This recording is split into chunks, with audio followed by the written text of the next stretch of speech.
Okay, I'd like to call the Board of Commissioners meeting for May 13th, 2016 to order. First item is pledge allegiance to the flag.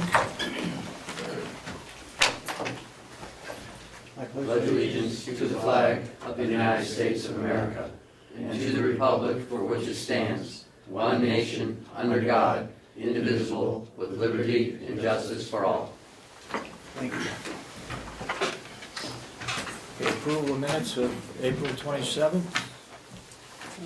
Anybody have any corrections?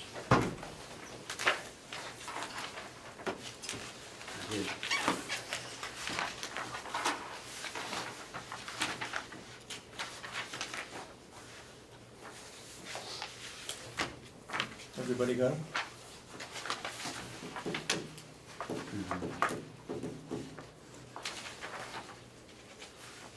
Do I hear a motion to approve the minutes?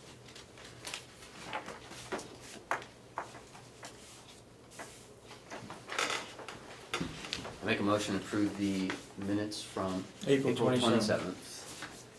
Carroll County. Do I hear a second? Second. Any further discussion? All those in support of the motion say aye. Aye.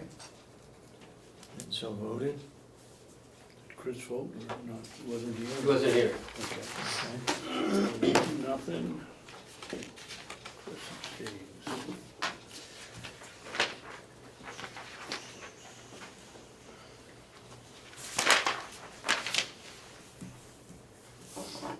Okay, a motion for May 4th minutes. Is there a motion to approve the minutes? I make a motion to approve the Carroll County Commissioners meeting minutes from May 4th, 2016. Do I hear a second? Second. I will not vote on this because I was not present. Any further discussion on the minutes? All those in support, say aye. Aye. Aye. And so approved. Commissioner Babson, can you sign those minutes so we can go? Just a second, I want to get my notes here. Public input. Yes. Thank you. Glenn Cordelli, State Representative for Tufton Borough, Moulton Borough, and Sandwich. I had sent the commissioners an email on April 17th requesting letter to be read at the meeting. I don't believe that has happened, but please stop me if you have discussed it. But I will read the letter now. Commissioners, I have concerns about the process followed for the issuance of an RFP for a jail treatment program consultant and the awarding of the contract. I would also like to know more about the county's view and policy regarding competitive bidding. Based upon the information provided to my requests, as well as minutes and videos of commissioners' meetings, it appears that 1, on January 26th, the jail superintendent wrote vendor A, I'll call them, asking them for a draft RFP. On January 27th, vendor A made a presentation to the commissioners, and they were the only vendor to make a presentation to the commissioners. On March 7th, vendor A was asked for suggestions of other firms to whom the RFP could be sent. It appears that there was ongoing conversation and correspondence between vendor A and the jail superintendent during the RFP about their response. A revised RFP proposal from vendor A was submitted directly to the jail superintendent, contrary to the stated process in the RFP, on March 25th, after the deadline for RFP responses of March 22nd. I am requesting that this letter be read in public session at a commissioners meeting and that the commissioners comment on their view of the bidding process for this jail program consultant and the county's bidding process, including, was the draft RFP requested from vendor A issued as the county RFP? How, where, and to whom was the RFP made available? Was the awarded RFP response received after the stated deadline? And does this process followed for the jail consultant meet the county bidding policy, and does it meet the commissioner's judgment of a fair and competitive bidding process? I am not questioning the choice of vendor A. I am concerned that proper bidding practices be observed for all county business according to standard business practices, county policy, and state law. Thank you. Thank you. Any other public input? Seeing none, we'll move on. Okay. Thank you, Mr. Chairman. I have Darlene and Len here today to discuss the Mountain View Culinary Academy. They were here last week, and you weren't here, but Okay. in your packet you have a couple of things. One is you have a letter from Len. It's a request that I think Commissioner Ahlgren suggested that they send the board. And then two, Darlene would like to make a short presentation and a request for your consideration. So I'll turn it over to Darlene. All right, we, last we spoke, we were talking about grant funds that are out on the table. We have,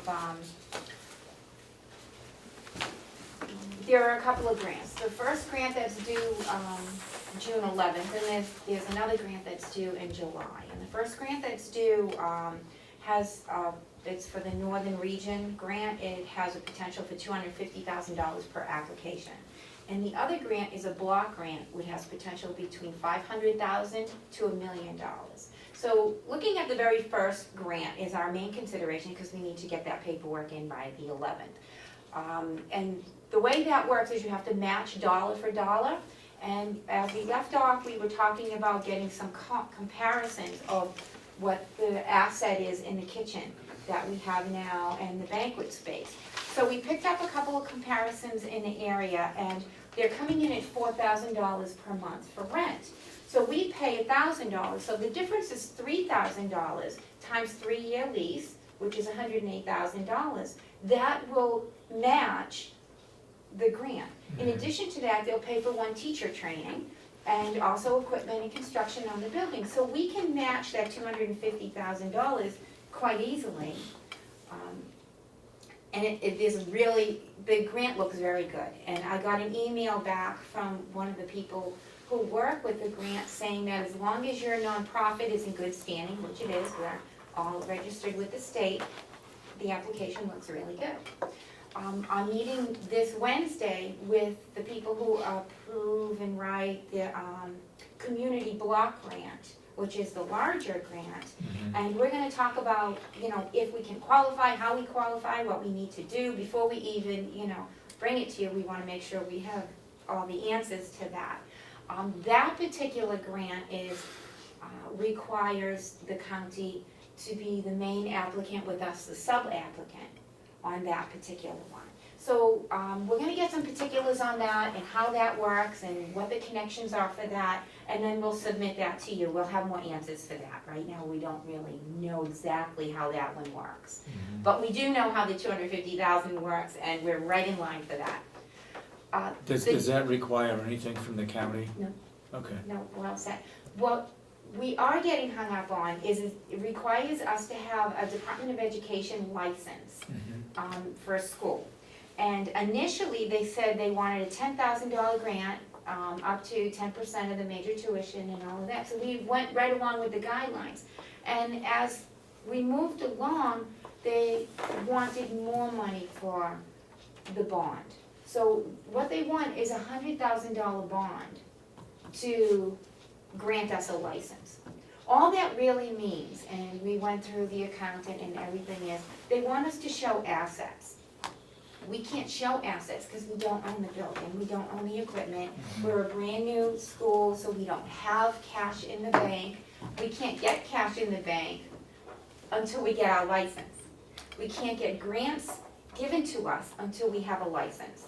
So everything hinges on this license, which hinges on a bond. And I spoke with the insurance company, and what she said in an email was, it doesn't matter who backs the bond financially, as long as the company receives all the necessary information and documentation, which is a simple application of assets and liabilities. So the building is owned outright by you, that's an asset. The equipment, we got an estimate, Pete's Equipment came walking through the building and we looked at every single thing from the stainless steel shelf to the walk-in refrigerator. And we got a number of $51,000 for everything because it's all used and you know, that kind of thing. With the grant money, we're looking of adding another $150,000 of equipment in there. And flooring and walls and, you know, bringing all that, the gas and plumbing, everything all up to date, putting in all new meters and really doing some wonderful work over there, awnings and everything, so that's where we're at. We are at a standstill and maybe nothing at all. If we don't secure this bond, and this bond takes about 3 or 4 days to process, and then we have to submit it to the DOE, which will take some time to process. And they said that they would put it on a rush for us because they know we want to meet the grant deadlines. So if the county is willing to help us out and show the assets, then we'll be able to get our license. And that would mean we can make you an administrator, or maybe you could just sponsor us that way, saying that you own the building outright. We have our liability insurance, and that's what the bond does. It secures the students, it secures us from anything that might go wrong. If the building burns down, we have a liability insurance. If the chef isn't able to teach, we have someone on standby waiting to walk right in his shoes to take over.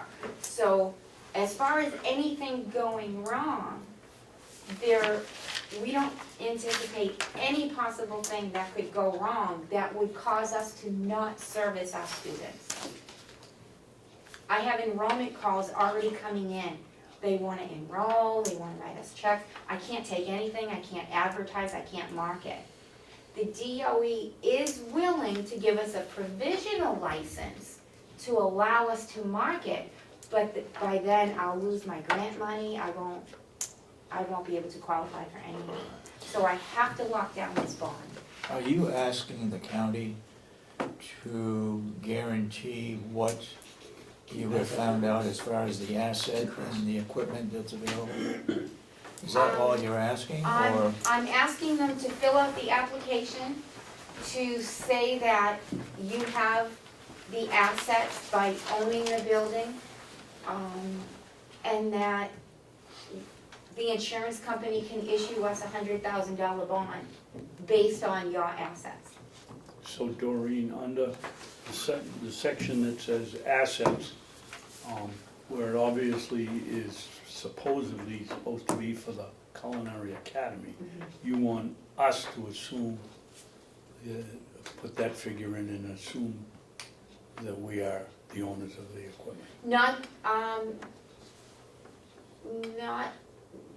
Well, Well, it says fill it Yeah. in one of the two of us right, has to you own are it. the owners of the equipment and the building. Yeah. So you would basically be saying that these are your assets, and based on your assets, the insurance company will provide the $100,000 bond. So if you're. To who? To us or to you? Well, you would be named, you would be naming the Ossipee Mountain View Culinary Academy. Mhm. So that, because if they issue the bond to Carroll County, then it's a separate entity. They have to issue the bond to the nonprofit. And that's only for a short time. I mean, next year, it's gonna go down to $37.50, and the third year, we're not even gonna need a bond at all. So it's just this initial startup, we need to show that we're secure, because we have no assets. And if you have no assets, and we're assuming it, and there's a gas leak over there, and there's 15 students, and the place blows up, and 14 of them are burned badly, and there's huge medical bills, who covers it? That's all under the liability Insurance. insurance. The bond But is. they're only gonna cover up to X amount of dollars, what happens above that? If we have a true catastrophe? Yeah, that's all the, property insurance information. The bond only covers the tuition. The bond is only for their tuition. I understand that, but if we say we're the bondee, or whatever you wanna call the person that's holding the bond, or getting the bond, doesn't liability come with that? That's all the lease information, I mean, the insurance on the building, and, yeah, that would be completely separate from the bond. I think that this just would cover if they were to fail, the $100,000 is to pay back the student's tuition. Exactly. So in lieu of taking $200,000, because that's what the tuition, the income of the tuition is, take $200,000, put it in an escrow account for an entire year. That's securing their tuition. We can't possibly do that. We won't be able to meet the match of the grant. We won't even meet the deadline date of the grant if we agree to do that. So we can't put $200,000 in an escrow account to get the DOE license. Getting this bond to secure the tuition is our only chance at opening this program. So how much is the bond?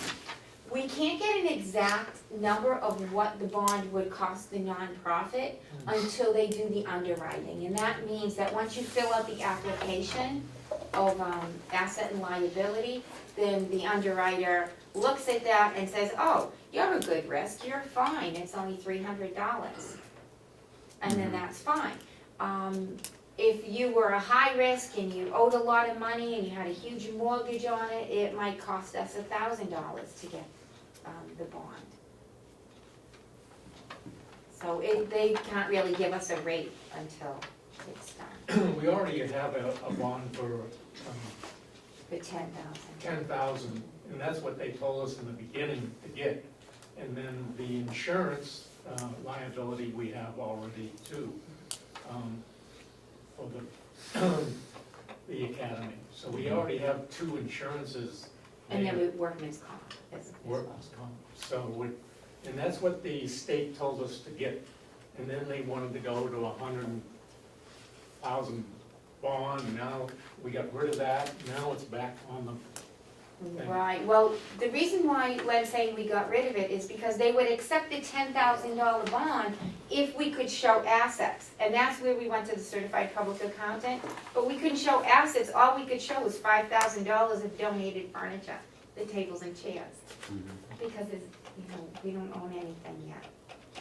But we have people calling for tuition, ready to enroll, we have plenty of restaurants who are writing letters. I have 20+ letters saying that they want our interns.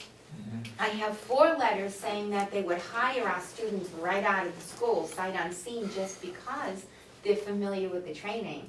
And we're collecting another 20 letters to go along with the grant, saying the exact same thing, that they'll hire our students sight unseen right out of the 8-month course. And that's gonna collect with that larger grant that I'm applying for. And there's another grant in January, that's for $30,000 for another piece of equipment. And at that point, I hope to buy a vehicle. So, there's things that are rolling, we're just caught up on this asset piece that is a game changer at this point. Now, I could pursue private investors, but that will take time, and then I'll pass my grant date and I'll lose it. So that's where we're at, and I can move the application. I guess my general feeling is I support the academy, but I don't want to commit the county to any obligations. And I'm not sure about this asset item as to whether that's going to commit the county in case you should fail, we lose those assets. Uh, I just don't wanna commit the county to hardly anything, actually. right, well, if you agree to, get the bond for us, and as the tuition comes in, and the bond money comes in, and our sponsors and fundraising, we'll be building up our bank account. And then the bank loans us money, and then there's another 30,000, from Wedco coming out there too. So our bank account begins to build. And at that point, maybe we can swap the bond over where now we have our own assets. I can get my own bond, and then we can tear yours up. You know, because then we'll have assets to show. So even though it costs an extra, $500 or $1,000 to reissue a different bond, even that's worth it to have our own bond and tear yours up. I mean, that would be perfectly fine too. I'd be fine with doing that. It's just initially getting us started so we can meet the deadlines for our grants. And also, we can't get things from banks and people without having the certification of the program that we have from the Department of Education. And they won't, To they me, keep changing the bond, and up and down. it doesn't make sense to me that the DOE, and I understand why they're doing it, but I mean, it seems to be they're holding you hostage.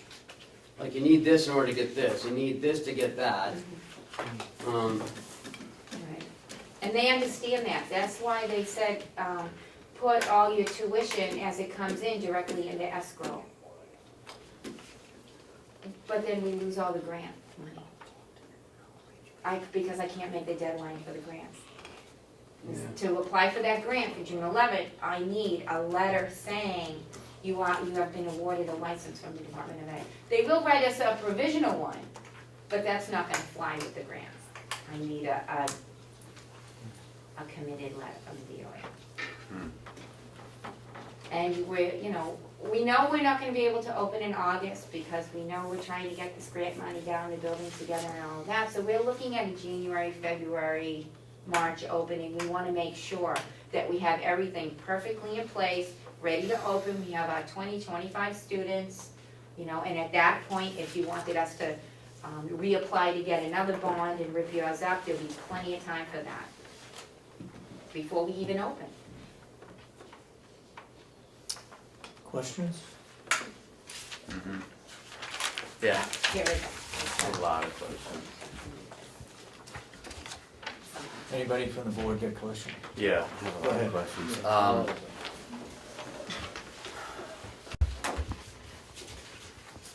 Well, it seems we're in the ever revisited conundrum. So, I agree with Commissioner Sorensen that, we need to really consider what the liability of the county would be by this action. And also we need to consider very carefully what our liability might be with the people of this county in regard to showing our assets on your financial statement.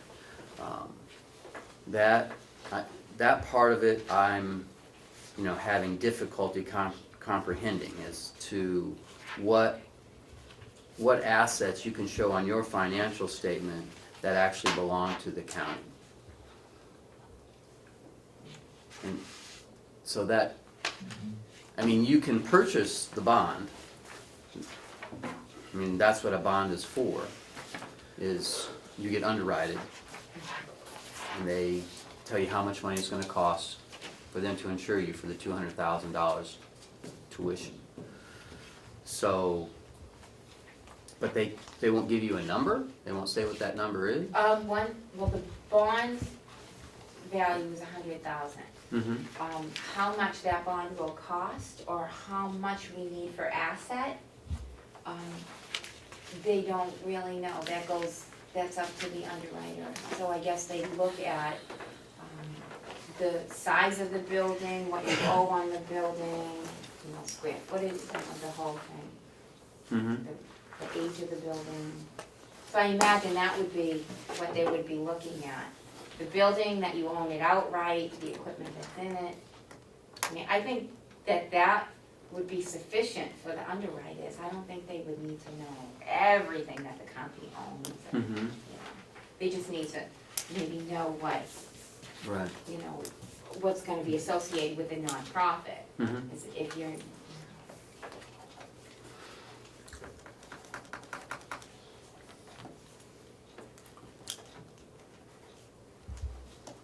Well, I can see why the underwriters would want to know what your assets were, but I'm having a hard time understanding the comfort that they would feel if the assets that are on the paper that you're submitting aren't really yours. So I'm having a hard time making that leap. It sounds like we would be taking out the bond Yeah, because of the assets that we have. And we don't wanna, And so we're trying to establish exactly what the legal relationship would be with the bonding company. And, you know, and if that legal relationship is indeed legal for the county to do. I mean, that's where we'd be at.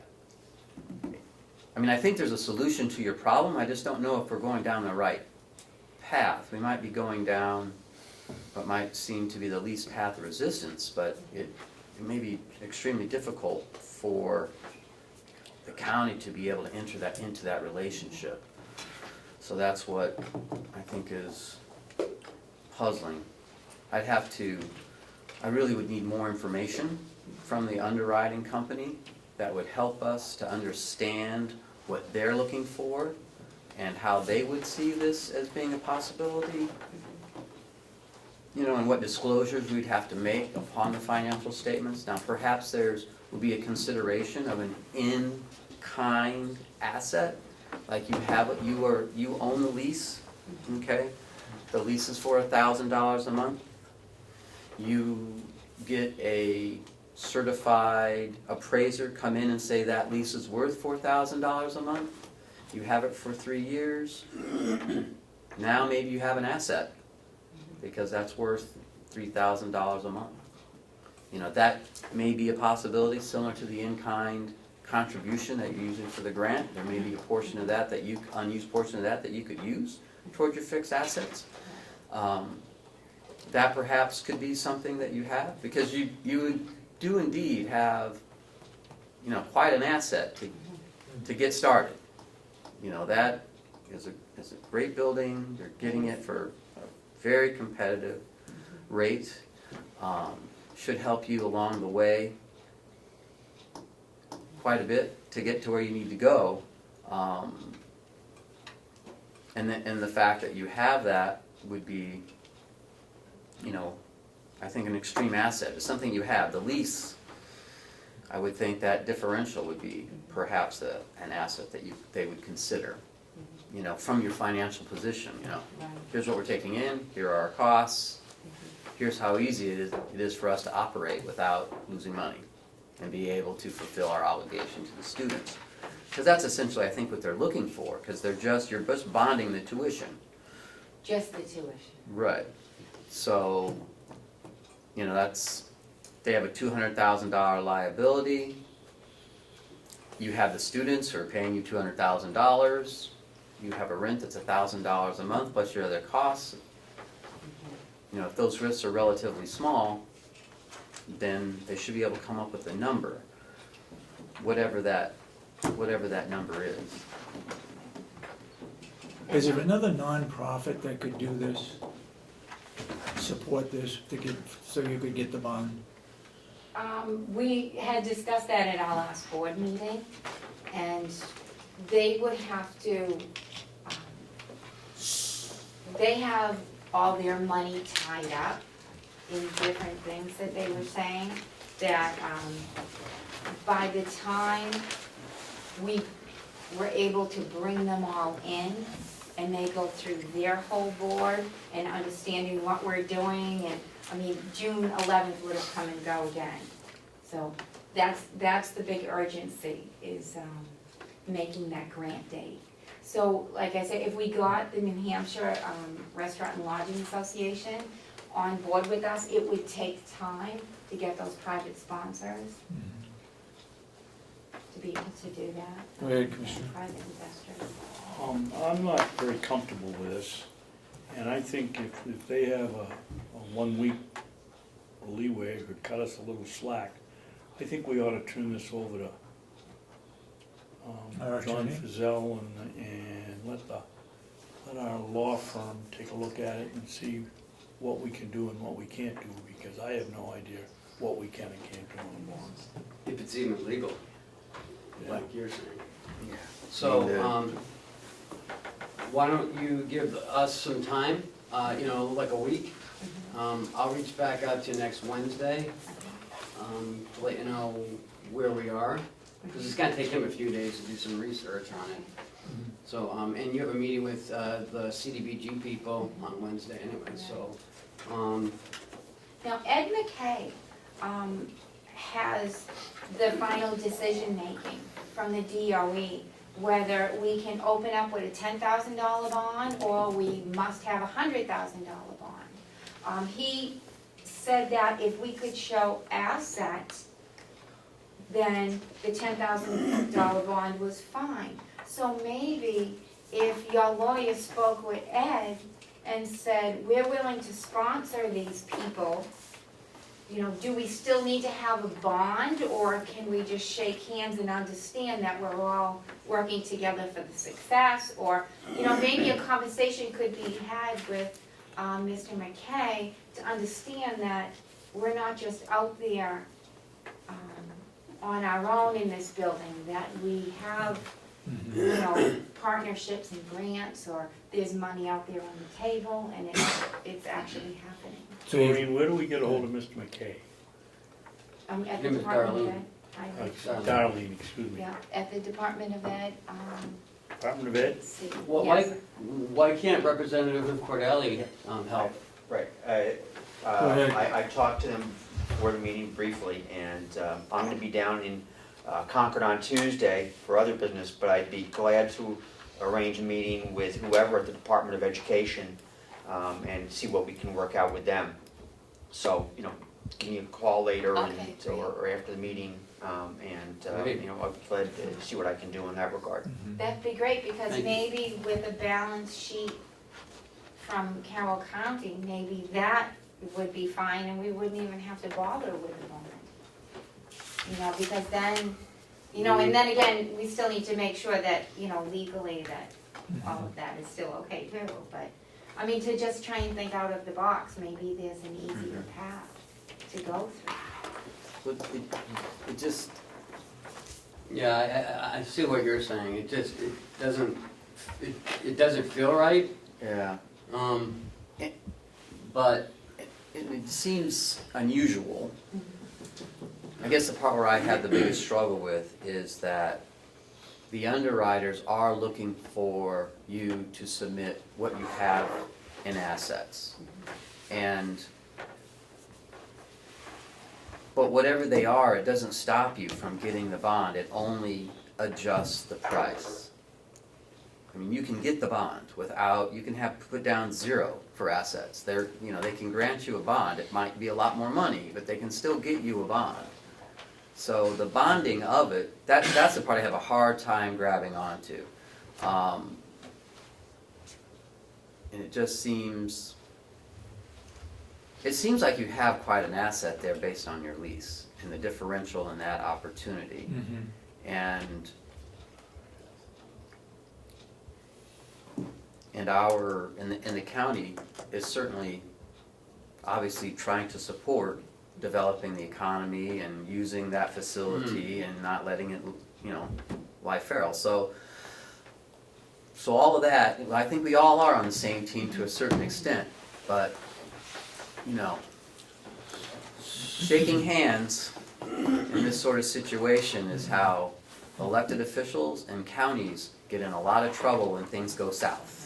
And so we have to protect the county and also this board in those regards. And so that's where it starts getting very dicey. So once again, I advise you to talk to the grant writers, to talk to the DOE, talk to your the bonding agencies here, find out what they're looking for, find out about the in-kind assets, talk to your accountant about that, and try to get that to come together. If there's something the county can do without any risk to the county, as far as our the board's sincere interest in seeing it be a success, then that's something we can do. I believe, I mean, we have to vote on that, but, you know, that we have an interest to see that this does succeed and there is a need. I think we can all probably come together on that. Do you think it might be possible to have all the equipment in there donated to the nonprofit so that we can then claim the existing equipment as an asset on the bond as well? Well, I think you already have that in your lease. As I said, you have a lease that says that you have that equipment. Because you're telling us because we don't own it, we can't claim it as an asset.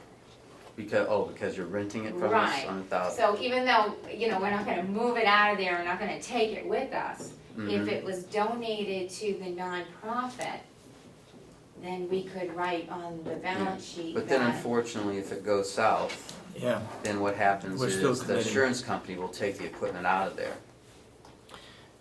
So we you can't. tried the community development block grant, right? And have you tried the tech center in Conway, as far as economic council? They put money into new startups and so the forth. WECO? Is that? Okay, you're going through Wolfboro to the southern portion. And what have they said? They're all waiting for the Department of Ed license. No funds can be released until that license is approved, and they have written documentation that it's been confirmed. The Charitable Foundation, Same thing, same thing. yep, there's 30,000, or I think 10,000 is down to 30.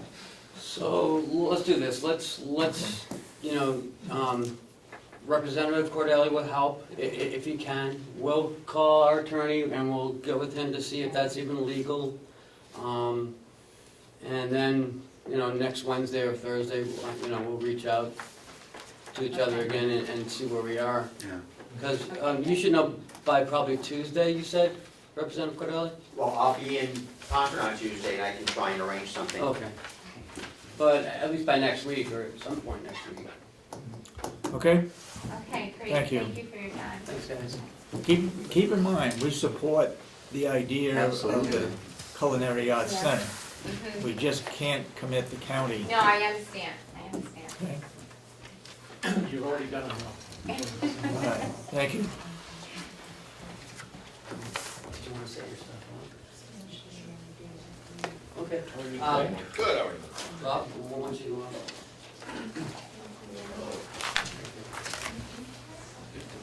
I got the County Coalition for Public Health here, and they're gonna set up their stuff while Bob opens up Okay. the bid. Good morning, Commissioners. Good morning. Good morning, Oversight. You want us to open up this bid? Yes, please. We're here for the bid opening for the washer and dryers. All right. We only got one bid? Yep.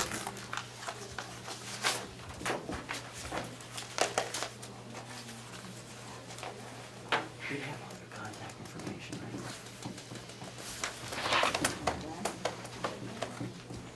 Hi, I'm Emily Benson. Hi, Emily. 15,800? You wanna set your stuff up? Sure. Are you ready for it? Yeah. Okay. Sounds about right. Set it up this way on that wall. It's in our budget for that one? Yes. Budget is that, and that's, sounds like it's under the budget.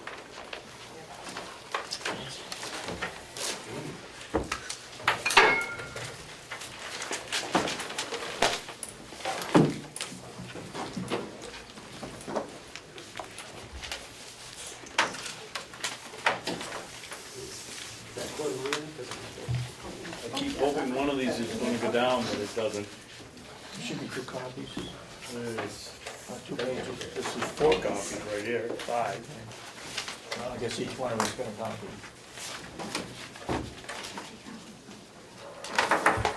Yeah, we asked for multiple copies.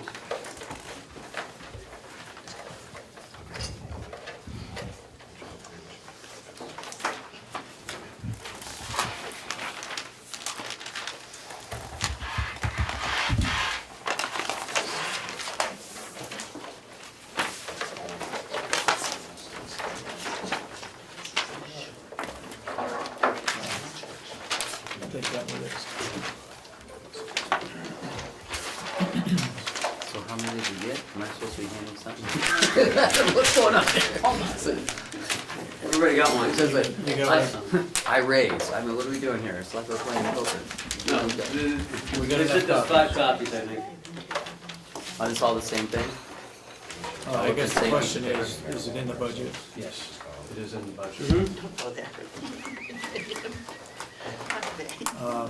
we go out for bid to any other places? It was advertised. How did you do that? It was at Gerald. Hi, Jason. There was It an on the ad for it, I website, saw it ad in in the bills, paper, well, we Website, signed them yesterday. and it went to our current vendor, Okay. so. So I believe we met the qualifications for our bidding process. Okay.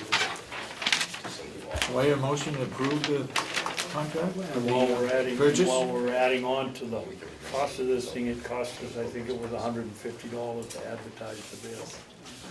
Yeah. Yeah, that has to come in the budget. Well, so I guess I wasn't paying attention. So we just had one response to the bid? Yes, Well, how's that possible? I can't understand how there's only one place in the entire world that wants to try to make money by selling us a washer and dryer?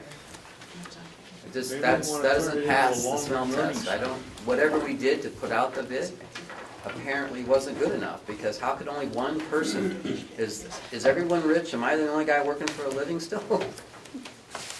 No, I still work. I mean, I don't understand how it's possible. I don't know, I mean, you know, we try to keep advertising down, we So, try to, again, where did the bid go out to? we went out the newspaper for, The Sun? no, went to Foster's, I think, for Foster this time. We went on the website, and it went to our current vendor. I mean, if people don't read the newspapers, I don't know what else to do. But how hard, I just don't understand why we just can't Generate more interest. Google search it and send it to more than just our vendor. If we Googled washer and dryer We're vendors, following and our then we sent policy, them I out don't know what else to an do. email, I mean, it's, You know, we have a policy, we follow the policy, and so I mean, where's the policy? we didn't get any of it, huh? So where's the policy? Maybe we need to talk about the policy, because We obviously just- the policy's We just not did it adequate. in November, we just did a whole new we policy. just did the whole thing in November. Okay, well, it is clear to me that needs reviewed if we can only get one person to Why respond don't to you just sit down bidding on a with washer and Bob and dryer. help him write the request then, because it went I out gave the the way we solution do it already. by our The process, solution and is- we got one answer. The solution is that in our policy, we need to add that we need to select at least a handful of vendors after some sort of, web engine search, and send out requests to more than just this company, because that's what we did. We sent a request to one company. We don't, They're our current vendor, and that's a courtesy. If we have a current vendor on site, I think it's a courtesy that we always Absolutely. notify them of the bid. I just want, but this is not the first time we've gotten only one bid on several things that I put out in the past 3 years, and gotten one bid or no bids, and had to go back out again and again with newspapers, direct solicit to multiple companies, and everything else. So this is not the first time we've run into this. on the Hayfield bid, we didn't get any bids, and we had it in, we put it in the newspaper twice. And we sent it to everybody. I mean, there's sometimes, we don't get bids. On the HVAC though, we have 4 people doing a site review. So, it's just certain items that people don't, they're not interested in bidding, I guess. So, But the HVAC upgrade that's due on the 31st, Bob has, you had an appointment today with him. I have an appointment at 10:30 today to walk. He had walk one through some- on Tuesday, he has one on Monday. You know, so people are coming here to see, you know, what the whole process is. Because we put mandatory site review, so there's people interested in that one. You know, I mean, there's And certain, how was that advertised? we put it Advertising papers on the in website. Foster's again, yeah, Foster's. You know, we seem to, I wanted to go Foster's because we seem to get there's like a bigger coverage, because we get the Portsmouth Herald, we get the Hampton Union, we get, you know, Dover, and we get in there online, too. So, Were the specifications such that no one else would bid on it? No, not at all. No? No, they were general they're pretty liberal specifications. There was no, I did not specify what the product was to be bid. yeah, we Installer's didn't choice. specify. Installer's choice, we review and see what's the best for the county. What's the privilege of the board? What do you want to do? We can either vote to accept this bid, or we can put more emphasis on putting it out put out another bid. I'm fine with it. You're fine with it? Make a motion. Make a motion, we accept the bid from Yankee Equipment, Out of Barrington, New Hampshire. Barrington, New Hampshire, for $3,800 for a washer and a dryer. 13,000. Yeah, we'll take the 38, okay, never Okay. mind, I'll vote for it if You it's and Chris will 38. take that one. $13,800, which includes freight and delivery. I'm doing this for discussion, because I want to discuss it some more. Who installs it? And that, well, that was discussion. What was I'm it? sorry. It says, Want a second? delivery startup and remove the equipment. If Do I we hear a have spot? over We're not budget. having anything. Right, we don't have Do I hear a second? I'll second it. Go ahead. Who installs it and what's it include? Does it include just dropping it off here, or does it include putting it in place, doing the plumbing and the electrical? Or are we gonna do The it? plumbing should be all set. The infrastructure was put in when they, when we did the remodel, and they tore down the 2 wings. So all the gas lines are there, the electrical lines are there. All they have to do is basically, for all practical purposes, plug it in. I have a little bit of money in there if they're, you know, if we have to buy piping or plugs or whatnot to have them installed. There's a couple $100 left. So they install it? They can install that, yeah. And it's really, you know, you put it in place, you. If it's gas, we may have to sweat in some fittings, I can't No, the imagine. gas line is already there. Is it flexible, and how do they know? There's a gas valve right there that's capped off, Yep, and they'll just tie it into the machine right there. It's within feet. okay. Any other questions? I already have a hole bored into the dryer vent.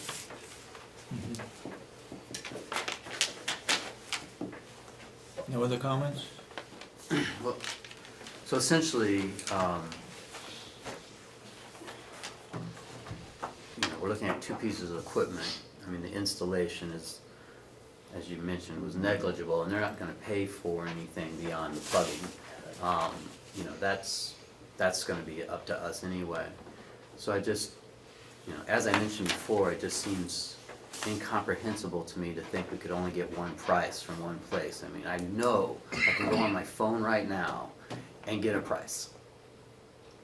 Why don't you Pull out my phone right now and could go like this, and I can get a competitive price. And But maybe they don't want to bid, maybe this is too small, I don't know why no one wants to bid, I have no idea. that's, But with the It's HVAC, incomprehensible. we're gonna have 4 bids, at least 4 bids, if they wanna even bid it. So, Okay, any further discussion? Seeing none, all those in support of the motion to accept the Yankee company bid for $13,800 for a washer and dryer. All those in support of the motion say aye. Aye. Aye. Those opposed? nay. Okay. Passes 2-1. You got the copy? Just the original? Just sign Looks the like it. This one, I believe. Everybody's got some original. That's the original? The minutes.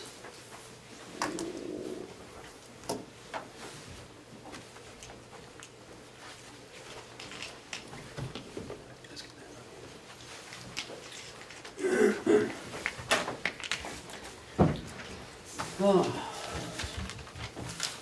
You can't, oh yeah. Well, actually, I'm gonna need a copy. Thank you. I can get you one. Excuse me.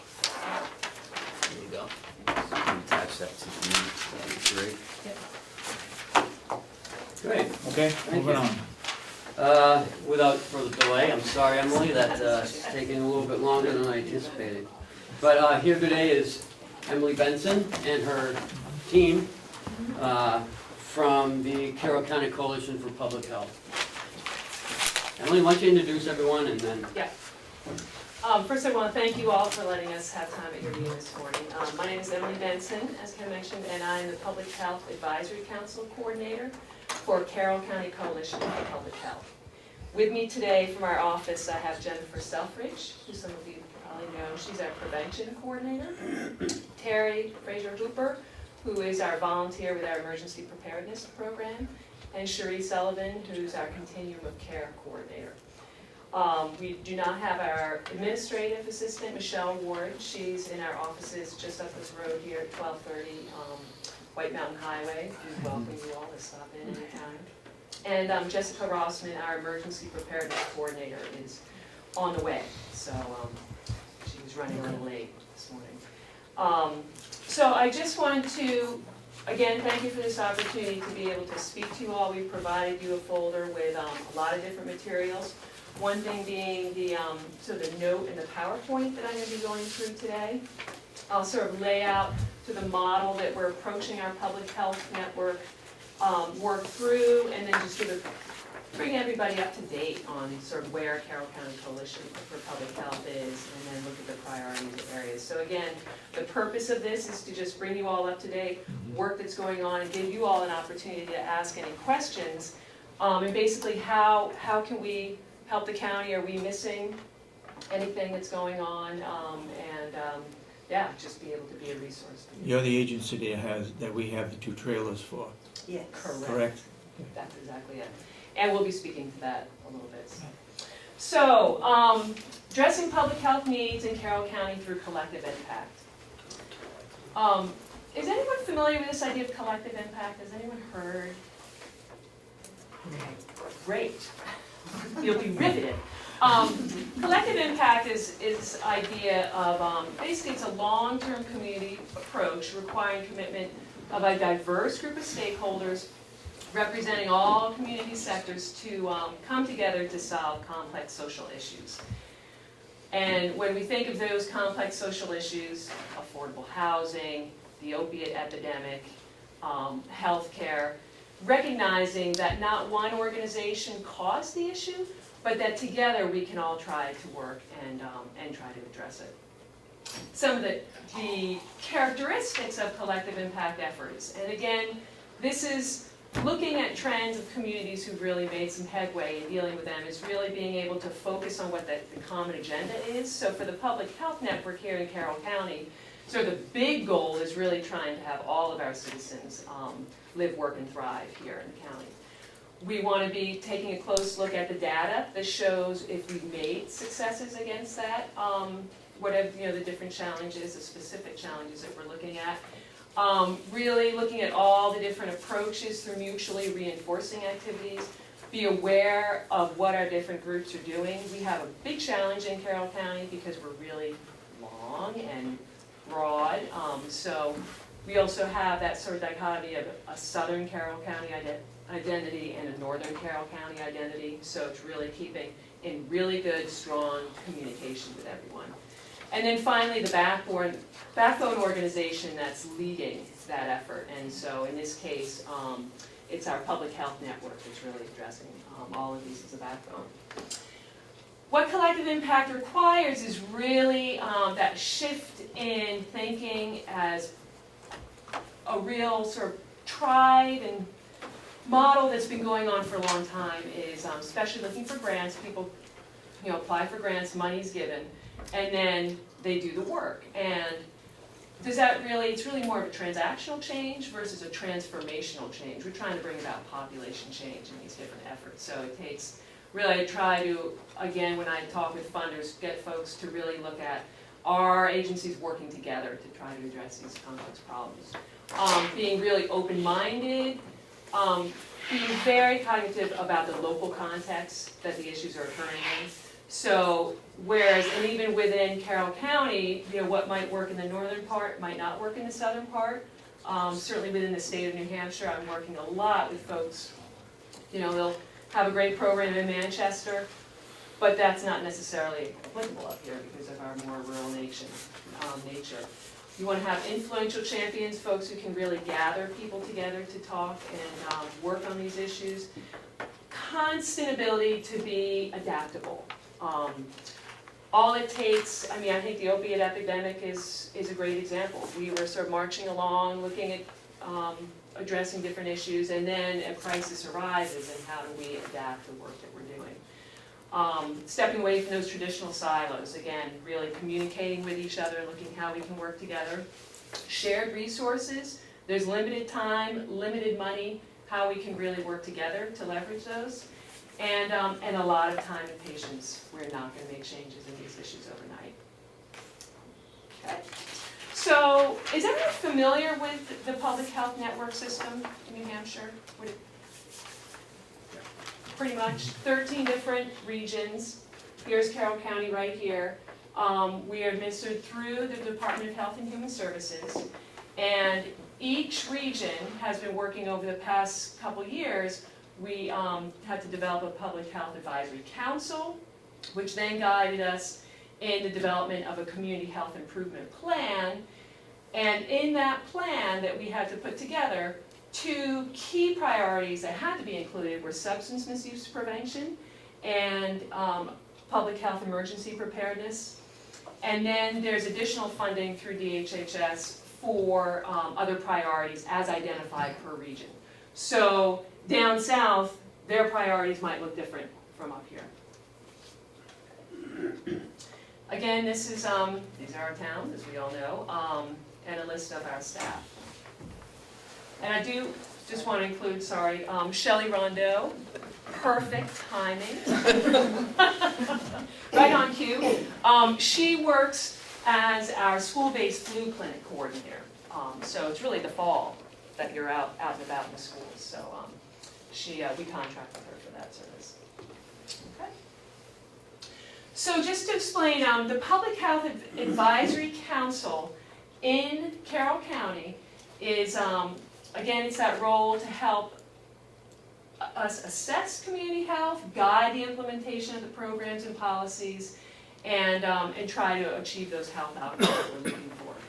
In Carroll County, and all the public health networks can approach their advisory council makeup differently, but we found that the already existing Carroll County Roundtable that meets on a quarterly basis, I think many of you have attended those meetings, I decided as I came on board at the end of last year that is a great meeting already in existence that will serve as our general membership.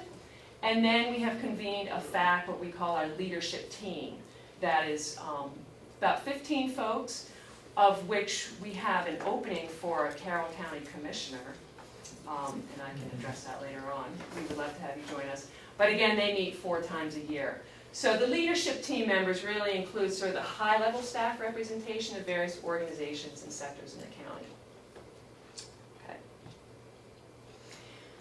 The Community Health Improvement Plan, these are the priorities that were identified through a process, again, over the past year and a half or so, that were of key concern to our communities.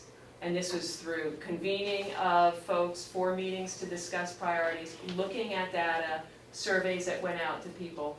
And again, I spoke emergency preparedness and the addiction-free substance misuse. That was sort of mandated areas by the state and definitely need to happen. But the three other priorities that really were, sort of rose to the top is the importance of early childhood and early parenting support, mentally healthy families, and aging with connection and purpose. And I just want to say, in terms of the data and other input, we also looked at the community health needs assessments that Memorial Hospital and Huggins Hospital have to do on, I believe it's a three-year cycle, So this is the structure, and I'm always a big one for sort of diagrams if this helps you all, but the round table, again, is the general membership. We have our FAC leadership team. The roundtable meeting quarterly, the second Tuesdays of March, June, September, and December. And then the leadership team follows at the end of those months on the Thursday. And so these are, so the CHIP is a community health improvement plan. These are the priorities as I spoke to them. And what we'll do is we'll take a little bit of time. And I had a whole time thing set up on my sheet, but I sort of lost that. But we'll just, we'll each take turns and speak to a little bit. Can we ask questions as we go along? Go ahead, David. Go ahead. I'm sorry, what? Can we ask questions as you go along here, or what do you Yes, wanna and do? I was actually gonna say right now, do you have any questions on what I just presented? And then we'll have questions after each of us talk, and then hopefully some more time. Yes, I have a question. Yes. When you went out for this survey, Mm-hmm. did you ask the question, what the pressing needs are and the people listed them? Or did you have them all listed and rank them 1 through 10 or whatever? I can't believe that with the opium problem we have in this county, that's number 3 on your list. Okay, what's actually, That's this is really, that's a very good point. These is not, those They're not numbers priority. are not by priority ranking. Sorry, that is Now, just how purely. did you get them? The people wrote down early parenting is the number 1 need? No. You know what, I shouldn't even put those numbers there. That's a very good point. These are just CHIP priorities, there's Oh, no okay. ranking to them. They are Okay. all priorities. Okay, I thought they were listed in. No, but Commissioner, thank you for making that point, because I will definitely take those numbers off, because I'm realizing, as I do this presentation, that's really important to understand that. And wasn't this based on a survey that was really 4 years ago? Because now there's another survey being done next week, beginning at the hospital. Is that correct? Can you speak to Yeah, that? I can speak to that. Yeah, when the community health improvement plan was being developed, the data that we had was several years old based on the hospital needs assessments that were done in, I think, 2012 or 13, not sure. We're now getting new information from those same processes that the hospitals are experiencing now. And this is not a static plan. As new needs arise, we can make those adjustments. So stay tuned, because Huggins is conducting their event to do a determination at the end of the month, and Memorial already has, and when those things come together, that'll all be incorporated into a re-examination of the priorities based on current information. And previously, that survey was put out to all the physician offices, the VNA was involved with Huggins Hospital. I can't speak to Memorial's survey, but it was, really sent out to the community. And again, as Jennifer alluded to, the meeting is it next? 26 at Huggins Hospital. It's for the better part of the morning, I believe, to try and address the need. So it would be great if somebody could attend from the Commissioner's office. So, yeah, so again, there's a time there where there are sort of multiple folks all needing to go through community assessments, looking at community needs, so not only Memorial, but Huggins. And so it's really trying to get all of those different concerns together. And I do just want to clarify too, in terms of, I think just reiterate what Jennifer said, everything is always, we're trying to sort of adapt as new issues come up, shifting of issues. Obviously, right now, there's a lot of work being done on the opiate issue for us. Things have sort of dropped down, it's just always shifted. It's sort of like juggling, I guess I sort of you know, we're always trying to address what's going on and just help coordinate all these efforts. So is there any other thoughts, or should I continue on? I would just say that the thought process of the younger families, you have families that have someone involved with opiates, and you know, the ever-ending circle of how that affects. You have young parents that are maybe on drugs, you have then children that need to have some support and, you know, opportunities, so kind of all ties together. Oh, it Why does. it's ever ending. It is never ending. So I will just speak to the early childhood piece right now. That is, and again, I won't go into too much depth, but I do coordinate that effort. So essentially what this is the work groups that are addressing these different priority areas. The priority area of early childhood, our Carroll County Early Childhood Coalition was formed at the end of June last year. And that is a collaboration with myself and Jackie Sparks, who's, excuse me, the director of the Children Unlimited Resources, by the way. And we've been working together. There's a number of different, I'm sorry. Guess I'm getting so hard. There are a number of different groups that were already meeting in the county. And so we are looking at specifically trying to increase the number of children receiving age-appropriate developmental screenings and receiving in-home visiting, pre- and postnatal visits.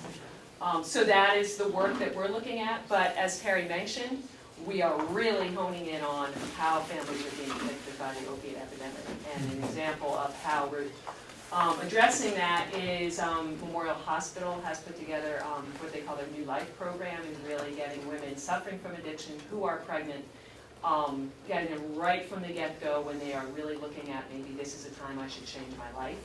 And it's been really great. Shelley with Central New Hampshire VNA has been able to get some of the families into her home visiting program.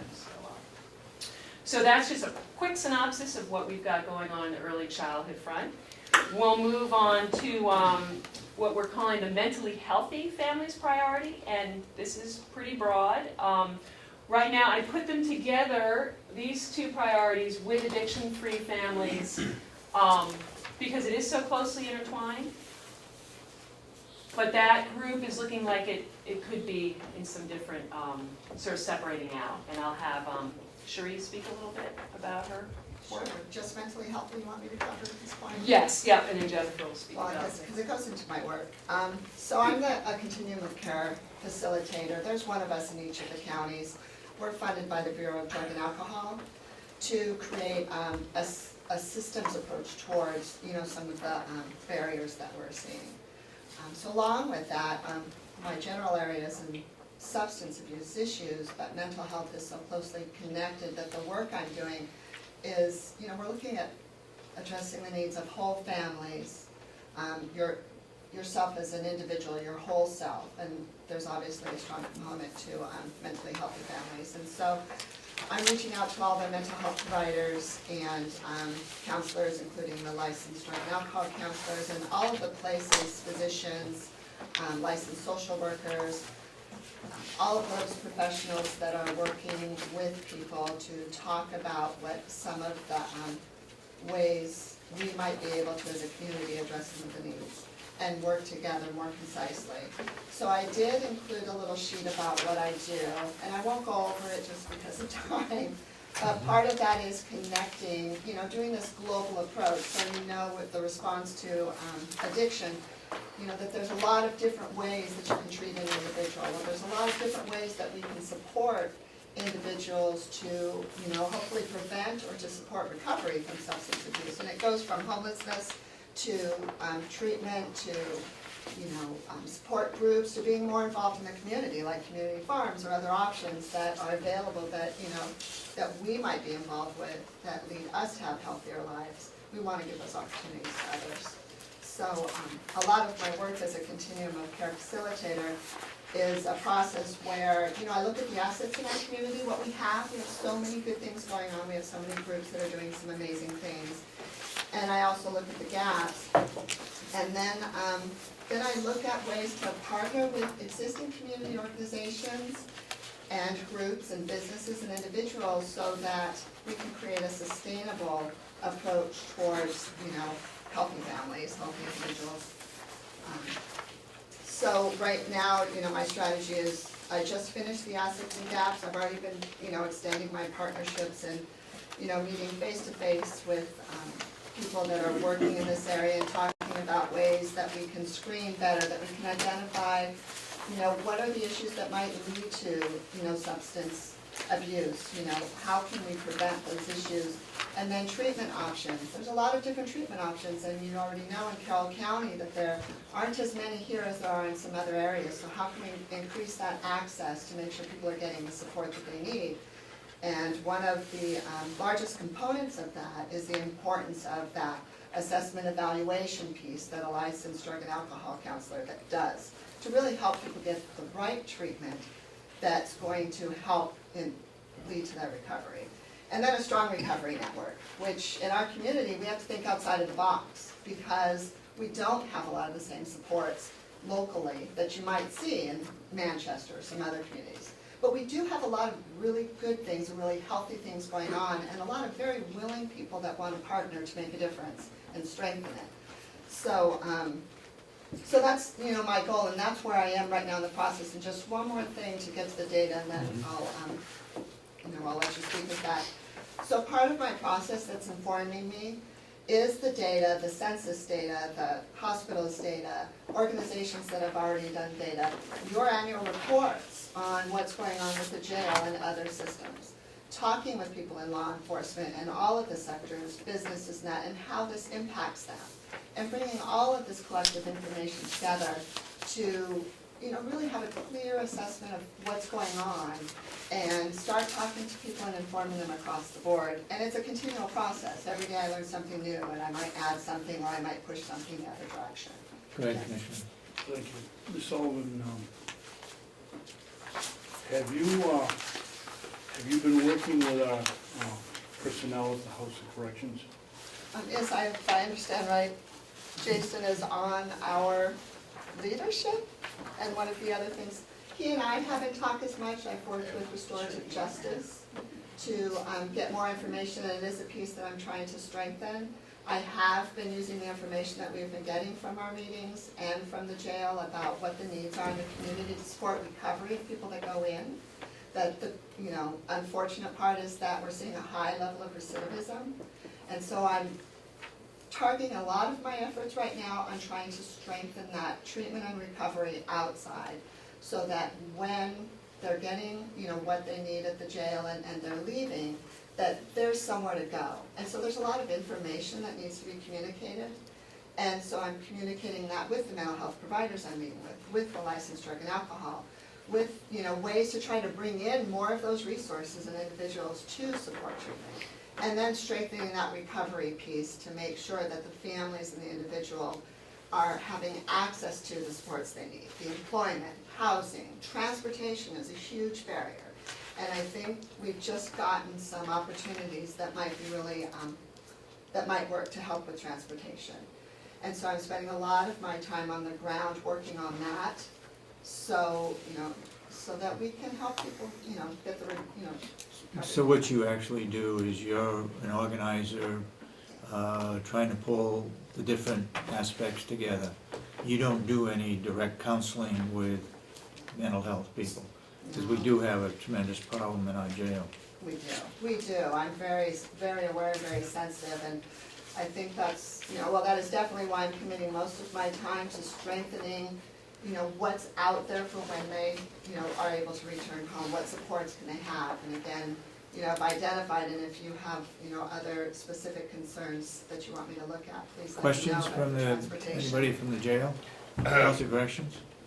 No, because we invited him to the roundtable on June 1st with our outside consultant, and this group here is part of the people coming to that. Mm-hmm. The whole June 1st or June 2nd? June 2nd is with law enforcement side. June 1st is commissioners, followed by our outside agencies, because our whole program we're working on is towards reentry and putting that full-time mental health LADAC person on. So everything we're doing inside is the programs, with cognitive-based programs, also success programs of anything from report writing to resumes, but also the cognitive-based programs, also with probably a case manager to follow up into the community. But that's this whole program that we're working towards. So these guys will be here hopefully June 1st when we meet. Commissioner Babson?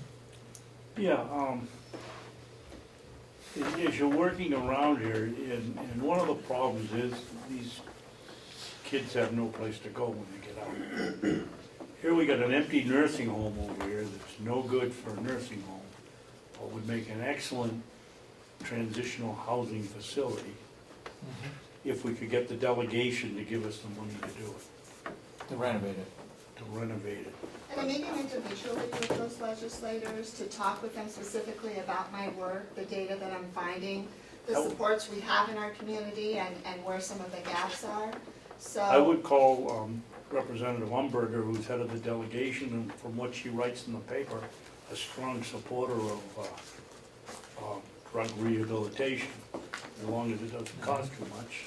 we have met, and she and I have an ongoing dialogue to, to make an impact and to be effective.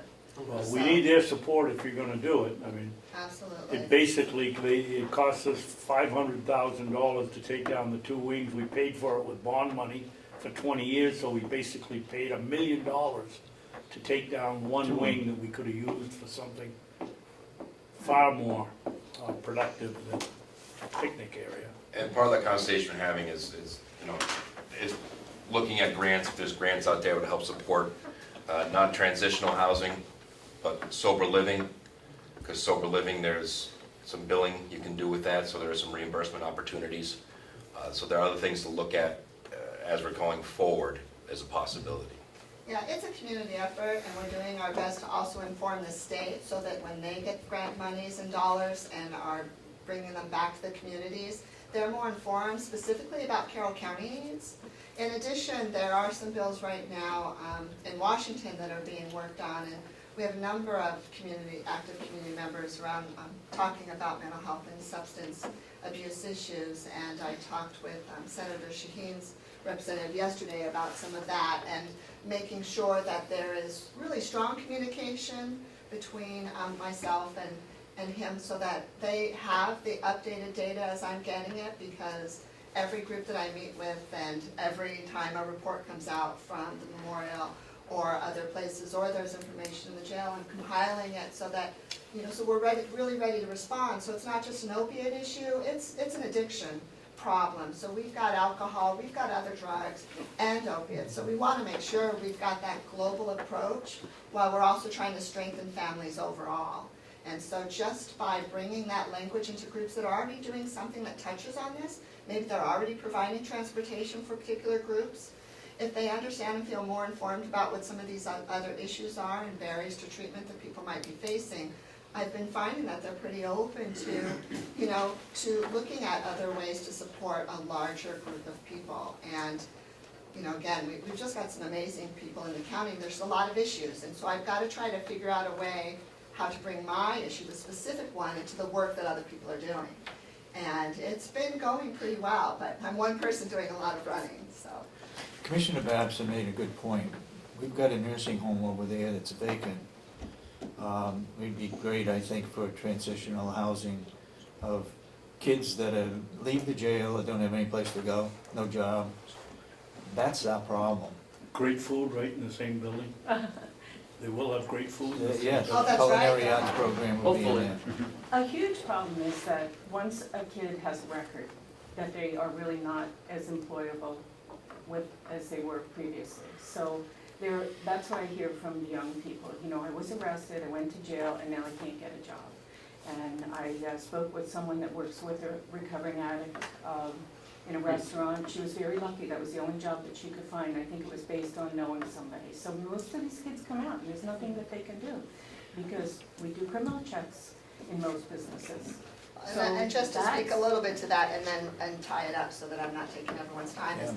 I am also spending a lot of effort working to connect with businesses because I believe they, have a large role in this process, including that. And my expectation is that connection will help with whatever transitional options and things that are going on in the jail as people are getting out, might help educate, inform, and maybe create some partnerships with businesses that do help these people to get the jobs that they need. My number's on the sheet that's in there, and you'll have the number of our office. Please call me if you have any questions. I want to keep a really good dialogue. I know it's a serious issue, and I know you all are very I concerned. guess I would be looking for some kind of action, something that you can do and get done, and then move on.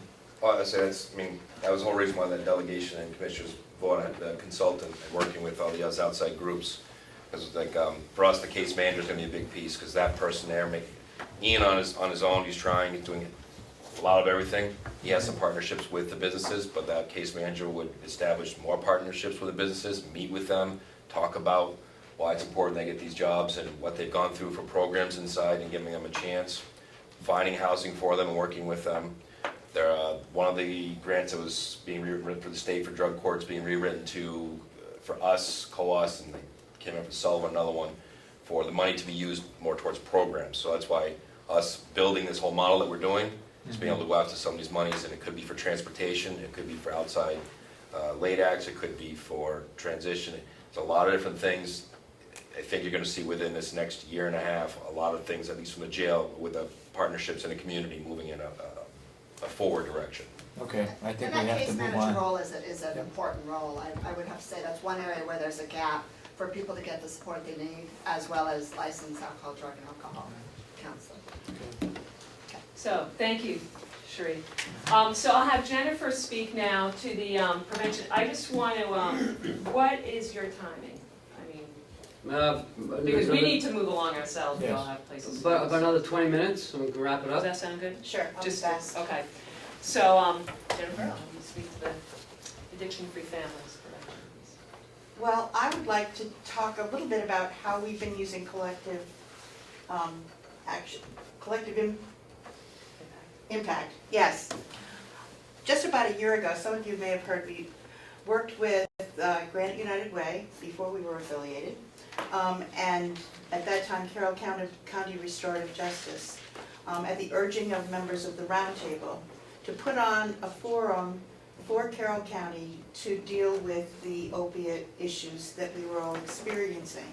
Rather than doing a public forum, we invited those people who were most impacted, law enforcement, healthcare, service providers, and families, to Sandwich. And about 125 people spent the day learning about the work each of those areas is doing around trying to meet the challenge of addiction.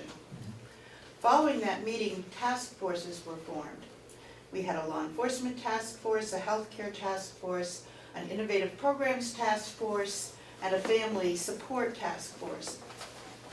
And on Tuesday of this week, is it Tuesday? Yes. Tuesday, 5 of those people appeared at the Governor's Summit to talk about the work that they're doing. Memorial Hospital talked about its New Life program that's just started in April that provides support to new mothers suffering from substance use disorders.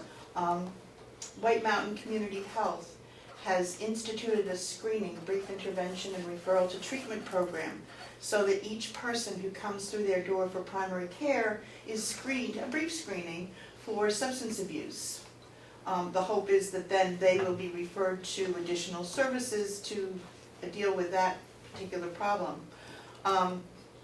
Memorial Hospital has hired a psychiatric nurse practitioner to work in their primary care, the beginning of integrating mental health, which Sheree was talking about, and physical health. We want people eventually to be able to go to their primary care physician or a counselor and get what they need in a seamless system. And it has to happen collectively and over time. Also following that, the forum, we had a grassroots organization emerge in Mount Washington Valley. Mount Washington Valley Supports Recovery. A couple of family members got together and said, we need to create awareness of this problem and the fact that recovery is possible. So last September, about 300 people marched from all corners of Carroll County to a celebration at Schuler Park. It was really the first of its kind. It was well attended, and plans are underway for a second annual this September in conjunction with a similar event in Manchester. This same organization has recently applied for, and it's pending, a 501c3. They want to operate, open a recovery support center in North Conway or in the Conway area. They have begun, they sent a couple of members of their team to become facilitators for a family support group for families who are dealing with addiction, because we didn't have anything like that right in the county. Who did I forget? Oh, law enforcement.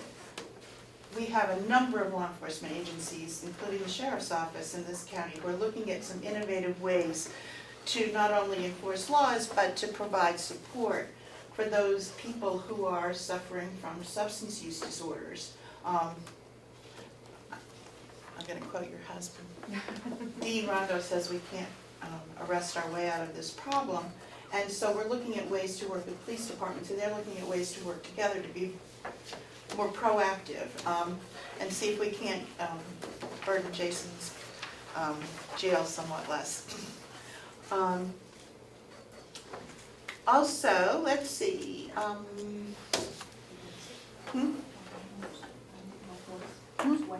Oh, thank you.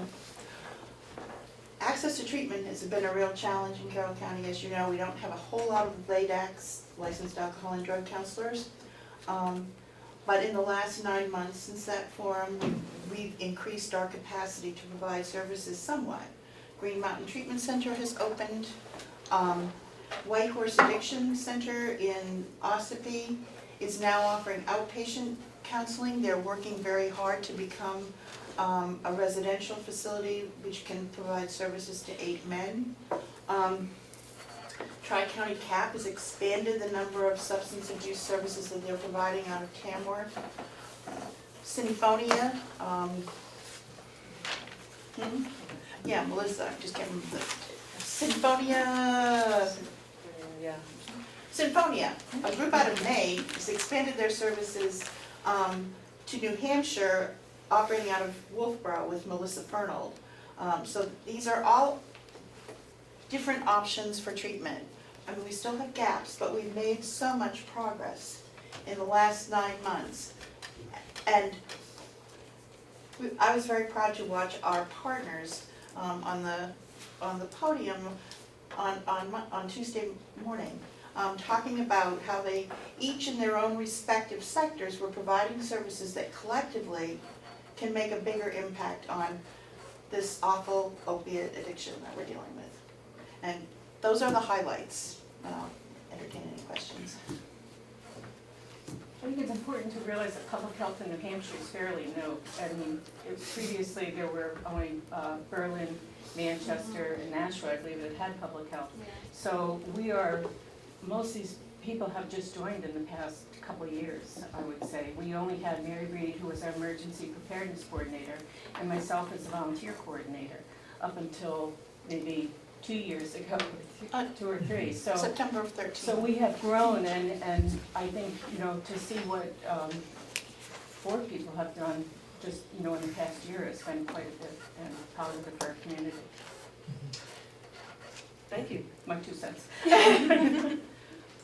So I'm just gonna speak to our aging work group, and then I'll have Jessica talk about the emergency preparedness. So another key issue in our region and really across the state is the rapidly increasing age of our overall population. And again, who is already addressing these issues? There's a group of primary care providers, healthcare providers up in the northern part of Carroll County who has been convening. They are looking at the importance of advanced care directives. A big issue is the number of falls. And by reducing those falls, you reduce the emergency room visits. And then, of course, what can often be the cascading issues that then happen as folks fall, and then there's more complications with those, with the healthcare costs associated with those. But there's also, there's another group who has gathered periodically at Tri-County CAP, an elder care wraparound. And they are really looking at the urgency of having a healthcare workforce to be able to help folks age independently in their homes as much as possible. And then look at those next steps of if there is round-the-clock nursing residential care needed. So right now I have Sue Ruka and Sandy Ruka. Sandy Ruka is with Northern Visiting Nurse Home Care and Hospice. Sue Ruka with Memorial Hospital. Thomas Howland with Abundant Blessings Home Care. There's a number of different groups we're trying to, again, really be very conservative in our efforts about maintaining the continuous communication among all of them, so we're aware of what's going on. So I will pass now on to, were there any questions with the aging concerns, or? No, we had Sue and Sandy in last month. Yeah. Oh, yeah, Sandy said that she spoke to you Yeah. about, the efforts that they're Yeah. doing, and appreciate, the support that you all showed them, Sure. and it's, we're all getting older, so, as much as we fight it. The lucky ones. All right, thanks. Hi, thank you. I'm Jessica Rossman, Emergency Preparedness Coordinator for Public Health. Emergency preparedness fits in, it seems like the oddball section, right? But it really fits very conveniently with all of the other work that we're doing. For example, our rapidly aging population lends the need to provide services for functional needs populations and populations who might need special medications, oxygen concentrators turned on, things like that, when the power goes out, when they have a personal emergency, or when there's a widespread health-related emergency. So we have a regional coordination committee. So fire chiefs, police chiefs, emergency management directors, healthcare providers from both of the hospitals get together frequently to coordinate our regional emergency planning processes. And we can't have these plans without exercising. A plan is useless unless you practice, practice, practice.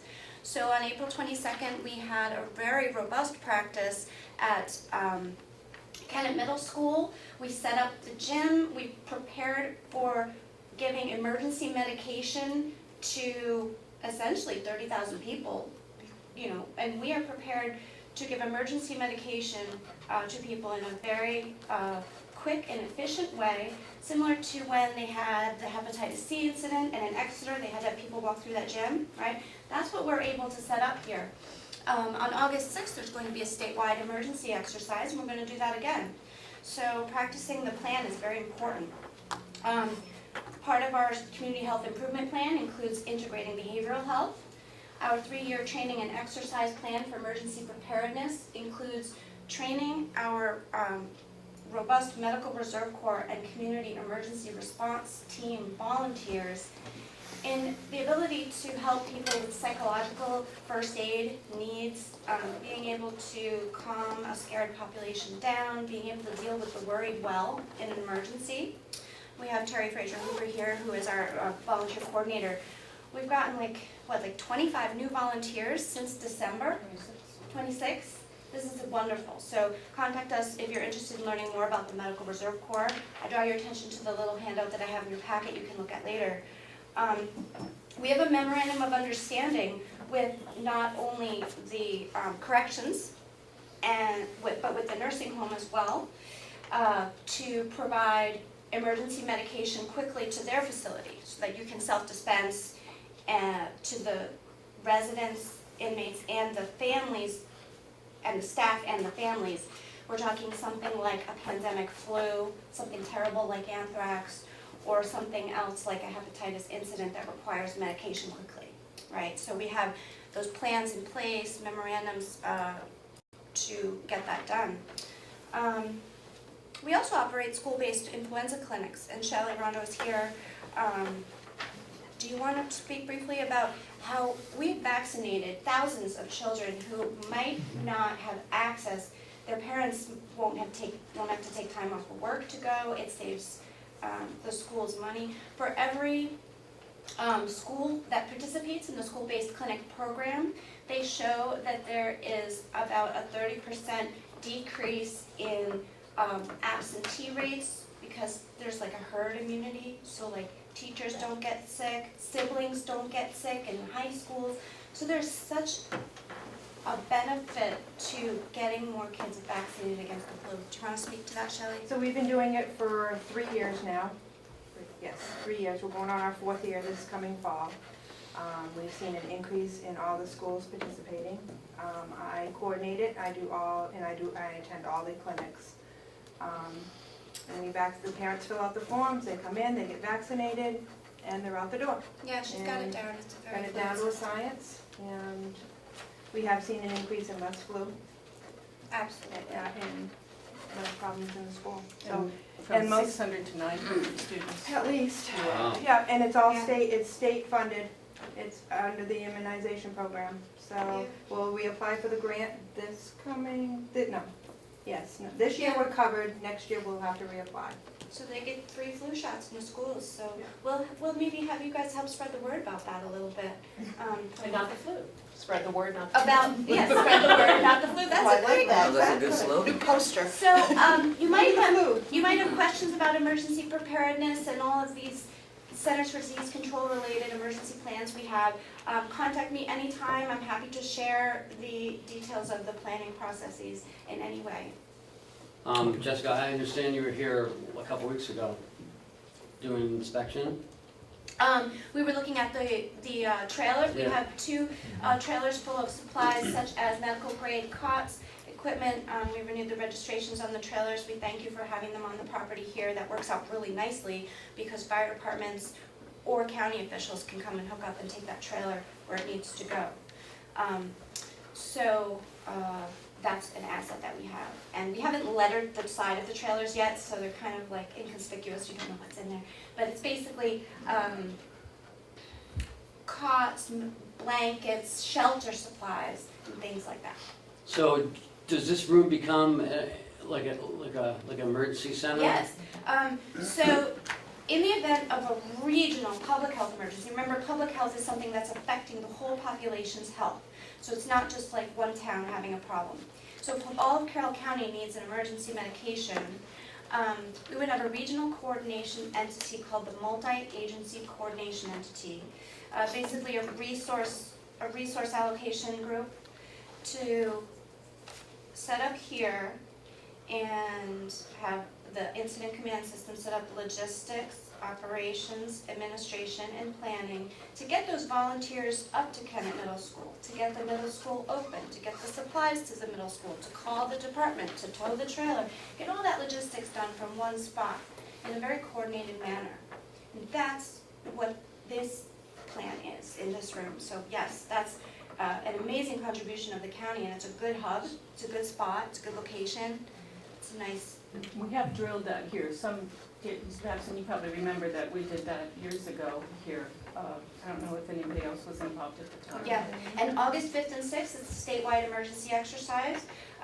We did a planning to set up the Kennett Middle School gym. We're doing that on August 6th, which is Saturday. We're gonna do the full point of dispensing with the walkthrough. But the region is deciding whether or not they want to actually set up the multi-agency coordination entity on Friday, August 5th. So I'll contact you guys about that, and we could set it up virtually, or we could actually come in the room and do an exercise. That might be beneficial. Jennifer, who basically funds you? The federal government? It is the Centers for Disease Control predominantly, and the emergency management capabilities that we have to address are CDC requirements for every state, every county, and every state in the country. To have the ability to prophylax or give medication to a population quickly, to be able to test and show that within 48 hours we were able to simulate the ability to walk through 30,000 people. The way we will do that, we'll have 40 or 50 volunteers. We'll walk them through, we'll get timestamps to make sure every volunteer plays a patient. They go through, they get their screening, they get their medication out the door. If we do 50 people, we see how long that takes. We have 8 or 10 stations, we do the math, and we can show the CDC that we can do this. we can do this. Can you speak to the pods, the designated pods? So the points of dispensing are Kennett Middle School, Ossipee Town Hall, and Tufton Borough Central School.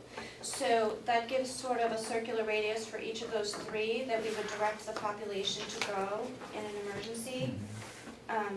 Plans are fluid, you can set these things up anywhere, right? Anywhere there's good parking, security, you know. We have wires, communication wires up in the ceiling back there.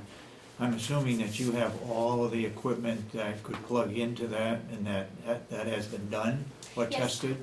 We have a 50-watt HEAR radio that is a public service band radio that can communicate with the hospitals. It is pre-programmed with the police, fire, and hospital Out of emergency this channels. room? And we would set it up in this room. It is a Okay. portable radio. Because we're paying for it, we don't wanna pay for it if it's not Communication gonna wire. be You used. know, I have a couple of folks on our Medical Reserve Corps who specialize in communications. We have Paul Zito and Dave Chandler, who are our communication specialists. Paul is the director of communications for the state of Connecticut. Yes. And he's now involved with emergency preparedness through the New England region. Yes. And he's consulting with us kind of to help. So I will follow up with you on that, if that's okay, and address exactly what you're talking about. Because we're definitely paying for the lines, Yeah. the county is. Okay, so we need to know what that is and how it works with emergency preparedness. I'll follow up with you on that. Great. Originally, we were based in, the public health was based in this building. Right. We shared the sheriff's department for a That's while. when I was on your council. Yeah, There you that's go. right. Okay, so Mhm. I forgot that. So can I speak to volunteers for a second? Sure, I think we have a couple So of minutes. how do we do all this? We, Shelley's not giving out 30,000 shots or, medications. So the big issue is to try and get volunteers before an emergency happens. And they found out after 9/11 that many people came to help and they had to turn them away because they couldn't really verify who they were. They weren't pre-credentialed. So the medical reserve started at that point. There's been little funding to pay 8 hours a week as a volunteer coordinator. I've worked at Huggins for 20 years as volunteer coordinator. So last year, we had a number of people that were Medical Reserve Corps volunteers that wanted to take the CERT training, Community Emergency Response Training, which is a 20-hour course either over a weekend, long weekend, or 8 weeks. We just in case did our first one in December, and since then we've had 26 people join. Our second one was done by a variety of different people, Janet Williamson, Dean Rondo. We had 8 different speakers for that course. So what you can do for our community is to try and pass the word to people to please join. It's very basic training that they don't have to join the CERT team, but they do need to join the medical reserve. So if we do have an emergency, we have volunteers to staff these facilities. The school-based clinics, I think we use between 4 and 6 for each school, and I think there are about 10 or 12 different schools that we go to. 14. Maybe we can cross-post on your website about the volunteer opportunities, and then volunteer opportunities with the county too. Maybe we can cross-post, use our website. When Conway had the flooding with the Treadwell Acres a few years back, it was not the Red Cross that came, but it was the Medical Medical Reserve Reserve volunteers that Corps. ended up coming and help, even though that's not quite in what they would generally do. Those people needed help and they were pre-credentialed and trained. So it's really important to spread the word throughout this community to join the Medical Reserve Corps and possibly the CERT if they want to advance. We have basic trainings. We're going to do a crowd and traffic control course coming up. We are going to do the search line rescue, search and rescue, training. and it's CPR training. So, and none of this costs anything Yes, to the volunteers, and we actually are able to get most of the training for free. So, it's a good thing. Just touch your neighbor, your family, friend, and just try and encourage them to join, so that if we do have an emergency, we have people that will be able to help. And how do they get in touch with you? They can get me through the office.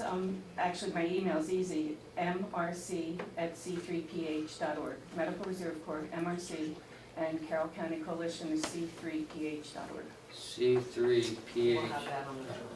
Yeah, and we'll put some, we'll give you some maybe brochures about you can help. Our volunteer request brochure, we can give it to the county and put it here if you want.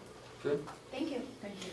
When I was on your council advisory group, the problem I had with it was there was no agreement with the individual towns as to who had the authority.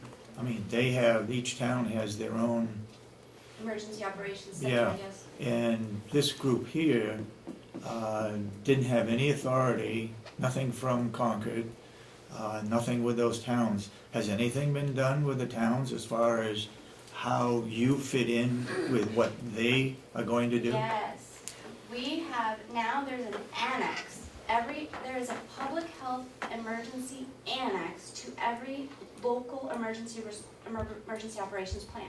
So there's a group, like a consultant group that goes around and she helps each town do their hazard mitigation and their LEOP, their local plan, right? Mhm. There is a public health annex that comes from the Centers for Disease Control, and that is, the draft, the template is through DHHS of state, that each town elects to adopt. And each town does. In our region, each town has our public health regional annex, the same annex in every town's plan. So that's great. And it is true that during a public health emergency, it's optional, right? We don't have, there's no governmental authority stating that we must open up this multi-agency coordination entity and vaccinate the population. We do it for the good of the public health. But there is now that public health emergency annex attached to every LEOP. And I would say we've made great strides in building relationships with the various entities in the individual towns. We're always working to improve relationships, but there's nothing forced, you're absolutely right. There's no authority, Yeah, it's hard. but it's done because we work together. And I think Yes. in the long run, that's much more sustainable. Mhm. And we had our trainings at West Ossipee Fire Department and Center Ossipee Fire Department, so the members of the fire department really got a chance to see what our volunteers Yeah, they're are on board. doing. We're working with the EMDs, and we had the hazard vulnerability study last spring with them to really try and everybody get to know each other. Yeah, and it seems like there's been a lot of turnover in this position in particular, right, in Carroll County. However, for the past 8 years, I've been working with Sullivan County doing this job. So I'm really familiar with the plans inside and out. And I think I've worked with each of my predecessors who are in this position for Carroll County as a colleague for the past 8 years or so. So I can relate to what's gone on in the past as well. So I'm hoping to. You're correct, there was Pull that through. tremendous turnover. In Yes. fact, I think there's been at least three directors since you arrived. Well, yeah, we Yeah. can, I think, yeah, were there any emergency preparedness direct questions for anyone? Thank you.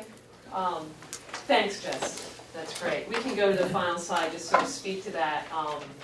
So where we have come from, and I do need to sort of address that. So C3PH was initially a 501c3, separate entity with a board of directors.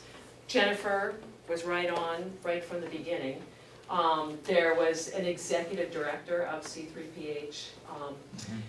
Then there were some challenges with funding, and actually I became involved because I was working with Granite United Way and trying to promote this idea of collective impact throughout the communities.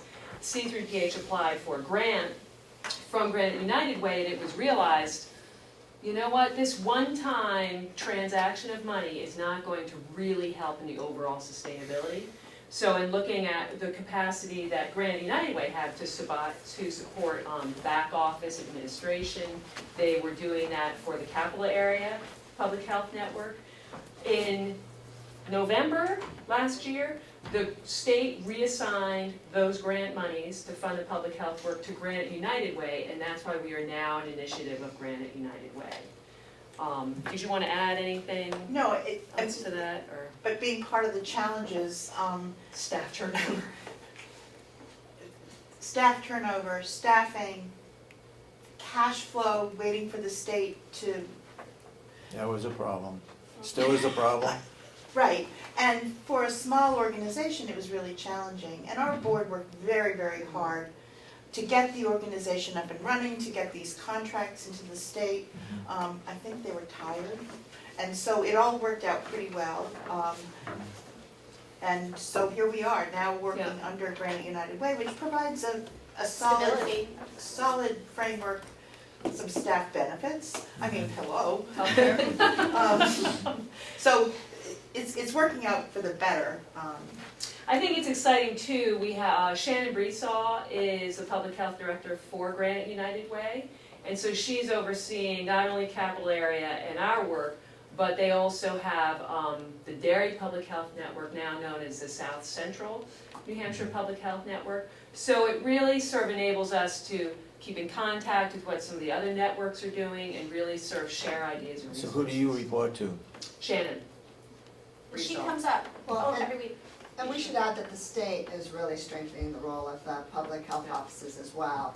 And a lot of information and potential funding, maybe even coming through our office directly, so, or through partnerships. So Yeah. there is a strengthening that we're seeing from the So state. you do get money from Health and Human Services? Oh, yes. Oh, yes. Yeah, and actually, to clarify that, who do we report to? My direct go-to, and I think all of us are slightly different, Neil Twitchell through the Department of Health and Human Services. He oversees the Public Health Advisory Council coordinators' work, as well as emergency preparedness. Valerie Morgan on the BDAS side, Prevention side. the prevention side, Bravo is, Hannon. and Rob O'Hannon, yeah. So, Okay. so we do, I mean, talk about diagrams, we could diagram all kinds of things. Which but, strengthens us, because we're working with the network Yeah. throughout the state, so we can learn more quickly what's going on and what's effective, and make the best use of it within our counties. So, so again, do you have any other questions about that, sort of clarifying that history, where we're at? We've completed our CHIP plan, the priorities align with some of the SHIP, the State Health Improvement Plan, as well as Memorial and Huggins. Again, always being cognizant, we always have that data delay. So we're looking at data, 2013, 2014, and trying to influence our work. New Hampshire Wisdom, there's some great data resources, I could certainly send that to Ken if that's or appropriate, whatever, to help, disseminate that information, disseminate that to you all. The work groups, we spoke to that. Again, always trying to look at those relationships and adapt as needed. And where we're going, we're reviewing, the work groups continue to evolve, but really any way we can be of help to you all, and you all can be of help to us, is really letting us know what's going on and how we can help. I think the best example is with the jail. Jason came and spoke to, was it the December or September meeting last year, the round table? Yes. Yeah, and then heard about work going on at another county jail that Jason was tying into, and now there's this meeting in June, and what we heard of at the Governor's Summit, this is the way it works. It's, hey, I heard about this, oh great, I get this letter from Jason. And so it's really, really exciting. I think we have a great kind of word of mouth way of doing things. The advantage of being in New Hampshire and in a small county. Yeah, exactly. Because we do know each other, and that's, And I think that the final thing I'll say, which really kind of really brings us all together, is I just want to offer my, I guess me as a contact for the 1115 Medicaid waiver, the transformation waiver program. Have you all heard about that? Yeah, touch base with you. It's, Yeah, you've been working with Howie on it? yes, yep. It's basically, it's an opportunity that has been brought forward to bring about a real transformation in strengthening community-based mental health services to combat the opioid crisis and really drive healthcare delivery reform. So it is a way that the federal government is looking at providing these extra incentive Medicaid funds. We have to identify those providers to the Medicaid population within our community, within Carroll County. But as we have had the state divided up, we are actually in a region of New Hampshire that's partnered with COAS and a little bit of Grafton County in trying to bring about. And so this is exactly the sort of thing where looking at the innovative programs that you all are implementing at the jail to really strengthen those folks as they're heading out into the community. That's where I think we're gonna really see some of these changes made. So I could go on and on for another 3 hours about that. But I'll end that and send you information if you need anything more about that. So I want to thank you very much. Family, thank you. Yep. Thank you so much for coming. Yeah. And, you know, we should do this, you Get know, out of here. every so often. Anytime you'd like us to come, we'd be more than happy to. And I'd just like to invite you all, and I'll leave a white folder for maybe one of the commissioners who would like to serve on our leadership team. Yeah, but But one of these two, I'm not running next year, so you want to that's have kind of what I one of figured. these two. Kind Probably of this guy looking at over here. Commissioner Ahlgren, That but, can be a community member. Oh. that's the little buzz The that's mental put in my health ear. problem. Yeah, mental health. Yeah. But again, I can use June the- 14th use is the our help. roundtable meeting. So, I want to come along. Thank you. Thank you very much. And that's at Troy-Cap? Yes, TriCap, Tri-County Cap, 10 to noon. At 14, at noon? No. Yes, no, 10 to noon. 10 to noon. Yeah. Tuesday, June. Emily, where's the office in Ossipee? The 12:30. Yeah, well. You Yes, know, yes. it's, Next yep, to John next to Deere. John here. Yeah. Yep, John Deere's happy we're in there. My husband just bought a tractor from them. It's a great connection. Thank you very much. Absolutely. Look forward to working with you. Yes, anything we can do to help. Do we report in or anything? No, I got a lot. Is there anything that, oh, yes. See what I'm saying? In your packet, there's a,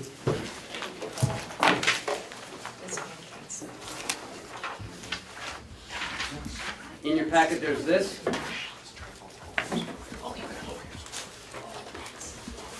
Jason, Yeah. I'm showing them this. Did you just want to explain a little bit about that? That'd be great. I know.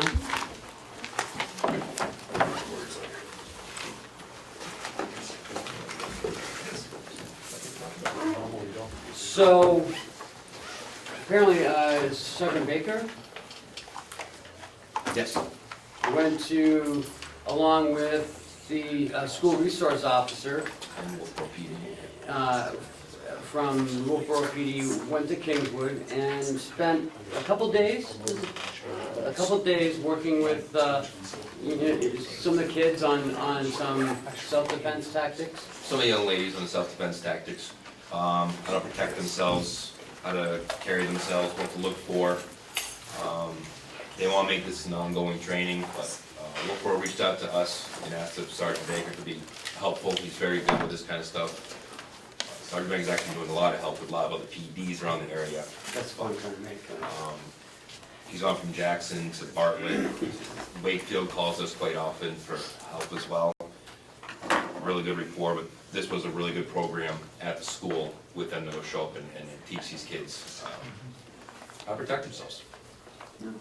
So, you know, it's a little good PR.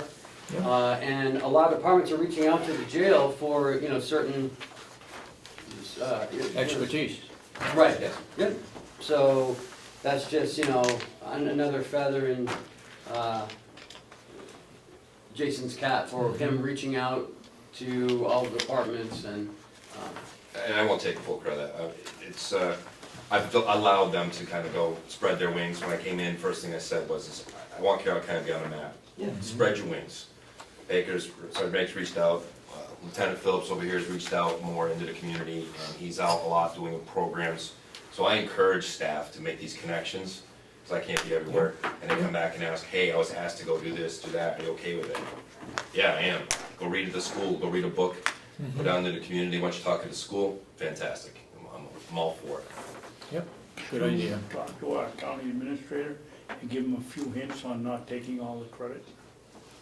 No, everything came through him first. I mean, Oh. sorry. When he was still down at Stratford, he actually called me on all this so I could start it. So it was preemptive. I didn't take the credit. The other thing is the RFP for the security system that's due end of the month. A lot of interest, so I've had several different phone calls and reaching out, and another one's coming to a site visit next week. So, a we should be, hopefully have a couple bids. Beyond that, And how did the, you went up to the convention here this week? yes, up in Mount Washington, yes. Was it worthwhile? Yeah, there was some really good, there were really some really Really good good speakers. speakers. The keynote did you learn? speaker, the military one that was talked about success and how he took from his Navy SEAL training and how that related to how things work in a workforce. About sometimes it's not about people are complaining you got a bad team. Oh, it's a team. The commissioners don't do this. They don't do that. And the more it talks about is what is the leader doing? Maybe it's the leader, not the team. And it's a very good story. We talked about that 2 different SEAL teams. One SEAL team was just kicking rear end. And when you do, you get a reprieve from the next race or everything else, especially during their hell week, because it's 24 hours a day for 5 days. And what they did was, this other team that kept losing, they said, you know what? We took the team leader over here and swapped the team leader over there. And the team leader that was not doing so well was like, good, now this other guy can see that it's the team's problem, it's not my leadership. Well, that wasn't the case. That team that was losing either won or at least came even with the other team. It showed that that leader put them together to make things work properly. So that was, I thought, was a very strong message about how, that you talk about hiring the right people, putting the right people in spots in those key roles, which is, I think we've been trying to do the past couple of years. You guys have moved forward in doing that. So things that this county started doing, it was kind of a good talk about that there. There were some other good speakers. Tripping on your own face and making mistakes, but still going through it and finding the positive stuff there. Yep. I attended the legal updates kind of on why you can and can't let people go, especially when dealing with unions, non-unions, that kind of stuff. So there was a lot of good stuff there. And then the 21st, I take off to American Jail Association Conference in Austin, which is another one which will have a lot of legal updates and a lot of things from across the country. Okay, thank you. I understand as a youth you were quite a trout fisherman? Yeah, it was good. It was good times. Like, Yes, I heard you spoke with Mr. something out of season? I heard you had a nice Oh, another conversation. David Wow. fist here. How is it? Good, I heard good. a nice conversation with Mr. Patterson, yes. Yeah, Huh, interesting. he's a fellow umpire. Little short, He too filmed me. many of them, or what was the problem? No, It was in March instead of April. Oh, I was a kid, we saw the stocking truck leave, we walked up to the shore and started pulling some out. Fishing game may have had a few words with me. And you had well, they like all do, 50 fish. March and April all have the same number of letters, I can see where you can get confused. There was some nice fishing. They had to be Yeah, returned. and use the net as they come out of the truck. He had to be returned. Maybe my parents were spoken to too, but yes. they told me a whole lot of stories about you, and I'll keep bringing them up as we go along. Yes, I will be happy to. The three of you, Greg was another one, right? Oh, Greg, yes. Yeah. He's a fish and game officer, son of a trooper. Yep. Yeah, anyways, keep most of them to yourself. You know the difference in corrections between an inmate and not, it's just one step You've in. been corrected, is what I thought it was just the keys. Just the keys, that's pretty much it. What I found amazing was the three of you, as youth, did a lot of things together, and all three of you have been very successful. I found it interesting, I'll say Derek Patterson, because I know him well, he's the assistant principal down in Moltenboro. We Right. started way back when as teachers, went our own separate Yep. ways. Yeah. End up here in Carroll County, he's at Moltenboro as the assistant principal, and he's awesome, he's fantastic, best teacher I've ever met. And then Greg himself is a fish and game officer, one of the best in the state. His father was Lieutenant Chuck Jellison, which was, if anybody knows him, a lot of people in the community, the law enforcement will know him. He was like a second dad to me. Fantastic man. Yeah. So, we all have very good influences. Good for you. Thank you. We got put on the straight and You narrow. were fortunate. It's very Sounds like you fortunate. knew them. I got put on the straight and narrow. Thank you. Last couple weeks ago, we passed payroll policy. No one signed it, so here it is. If you could just sign it, that would be terrific. You didn't make any changes. Yeah, I changed the whole thing. No, I went All the downstairs. checks and- now made out to him. I went downstairs and I looked in the thing, I was like, it's not signed. I'm like, oh. Is it dated? Yes, so that's the one that you said, if you look on the front, you said, oh, good, it's dated. Do you have a pen over there? Yeah, I do, but it's out of ink. Huh? It's out of ink. It's out of ink. And the next, there you go. Thank you. The next policy that I handed out to you a few weeks ago is the accounts payable policy. I hope that you've had a few weeks to look at it. I hope it's okay. And if there's any questions, if not, then I'd like to have that one signed as well. And you also I'd received, like to hear a motion to accept the internal control for accounts payable. Approval. So moved. Do I hear a second? Second. Any further discussion? Yes. Go ahead. When you're drawing these up, Ken, do you have the department heads in and they work on it, or is it, Chuck, or is it a copy from Stratford? Or? no, I draw these up the way we do it. I give it to Chuck and to Kathy for any corrections. If I get no corrections, then we move forward with it. All those in support of the motion, say aye. Well, I just have one Okay, go ahead. mention that it should be more specifically dated. So when it is updated, then that new date can be made, so the document, so we'll know if you're looking at a document that's up to date or not. Yeah, good point. I'm sorry, I don't understand. It Well, says issue date It says issue date 2016. 2016, but just more specific as to the issue date. That way, if we make an amendment, we update, we put a new date on it, so that way if you're looking at a hard copy, you might be able to identify that it's outdated.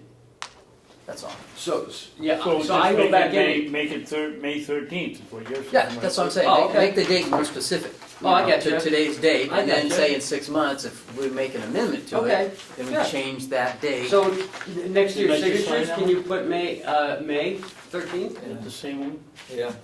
Throw that, fold it up and throw it away.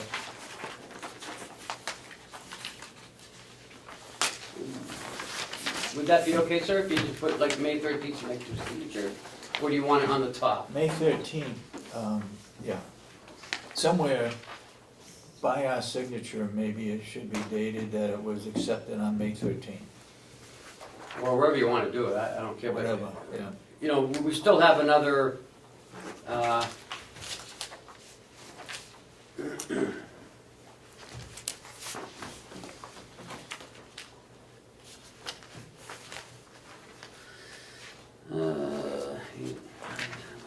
we still have another five or six to go, so on the ones that come forward from now on, I'll put the date at the top. The next one is the cash receipts. What's that? You didn't finish your vote. Oh, All those in support of the, All right, aye. Aye. Thank you. and is that one signed? Yes. We hear a motion Accounts payable? to approve the cash receipts deposits. I'll make a motion to accept the cash receipt deposits, and the issue date should be, if it passes, May 13th, 2016. Second. Any further discussion? Yeah. Now that we have these policies, and it seems we got a policy for everything from inhaling to exhaling. No, I don't have the Excel one done yet. Well, we So get just to- hold your breath. Get to work on it, will you? Do we have a checklist or anything that we randomly are planning to use to see if people are following this? There's been 2 or 3 instances since I've been on the board when we've issued ultimatums and they haven't been carried through with. I don't understand what you're trying to get at. Well, we've got a policy here, a procedure, and somewhere along the line, are we ever gonna check to see if people are using it? That's my job, Are you gonna check to see? absolutely. Okay. This is what we do now. Okay. And the commissioners Sign in this the one, last please. 3 months Yeah, I have been, especially you, have been have been instrumental in getting a lot of these things done right. You know, between Commissioner Babson, Commissioner Ahlgren, I mean, you guys really, you look at the check registers, you look at all the checks, you look at every backup to make sure that this is the way it should be. And, you know, so now that we have these policies and these procedures, written procedures, this will help tighten up our policies and the way we do business. Right. Well, I think to Commissioner Babson's point, it may be wise for you to have a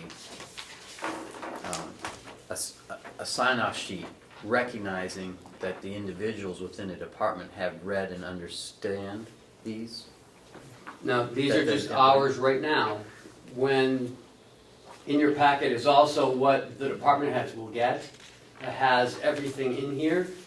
So it's like you know, explains how we do everything, how the information is brought forward. You know, I can't run over to the nursing home and do an audit. You know, I mean, I will oversee what happens in the finance office. You know, because when it comes from the nursing home or the jail, they have to follow the same process.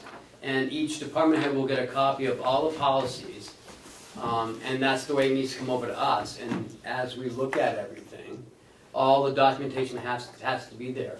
We've had some come through that we sent back because it didn't have what we were looking for, any of the other correct documentation, or insufficient documentation. So, you know, we don't cut a check unless everything is followed now. We have a motion and seconded on that item. All those in support of it, say aye. Aye. Aye. Aye. Then so voted. Did you guys sign it? Yeah. Yes. So, but I guess what I'm trying to say, that the component of this is we've made it, we've passed it, so just as we have everyone sign when they're hired that they've read the rules and regulations, that this is part of it, but since it's new, and when we get to the finality of that, which should be, it sounds like it's at least a good chunk of it. It'll Yeah. never be final because it's organic, but but That's a new that word. we should have people sign off that Okay. they've read them, they've understood them, similar to like what we do on the rules and regulations, Okay. and, you know, to that date certain, and then they can be held more accountable that, you know, oh, I was never told this. Well, I'll add a signature page onto this. you know, and then everyone could get their own copy. Yep. That's actually a really good idea. You know, just that component of it. Mm-hmm. You know, give them a copy, have them George, I sign thought off. of it. What Well, do you want to do we with did it this? as a team. Okay. What do you want to do with this non-public session 1, November 25th, 2015? What's been signed? Why oh, wait a minute, let me see, I just gave you that. You signed it. We're not doing that yet. We haven't done it yet. You're way ahead of the game. Well, you gave it to me. Well, Go you gave ahead. it to me, you signed it and gave it to me, so I signed it. I think it was the policy. So your big packet, the internal procedures, I'd like to wrap this up by the end of the month. So you got a couple more weeks to review it. Just want to keep you up on that. Which one is that, Ken? The Is that the internal one for the documents for the department department heads? heads, yeah.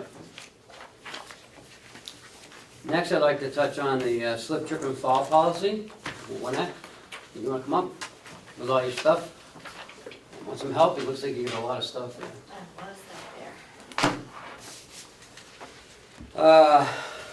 Wynette's done a good job at getting this Prime 3 off the ground. And when we were up at Primex, I was watching on the screen all the towns and some of the counties that have gotten the Prime 3 recognition. And that's what we're shooting for, the Prime 3 recognition, which helps reduce some of our rates. Okay. And there was a whole gamut of things that Gwinnett had to do, and the safety committee had to do. And she did a really good job. And one of the final things is some policies. So go ahead, Gwinnett. Yeah, and we, number 6 on our crime assessment is to have a slip, trip, and fall prevention policy. I don't believe we really have a policy in place, so that's the first thing that we have to do. Policy is up to date, has to be in place. So the committee has approved this policy with a slight change, so now it's given to the commissioners to see if you approve of this policy so that we can say that we have one, and that it addresses both employees and visitors, and that all employees are aware and understand the policy, and then we have to submit this to Primex as a part of our assessment. This policy will need to be disseminated to everyone in the county, and it will be part of the safety policy, so everyone in their departments need to have knowledge of the joint loss management safety policy also. Does this fit into the committee for safety? Mm-hmm. Yeah, this is from the safety This is from committee. them. Your joint loss management committee is your safety committee. Is it mentioned in here? That we have a committee that looks at safety and? Yeah, it's on 4. Right, evaluating and reporting. The joint loss management committee, who makes the recommendations. Joint Loss Management Committee, okay, I got you. Yeah. Now, I guess I have a little problem regarding the responsibilities, uneven walking surfaces, poorly marked and poorly lit walkway transitions. We all know we've got a problem over at the nursing home between the curb and the sidewalk.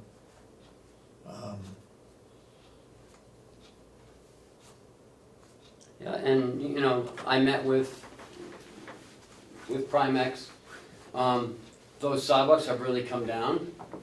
We were over there, a couple weeks ago? Yeah. And we looked at them, and they're right back down to where they should be. Mm-hmm.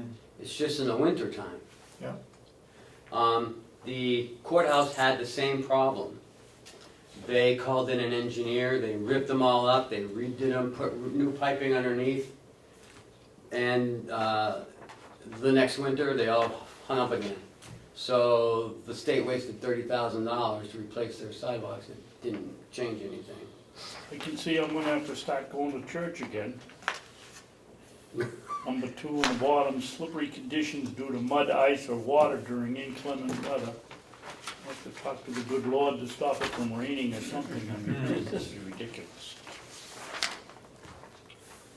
If you read the beginning of that, it's the policy that the employees will be required to monitor and report whenever reasonably possible. So it goes along with what number 2 says. And correct conditions Yeah. that have or are likely to cause. Mhm. So what it's saying is if you're walking into work and you almost slip and fall, you should tell somebody so we can get some salt out there. Some salt up Yeah. there, or, You know, that's what it's trying to say. or if there's or if a resident spilled some juice or water on the floor and you slip through it, but you don't bother to Right. wipe it up. Kind of interesting, yesterday, one of the speakers at the end of, yesterday's last keynote speaker was really about this, and that's why Primex brought this speaker in, because her husband had slipped and fallen on a slippery, oily type substance going into a men's room, because nobody identified it with a wet floor, a wet sign or anything, slipped and has incredible serious injuries due to that, deleted his memory, and everything. It was, Amnesia deletion or something. a very moving presentation, but it all comes back to, making people aware, trying to help prevent any of these. Right.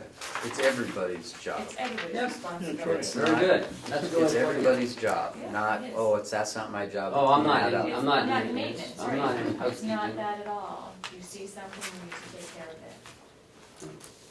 Or at least notify someone Yeah. and, you know, grab a wet floor sign Right. or, Right. Do I hear a motion to approve the slip falls and policy?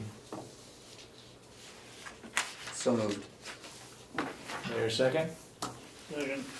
All those, any further discussion? All those in support of the motion say aye. Aye. Aye.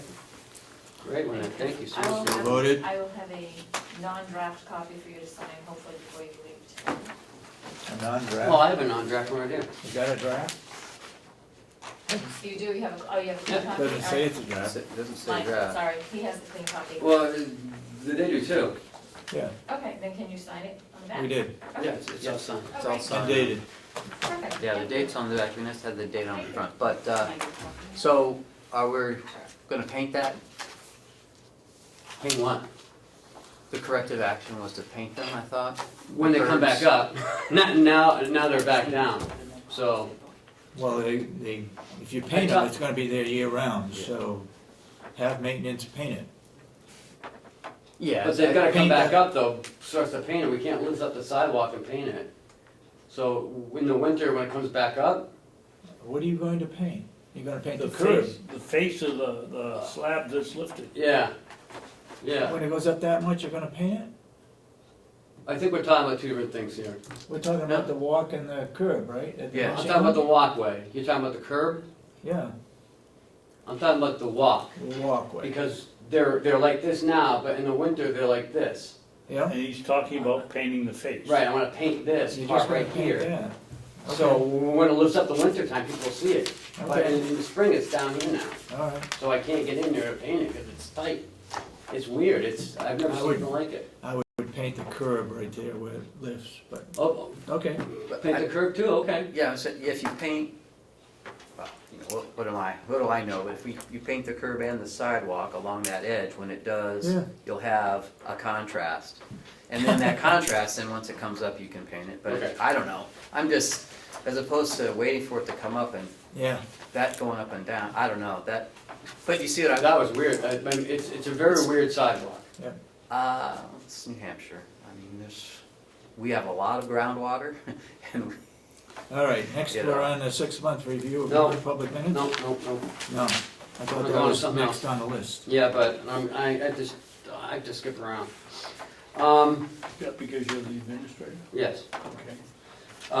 In your pack, oh, yeah, it's not in your packet, I have it right here. Lynette, you give copies of yours? What are we on now? We're on the, Where are we? we're on the performance side. Oh, yeah. Sorry. You asked, I don't see Commissioner that. Ahlgren? I don't see that on the It's list. not, I was gonna do it under, administrators, Okay. but Lynette's here, so. And that's for the minutes. A couple months ago, Commissioner Ahlgren asked to have an update on where we are with the implementation of the performance audit, And I did too. okay? So I did my part and Lynette did her part. I don't leave out Representative Cordelli, who's in the last 2 or 3 times he's spoken, has told the people that are listening to him that we haven't done anything on the performance audit, because we have.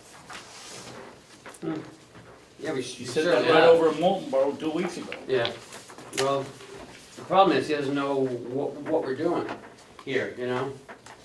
Seems to. No, he doesn't. So, my piece is on the financial operations. So this isn't what has been done, this is what you're going to do. No, No, what's It that? says summer of 2016, this will be implemented.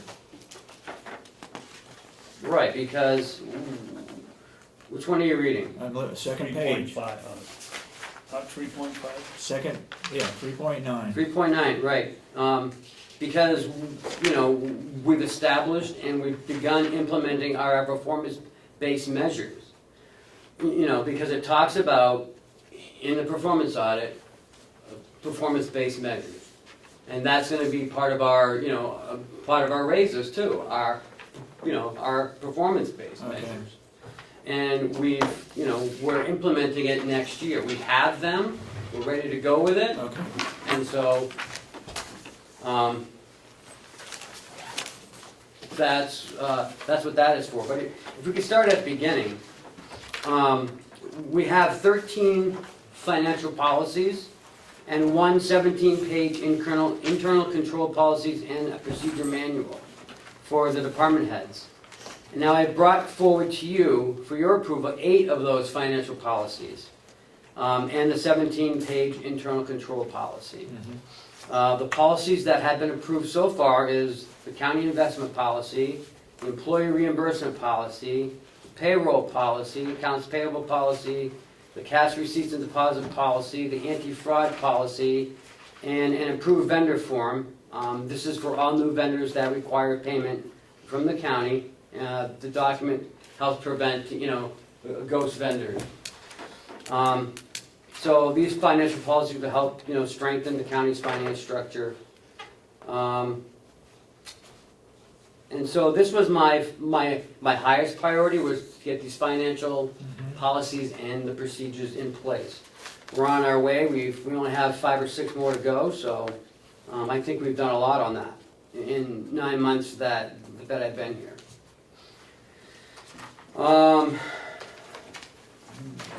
3.4, the procurement.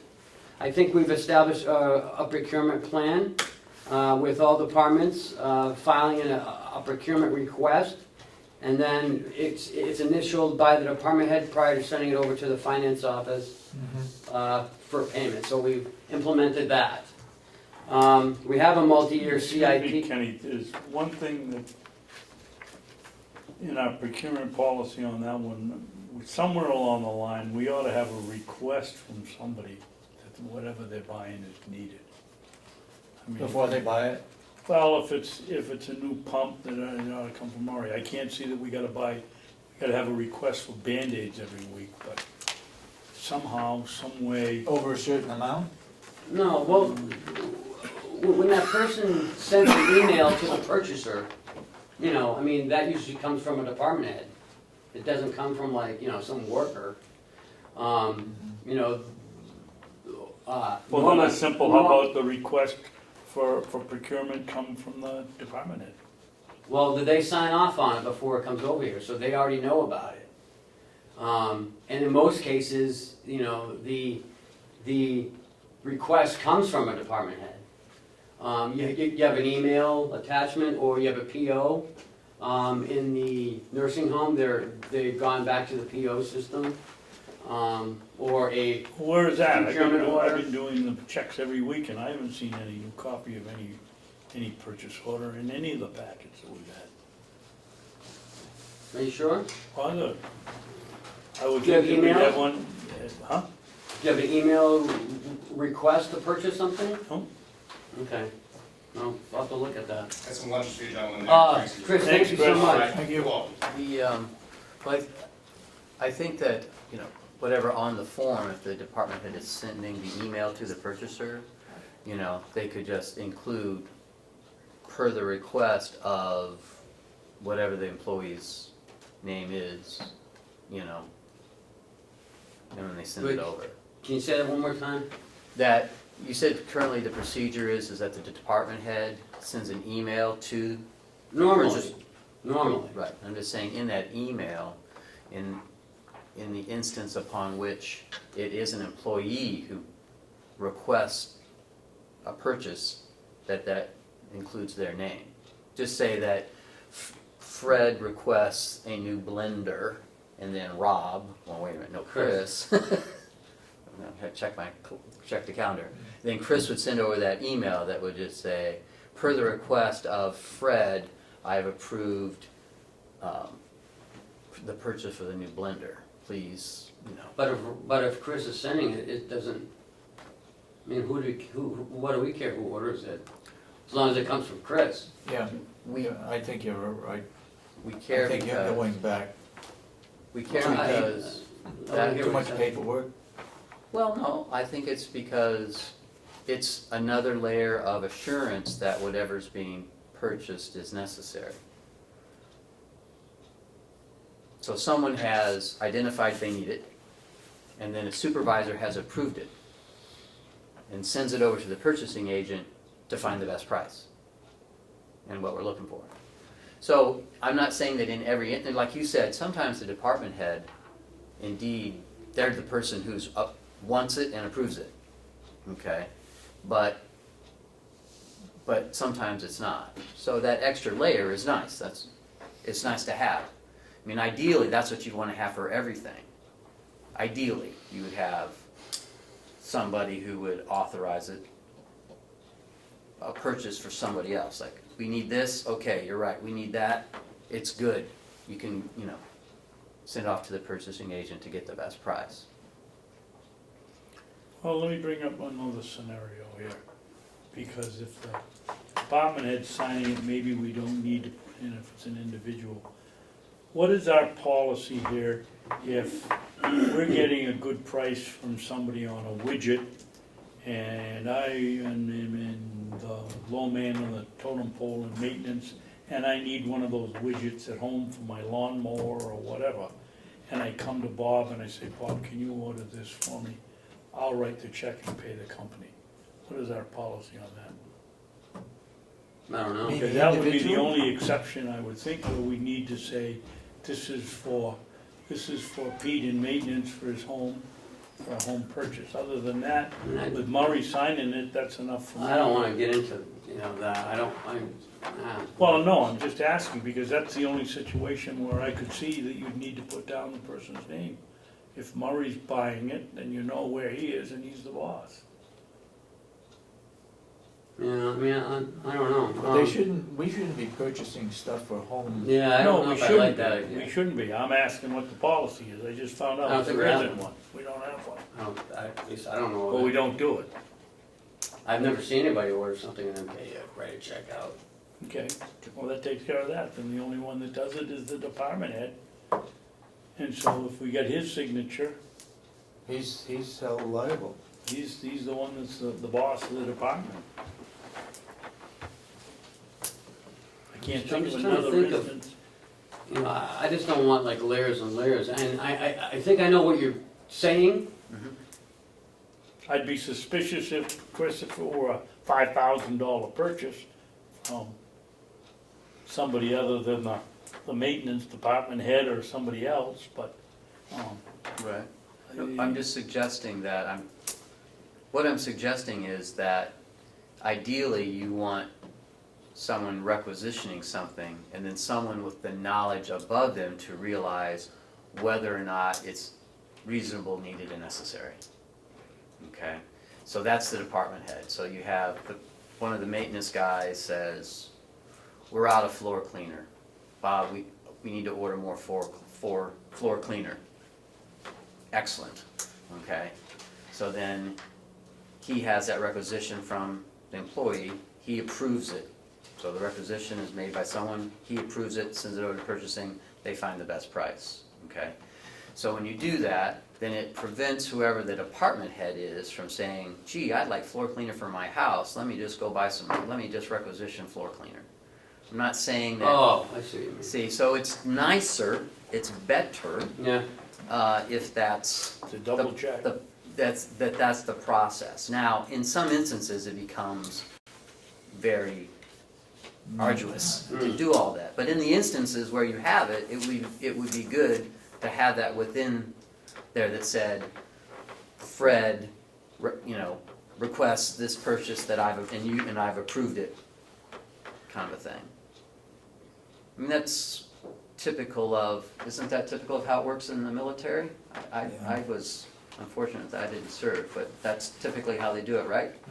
Radar goes out, they need it. The chief approves it, radar goes, buys it.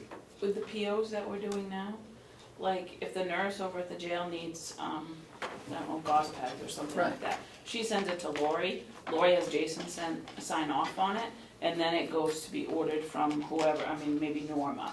So there is that. Oh, so we're already doing it. That is happening. That is good. And I will show you, Commissioner Babson, downstairs.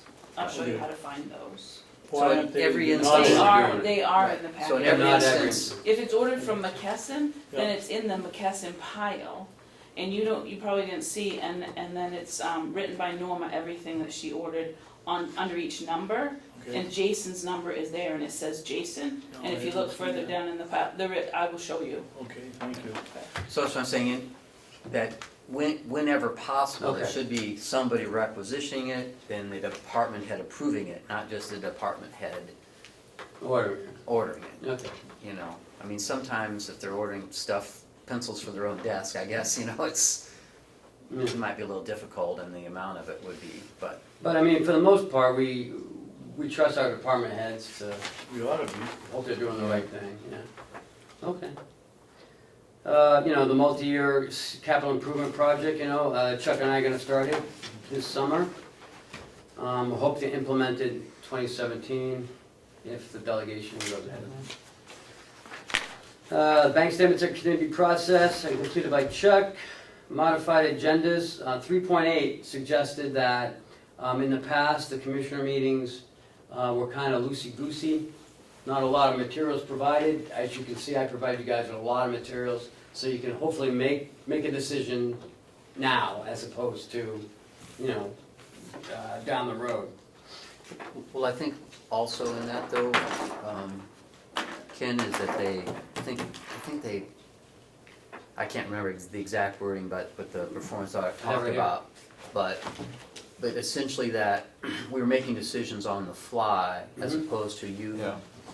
giving us material, giving us a week to look it over, and then coming back to make a decision on the next week. You know, that's something that I think we've tried to do, at least on the bigger things.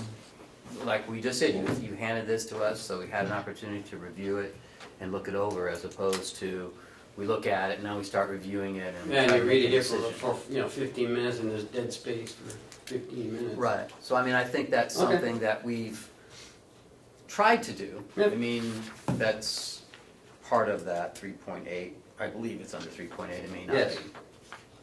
Yeah, about 3.8. And so, and the 3.9 we talked about was the performance-based measures. Organizational structure and staffing, 4.2. In 2015, the county hired a professional finance director with many years' experience, although it wasn't recommended by the audit. But we found, I think it was right here, partially well, they said, Either or. I Either can or. remember. right, and Something you like get that. did both. 4.2. I'm not sure you could say not recommended by the board, it was a choice. Well, they said, no change in the staffing allocation, for the human resource. 4.2, no change in the staffing allocation for the finance department is recommended at this time. However, if the county administrative position as recommended is not pursued, the county should implement a chief financial officer. Well, I think that, So- but to this point, is essentially what we did, we replaced Chuck's position, took the place of Kathy Gary. Kathy Gary's position, so that, I mean, her position was never filled. So essentially we had three people in the office, and we hired Chuck to replace Kathy. Yeah, So he is the financial director, but we didn't add anyone new. What we did was, we added the part-time person, or in the process of adding the part-time person, so we kind of elevated that position. Well, we actually, What was Kathy's financial manager, wasn't that her title? yeah, I guess so. So we established a financial director position, elevated financial manager stat, and then we hired a part-time, bookkeeping, account, whatever, assistant. I would feel better if that was taken out, although not recommended by the audit. okay, With many years of experience, the county found it was needed. okay. Well, I mean, I think what was trying to project is that it needed, Someone with a higher degree, right, I think. that somebody with, that there was, we needed somebody with more knowledge of it there, if there wasn't gonna be a county administrator. And that what we did was took that advice and said, okay, well, let's try to find someone that can fulfill that position by restructuring and not adding quote-unquote a financial director, as opposed to we added the part-time bookkeeper. Do you see what I mean? Like, because that's really structurally what we did. We added a part-time person. We had the same number of full FTEs within the office, except we identified to add the part-time bookkeeper temporarily. All right, so I'll just take it up. You know. 4.3, you completed, you hired a county administrator.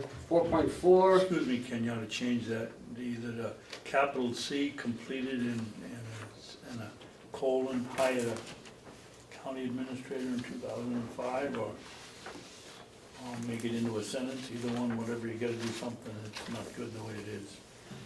4.4, implement IT into an in-house position. Not reviewed at this time as it's a low priority. That's something, we haven't even looked at yet, because it was basically a low priority, so we haven't even addressed it. 4.5 says the county should seek to implement multi-year collective bargaining agreements, and you've done that. 4.6, the county should not implement a program to buy back unused employee leave time. Although it's not recommended by the audit, currently the county is at this time reviewing a sick time buyback program, which if implemented will have a policy and procedure which will be for the consistent application to all employees, allowing less call-outs and having full coverage staffing. If this is accepted, it'll be implemented in 2017 or 18. Should you add in there the union? Anything dealing with the union? Why, they already have a sick time buyback. This is for non-union. So I can put This down, is for non-union? yeah, I can put non-union. Okay, But we are gonna look at it for the union as well. yeah, Because we want it, so, it's for all. okay. Yeah, I guess I'll have to read the performance audit. When I read it, I got out of it that the sick time policies were not, the Recommended. buybacks were not recommended, so Yeah. that we should endeavor to have those removed from the collective bargaining agreements. That's, If, however, the county desires to implement a program, it should develop and adopt or negotiate a formal policy regarding the terms, conditions, and circumstances under which buyback of leave time will be allowed to ensure consistency of application to all employees. oh, okay, all right. So that's why we've been talking about it, because, I think it's a good idea. Yep. Well, it's a good idea to be consistent. And it's a good idea to, want people to come to work as opposed to calling out. So Lynette, why don't you up on yours now? Sure. I just went down 2.1 and identified and put the responsible on the status, and basically the status is what we're covering today. Human Resources should continue with the standardization of all files, and that's what we have been doing. The department should also establish a formal protocol for access to each file, which we do in the personnel policy, that people are able to access them, as well as any supervisors with a need-to-know basis, and to separate the files, which that has been done. The separation of files, for example, medical files and then internal investigation files are all separate from the regular personnel file. 2.2, all files, Excuse me, Lynette. yes. Who decides what's appropriate and inappropriate documentation for a personnel file? By law, what we have in the file are the things that are required by law, but also if a department head brings something over and says, I want this in the employee's file, I would determine if it is going in the file or not. If the employee does not know about it and has not signed off on it, it's not gonna go in the file. Anything that is in a personnel file, the employee must sign and must know is going in there. Yeah, it's my own opinion that the commissioners ought to be somehow be involved in the process of what's appropriate and what's inappropriate documentation. Then when the policy is set up, it either meets or it doesn't, or if it's a gray area, then it's Human Resources Department to direct it to decide. I think somewhere in there, you may think it's appropriate, I may not, David or Chris may, if the laws may say yes, but it's up to the board. I don't know about what goes in a personnel file. I think definitely on policies and procedure, but I mean, Gwinnett is well versed in HR. I mean, that's why you hired her. I mean, I don't know why you want to be able, you have to touch everything. I don't know. Well, to the commissioner's point, there may be some wisdom in outlining some policies and procedures about what is appropriate to go into the file and what's necessary for it to qualify, because, unfortunately someday Lynette may not be here and then we'll not know what to do. And so it'd be nice to have something in place that would be a guideline to what is necessary for it to go in or not. What happens if the employee doesn't want it in their personnel file? It depends. If it is a They stamp their feet, I guess. I don't want anything in my Yeah, I was file. gonna say, All right? turn mine upside down and Walk away. I mean, suppose it's a bad evaluation or something negative from an outside person, outside of that department, is writing up something about this individual saying, It may have a. she or he is not doing a good job, and I want this placed in that personnel file. That would be something that, Ken and I would talk about. If there was something that an outside person sent in, a complaint, or say if a citizen sent a complaint in, Yeah,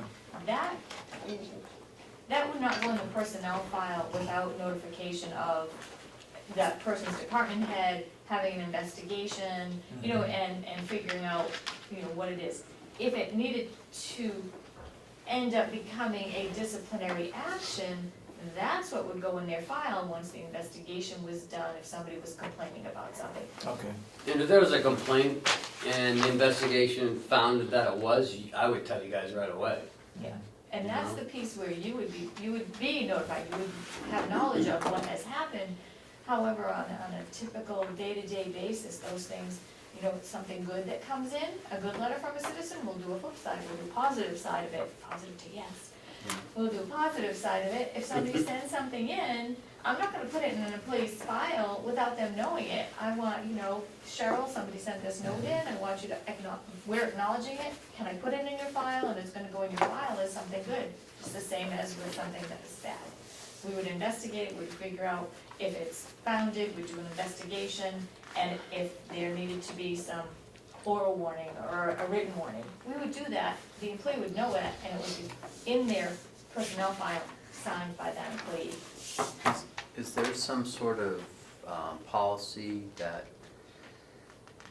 so if someone is suspended, is there some sort of policy that guarantees notification to the commissioners? If someone is suspended, Yeah. like, Where's the threshold? I agree, but to Commissioner Babson's point, maybe there is a threshold upon which the commissioner should be notified. If an employee has been suspended, then perhaps that should be a policy that the commissioners are notified that that person has been suspended. If that person has received a written warning, no. See what I mean? But if you wouldn't be suspended unless you have, it's a progressive discipline. it No. is, Just think what we went through. It's Had we progressive been discipline. notified, maybe it would have been different. Just, And the other piece is, I think you need to consider the complaint procedure and the complaint policy. This is a department head's decision that, you know, somebody needs to be suspended. That's the department head's responsibility. That's why you're paying these department heads the money that you're paying them. that's correct. Ken That's why I said would be- notified. Ken would be notified, but if that I don't complaint think I'm policy. notified about all Not all of suspensions. them, because it depends on the severity. Right. And that's the complaint procedure, so if the person felt that they were suspended and it wasn't right, it would go up that complaint procedure and then you would get it. That's why we have that policy in the personnel policy handbook. So there is a policy in place and there is a procedure. And you need to let the department heads do their job, and if it comes to the point where you need to be notified, you would be notified. Like something like that you're talking about, absolutely. But somebody used their cell phone on work time. Okay, And so, they've used it Well, let me for- give you, what let me give what you I'm trying- a ridiculous scenario, because I agree with Chris 100%. What happens if we suspend somebody and we don't know about it, and And I don't know this about person, well, I don't know whether you do or you don't, but we don't. Wait a minute. And so we meet somebody in public that knows this person, and we don't know that person knows the suspendee, and we say, what a bum that person is, and he shouldn't have been working here. That gets twisted and used against us in a law case or a suit. If we don't know, I mean. Wait a minute. Say that Yes. again. No, wait, I wanna say stop right there.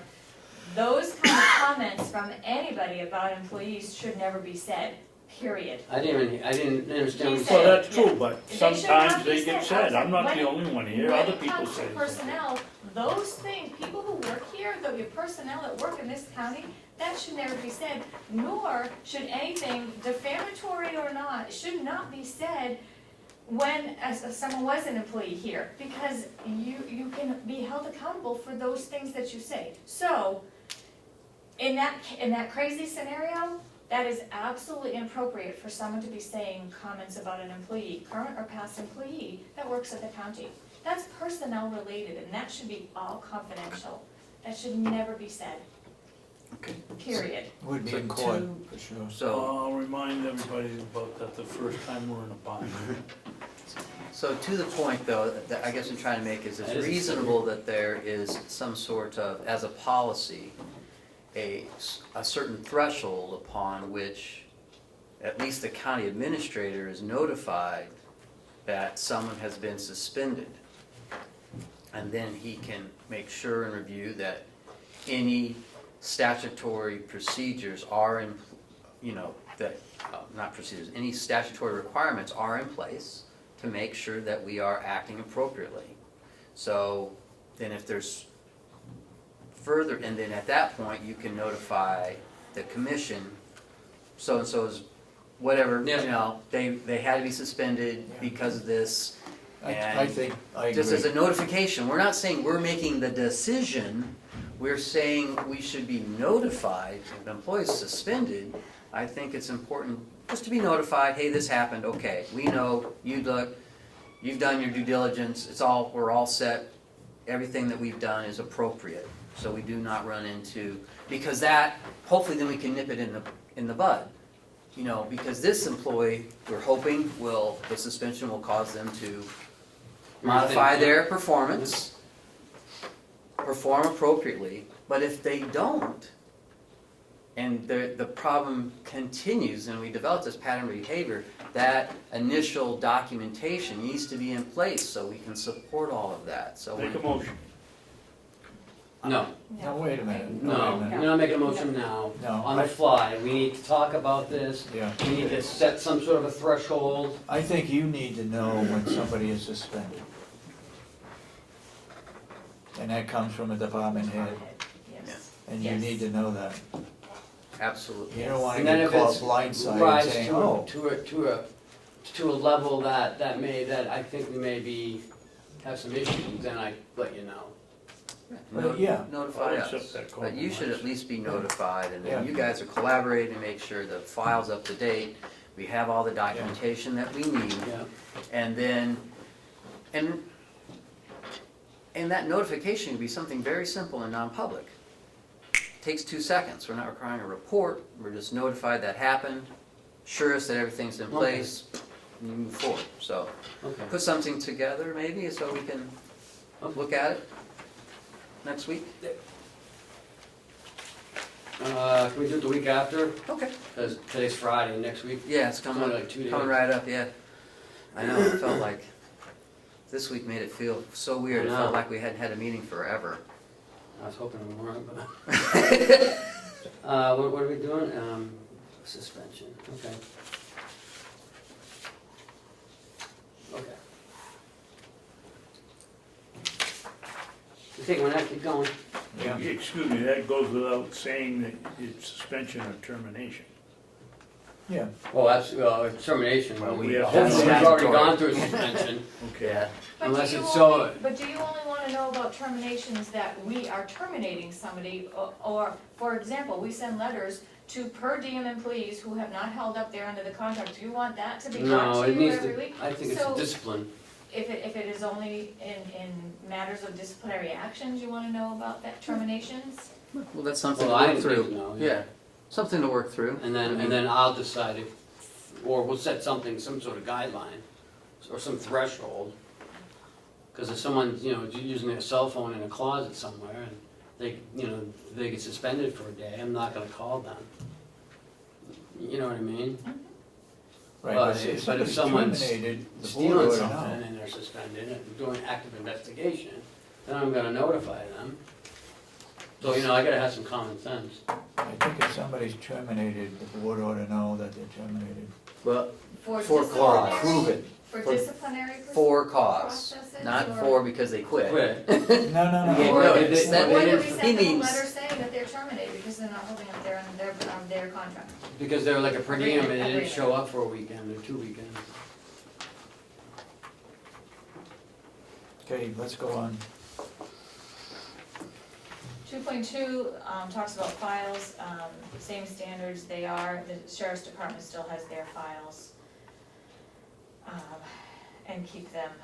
And that has Okay. been ongoing. 2.3, formally review each job description to Can we ensure. go back to 2.2, please? We're just getting this for the first time, so I'd like to read it. The sheriff's department, I suspect, doesn't want us to have the personnel files, is my guess. What prevents us from saying that his file we can't have, or anybody that's elected, that nobody else elected there, so it would be his? But, I mean, if they're Carroll County employees, why aren't they treated the same as every other employee? Because law enforcement sometimes believes that they have total control of their files. It's been an ongoing battle with towns, counties, with law enforcement that. Why are they different? They're not. They're not different, and they just like to have control of their personnel files. Well, that's, And we tried to send a letter, the county attorney has pretty much turned over almost all of his files to the HR department. The sheriff department still has his files, and that. He Well, said his why? he's elected, so I could see his not being there, but all of those And we people have that Not to those- we say, pay Yeah, for. most- his should be the first one over here. We have Yeah. most of his stuff anyway, but. so And Let's let's, say why he won't do it? Yeah. Okay. I'll talk to him, I'll see We what can he. talk to him and. Yeah, I'll Well, talk to to him. protect your department, why wouldn't you write a letter to him requesting that they be, and put it in writing? Well, I believe the commissioners did do that like 2 years ago when this came out. You did do that. You did? we send him a letter requesting he do that? Well, maybe we need to send a second request. Then we ought to have something in here that was done. Well, Just Can to I just protect- talk to him to see why he protect won't? everybody. I just wanna do it informally to see why he won't do it, Okay, and then we'll go from there. okay. And back then, we did not have. Did we send out the letter on that? I don't No, recall. the commissioners were supposed to send it out. Okay. I don't Oh, know. okay. Well, clearly, it's in the best interest of the county for those files to be maintained by a professional. And as, you know, because as you well know, that what's in that file and what is distributed is important and there can be a significant liability to the county if there's the wrong type of information in there. So Or not the right information. or not the right information. So that is something that. All right, you work should it be out. coordinated. Ken and I can talk All about right. that and see. Let's go on.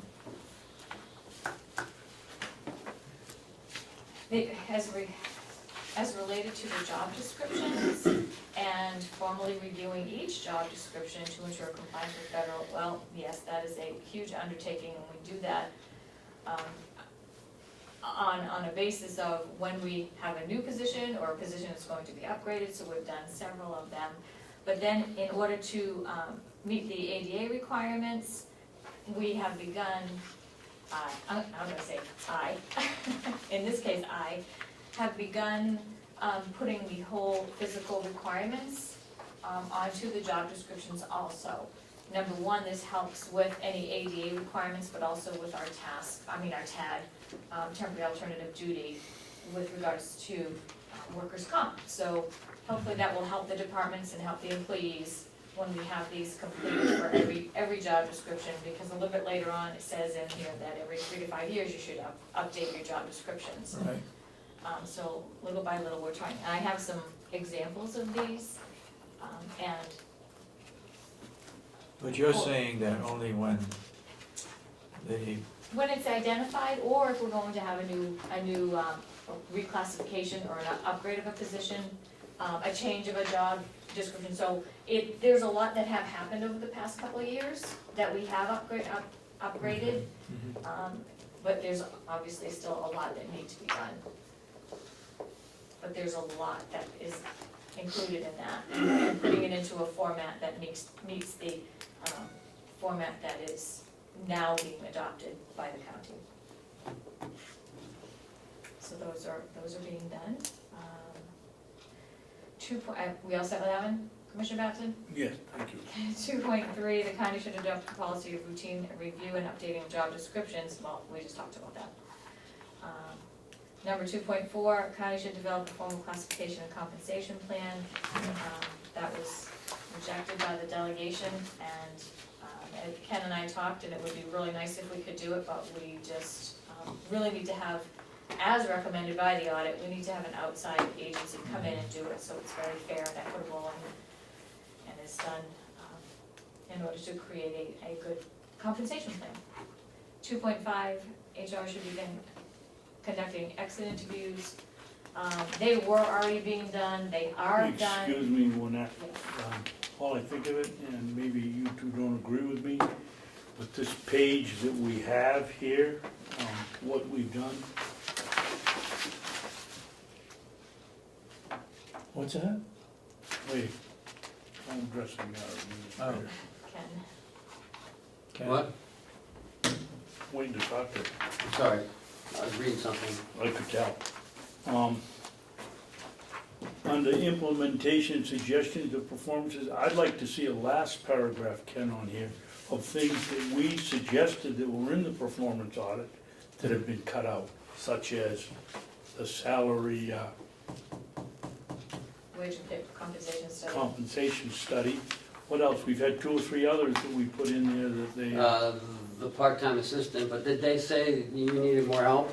Well, yeah, we have, in the audit, it says that, there are The approximately. HRS system, Well, for the part-time person that was approved last year and then cut for HR specifically, approximately 90 to 100 full-time municipal employees for every 1 full-time HR. All right. And with the county, we have 340 people.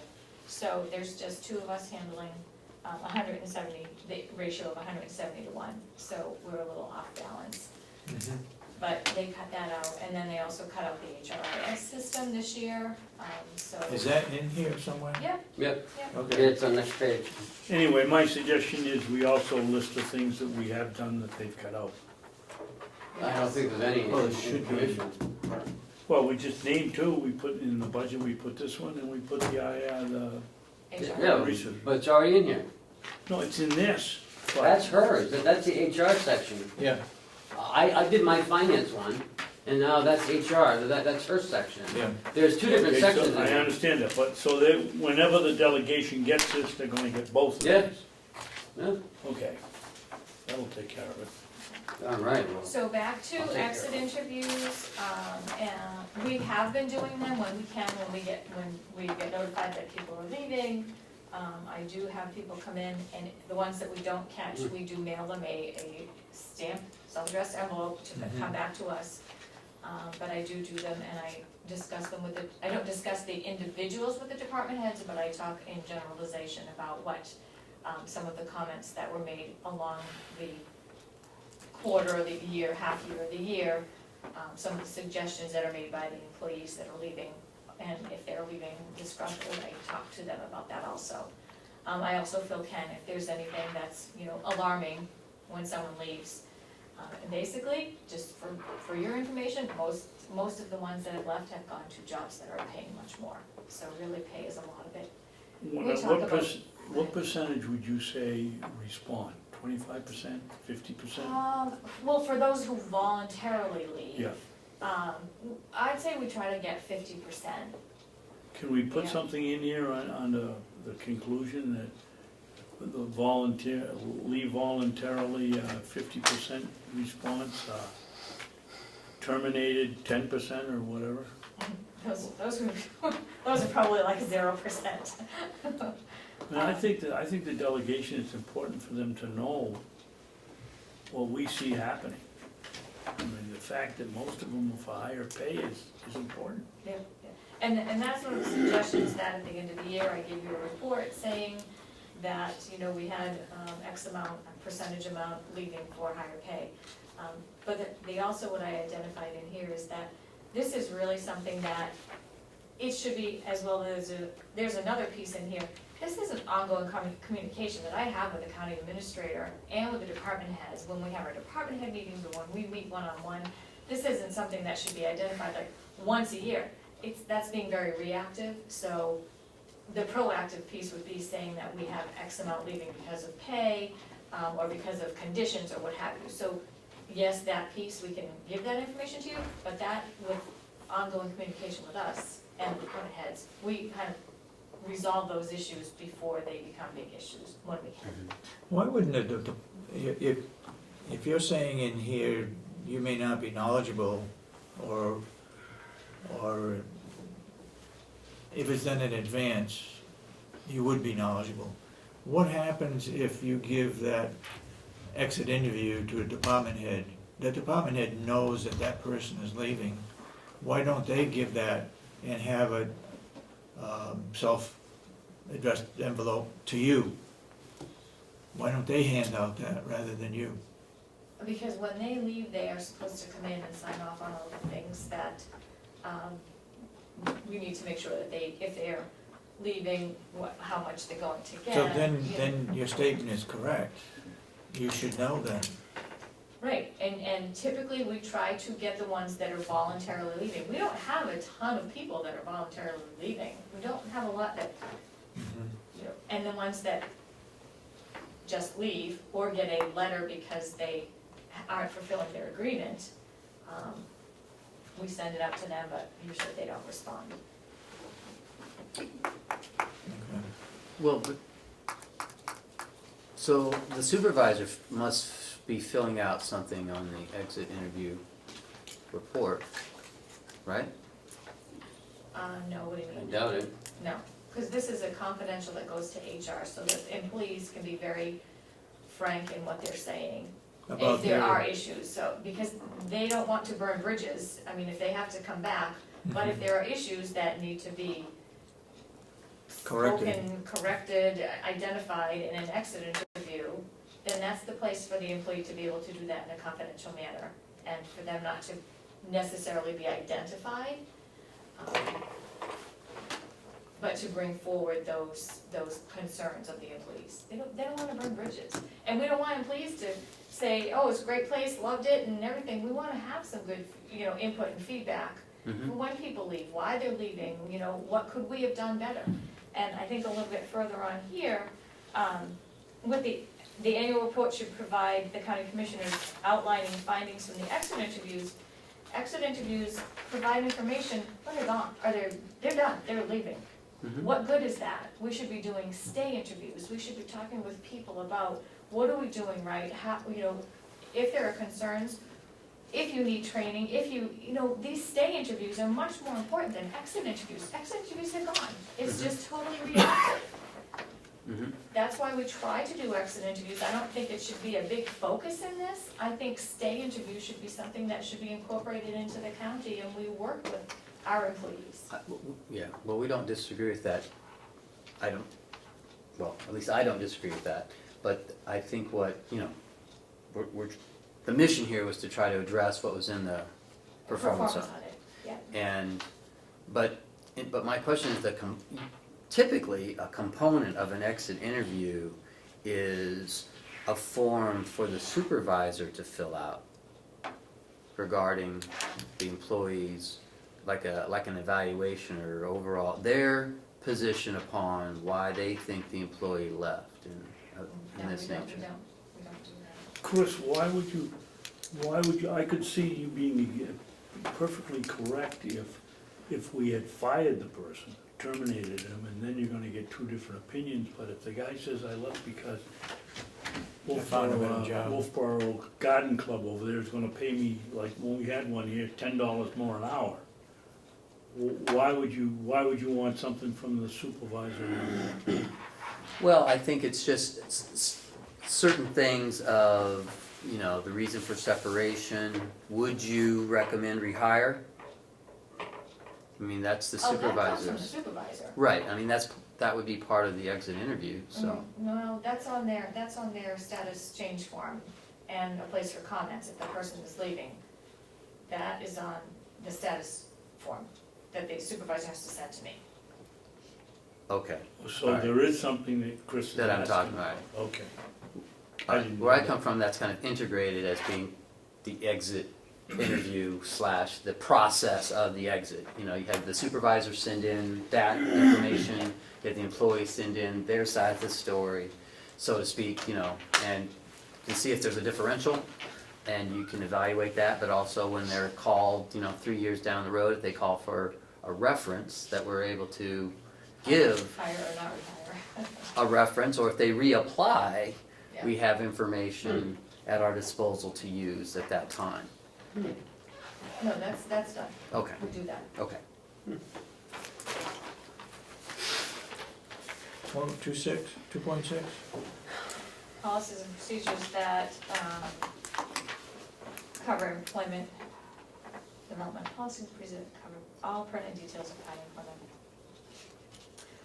I'm in the process and have been developing an onboarding hiring process for all departments that's consistent throughout the county, which will assist in hiring the employees so that they understand county employment, the mission and vision and goals of the county, and a lot about county government and a part of the whole hiring process. We do that, we're doing that. I am developing an entire policy. There's probably going to be about 16 pages in this policy because it has to cover each specific entity's, be it the jail, be it the nursing home, because we have so many different things that happen when trying to hire somebody. So that is in process. And I'll get that to you when we're completed with the draft. Do you have any idea when an estimated completion date would be? I'm trying to get that done for this summer, so I would say at the end of August, hopefully that will be all done. For the draft? Yeah. For just a first rough draft? Yeah. Okay. If that could be included, I think in there, that would be wise to set a goal upon completion. Or not completion, but for the first draft. Because sometimes we get so bottled up into trying to have something perfect and final before we even, and then we never get anything. Sometimes it's good to have an outline or something, at least something to get us going. Ken saw a little piece of it in my presentation at the HR Leadership Forum, and it's very detailed, so. 2.7, purchase and implement the delegation, shot that down. So this HR, is this the HRIS one? Yes, yeah, which would be really helpful instead of doing things by hand continually on Excel spreadsheets that change every single day. But 2.8, enhance the new employee orientation session, and this is kind of all included in that entire piece of the onboarding. This is not public, is it? No, Can't be if you're here. not anymore. Well, John isn't here, so it's just letting the camera roll. So this piece, we had already started doing that. We have the checklist and everything when someone is hired, the audit when someone's hired, all of the things that we go over with them. So that's already been in process, and that's already being done. If we could, I'm sorry to interrupt, but I just wanted to back up to the HRIS Yeah. system there. I mean, are we going to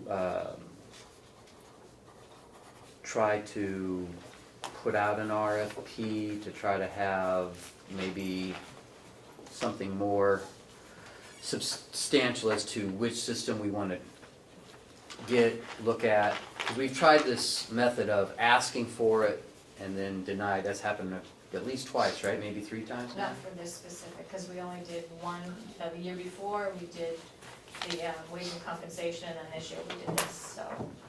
And in the HRIS system, I had met with 3 different companies, I had 3 different proposals just to get an idea of what we could, because the audit recommended 25,000, I tried to see what would be available from different companies and got some pricing, and so I did all the homework before this, so, and then it was not even really a consideration because they shut it down, so.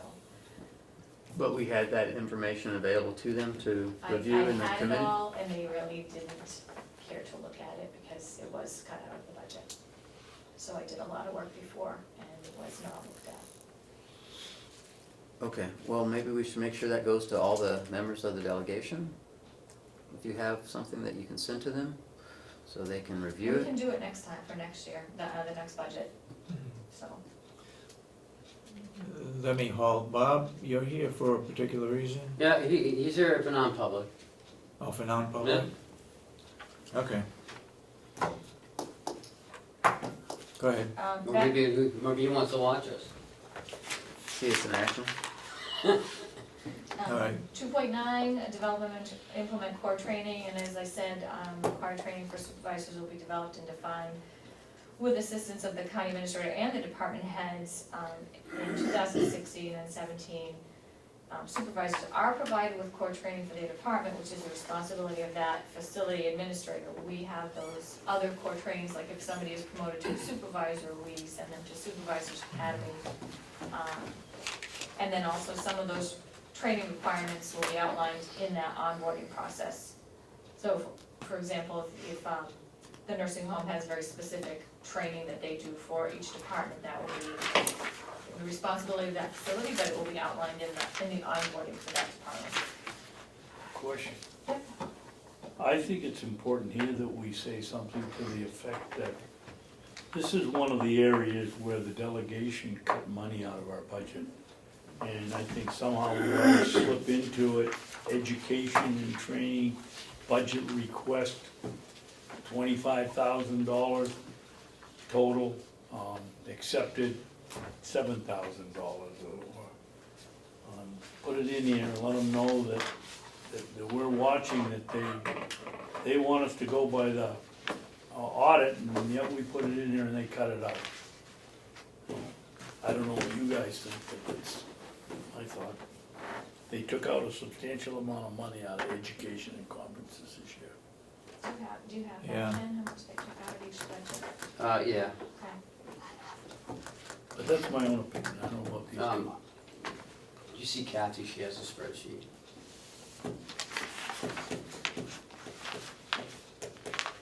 All right. No 210. opinion from you guys? I agree, but I think it ought to come into when we present the next budget. Okay. put I in think- there, I when think we, that, when we put the dollar value in, we put in, this is recommended by the audit. You paid a lot of money for the audit, we're trying to implement it. You need to either prove it, or we write it up saying if you cut it out.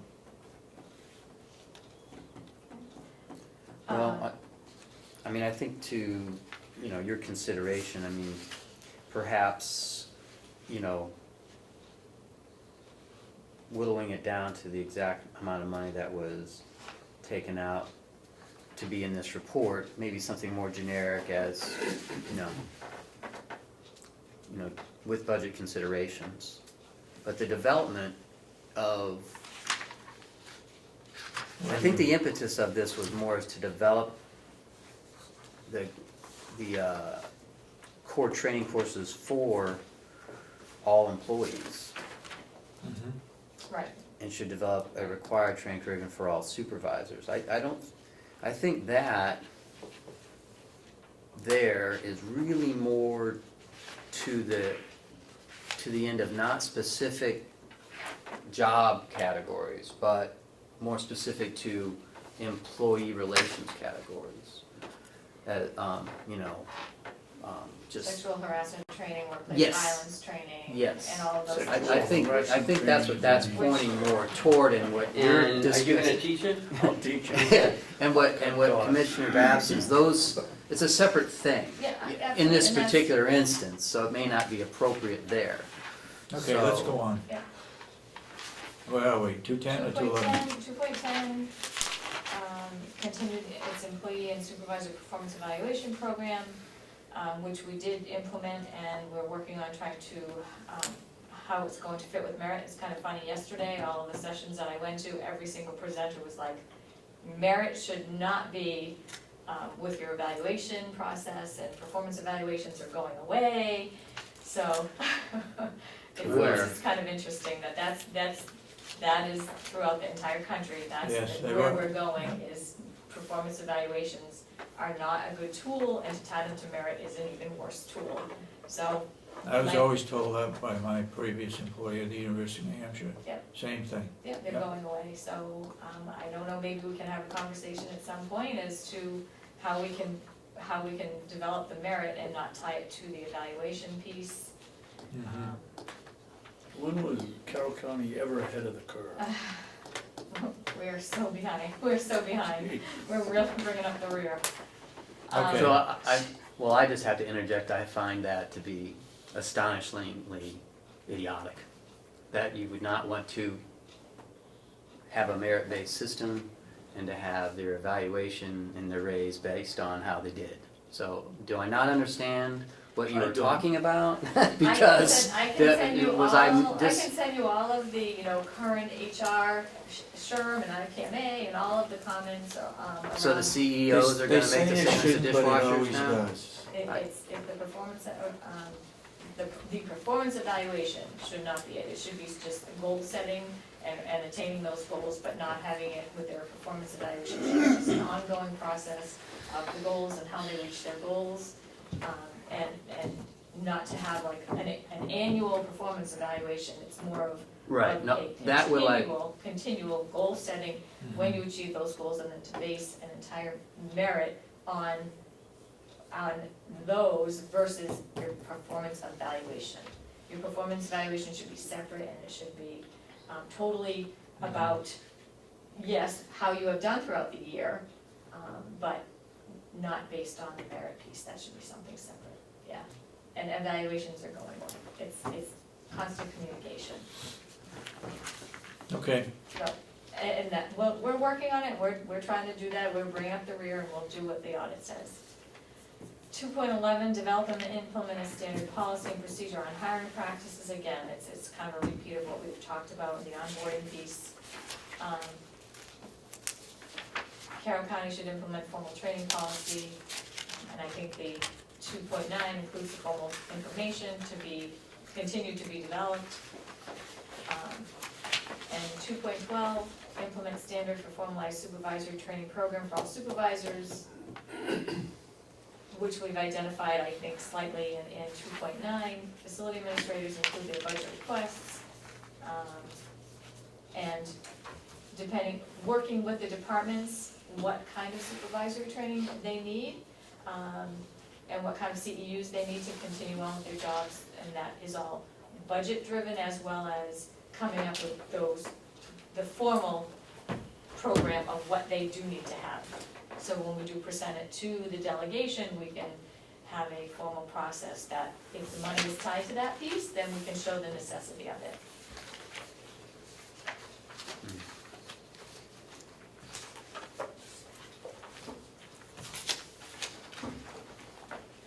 But now that we have a county administrator and we have the, kind of the funnel of that information, working with Ken, working with the department heads is a much smoother process to be able to get some of these done. So given that he's just, basically just gotten here, gone through a whole budget process and trying to get financial policies in place, these would be the kind of the next hurdle that we'll accomplish. Who's the training coordinator?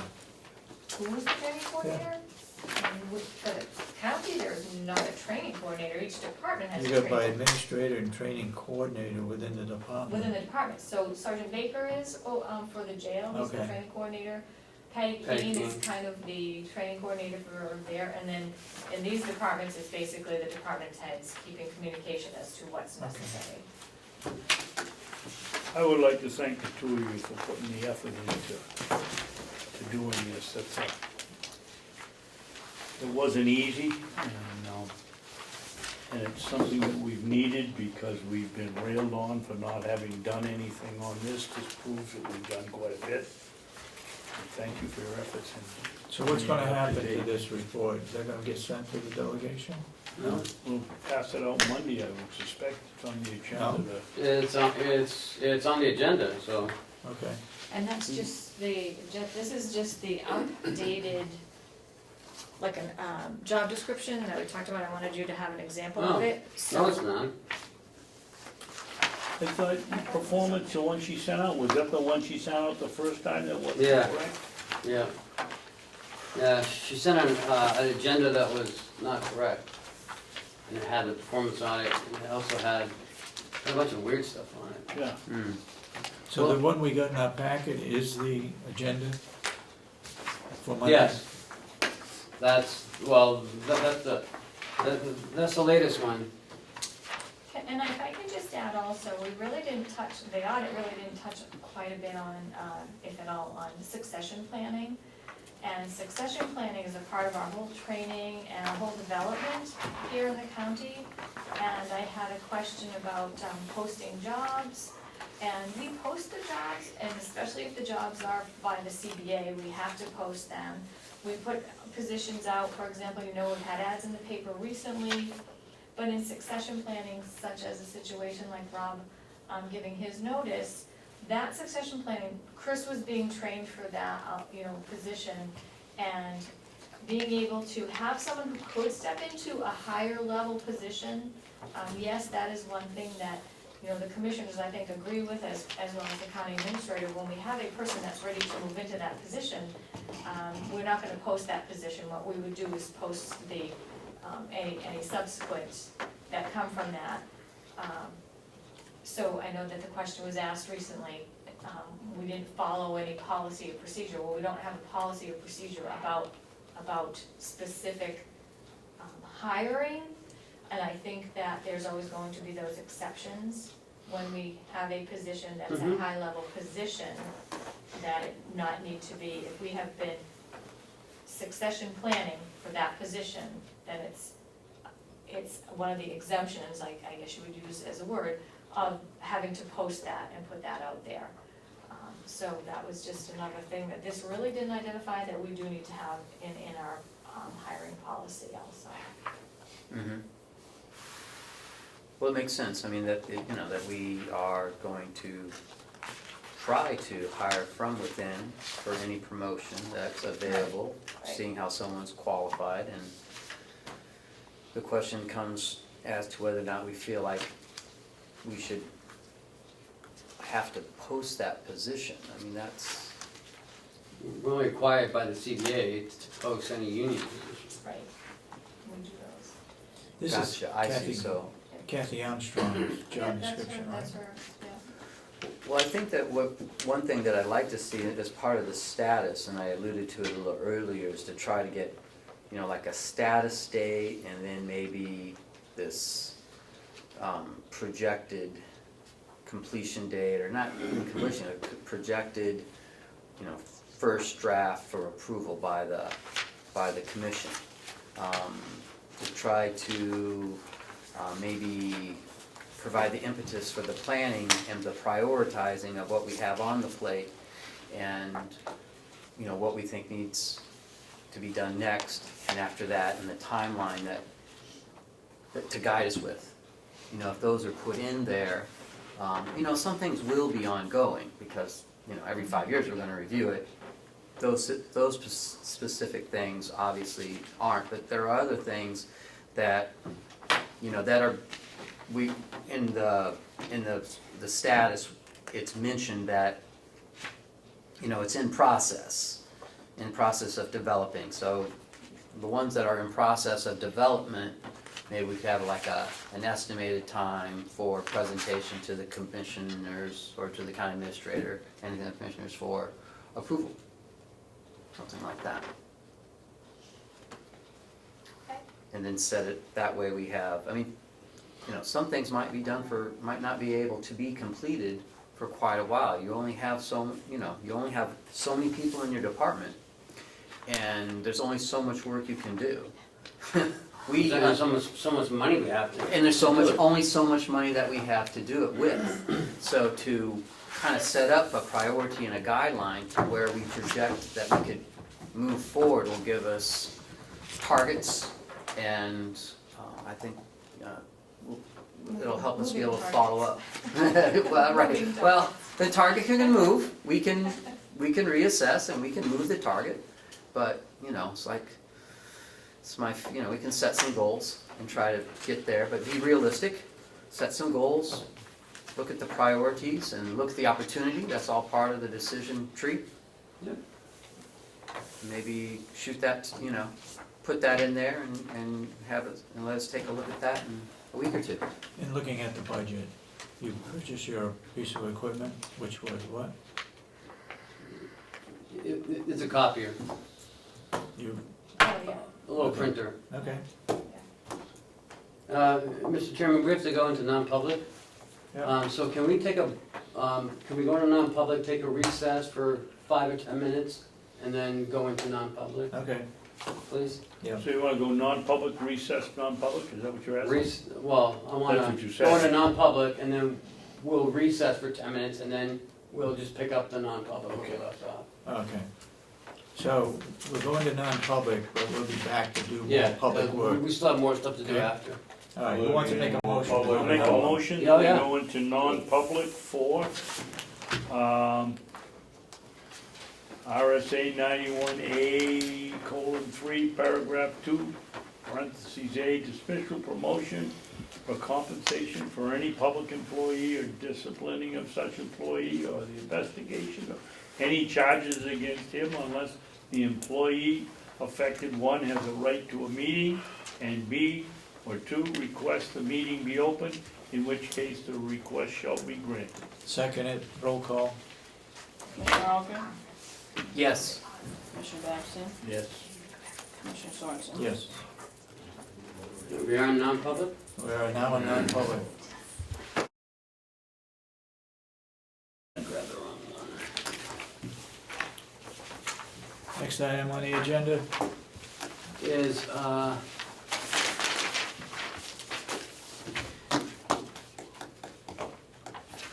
we talked about hunting on the county land, last week. And I would like to, all our land is in current use? No, No. You sure? positive, but most of the hunting land is in current use. The only one that isn't in current use is where the blueberries are. Okay. Did we make it the blueberries? so I talked about a permitting process last week, and I'd like to just go ahead and let that one go. I don't think we should have a permitting process. I think the fish and game licenses would, suffice. Could you put a sign up, say by permission only? Well, David, we've been here Just to know- 150 just to know that years, they're and there. I've been coming here 20-something years now, hardly missing a meeting. I've never, ever once heard one, I've heard complaints about everything you can imagine except hunting on this place. It's public land, we got state laws, and we've had no abuse. Why do you want another policy? All I'm saying is, we're notified that somebody is on our property hunting. That's a policy. I would like to propose something. Go ahead. That if you want more information, I've set up a meeting with Fish and Game next Wednesday, at 3 o'clock, I think, or 2:30. I want some guidance from them. I think that would be a good way to go to get their input on what we should do. Primex is a little skittish. Because people, walk out here, we have a proposed walking trail through the fields. Yep. Don't have it yet, we got the proposal, we don't have the We have path a yet. jail over here. Stratford just redid theirs. They had a deputy sheriff redo some of their hunting procedures. And they have 1,000 feet away from the jail, because you don't really want any weapons near the jail, I would imagine. Will it? Regarding the trail, I talked with somebody yesterday that they want to have a meeting between the Ossipee Rotary Club and one Board of Commissioners to walk the property, that they would do it. Be glad to do it. So. During hunting season? I was just gonna say, And they're brown and white. will they agree not to stalk birds within 300 yards of the walking trail? So, if you'd like to join me with the Fish and Game, I would welcome it. I'll be Maybe more than help glad you to come with my open mind. feel a little bit better. Why don't we have Jason and Damon come to Doesn't have the to other come, he's side of already the, here. of the What? issue? He doesn't have to come, he's already here. I know, anyway. he's already here anyways.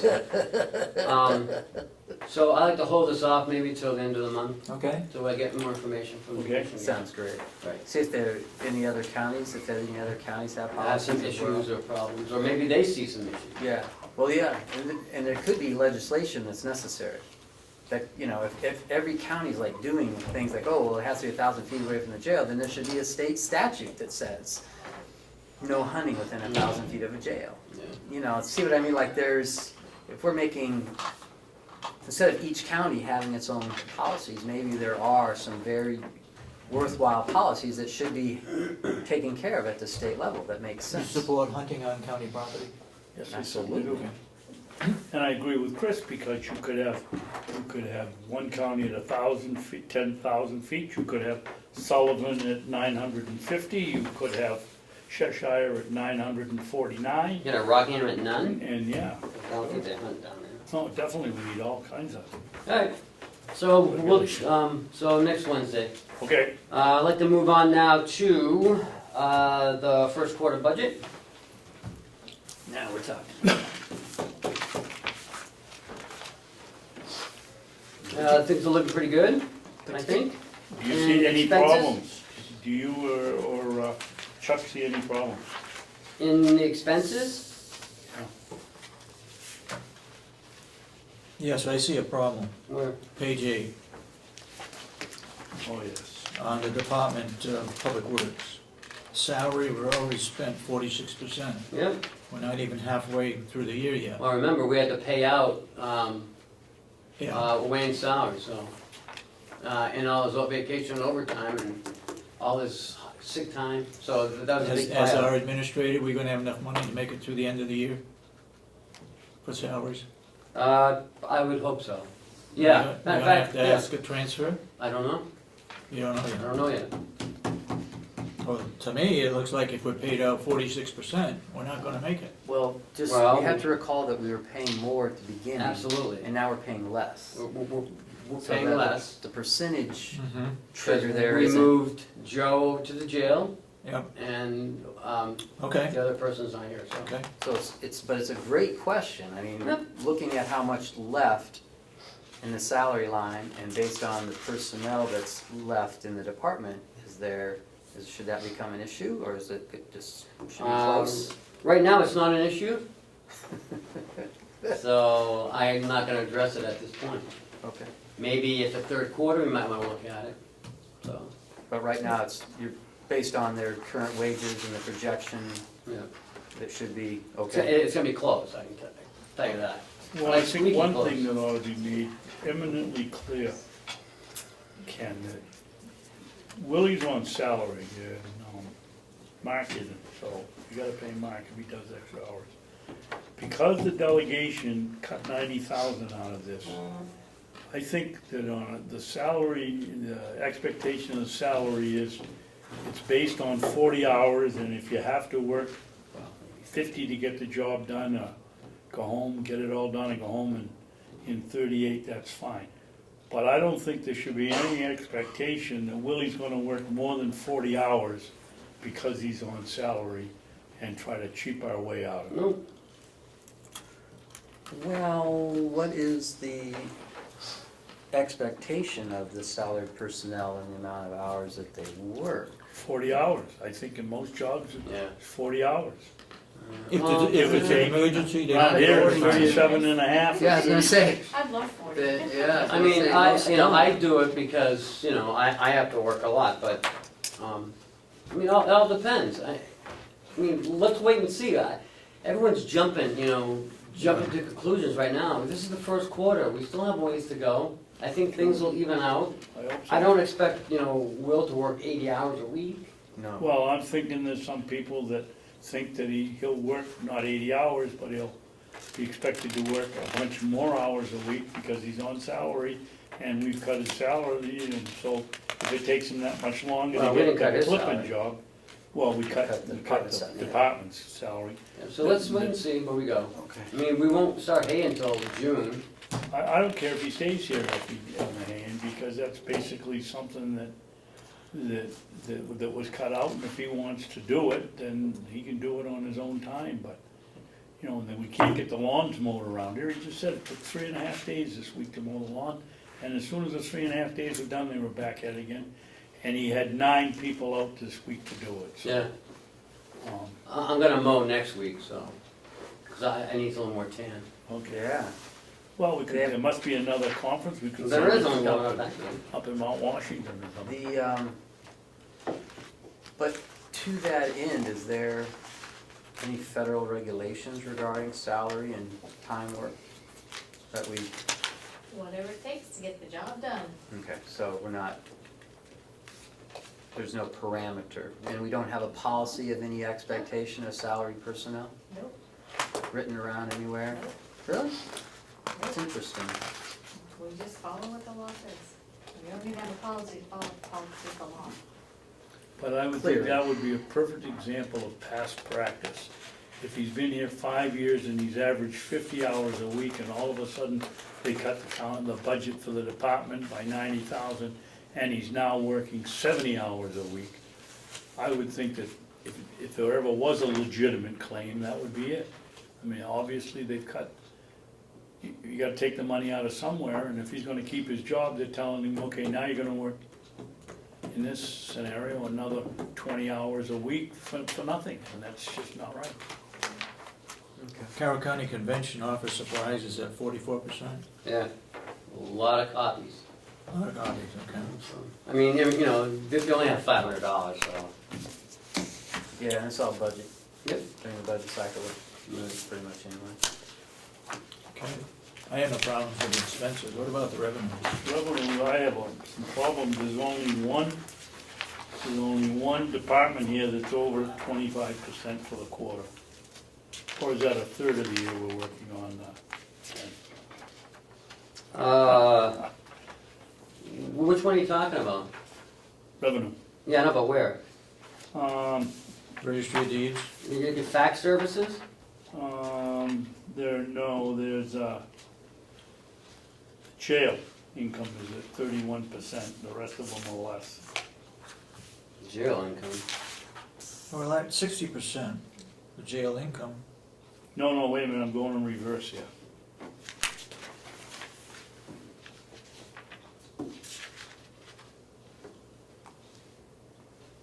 No, I'm going the right way. There isn't any of them that made quarterly revenue, is there? Yeah. Where?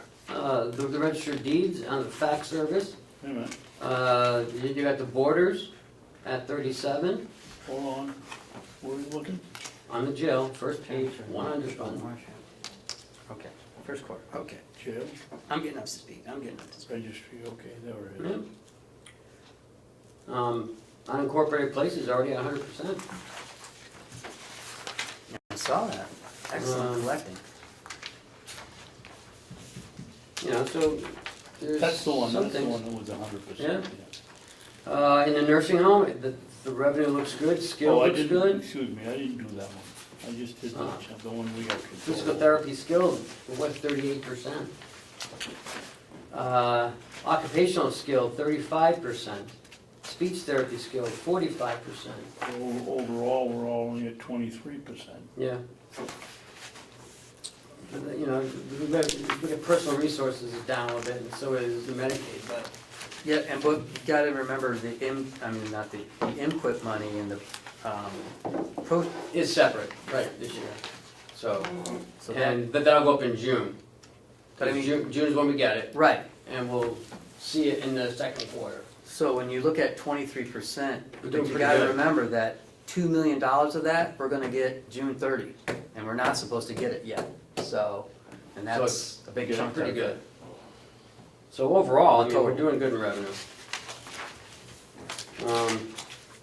And look at the registered deeds. In your packet, I also gave you I think a graph, maybe not, I have it here, that, We have no graph. okay, I will pass it over to you. In the recording fees, this time last year, it was at 31%. This time, the same time this year, it's at 31%. The copies. Where do you get that? I get a recording fee here No. at 22%. I have it here, because this includes April and May, or a little bit of May, Oh, okay. a week in May. So we're doing well over what we did last year. The transfer tax at this time last year at 24%, this year at 28%. So, you know, everything in the registered deeds is way up. And this doesn't even show the online yet. Where is copies on here? Copies are right here. Sales of copies. Oh, sales of copies, okay. So I think our first quarter looks pretty darn good. Chuck, do you have any comments? Oh, looks good.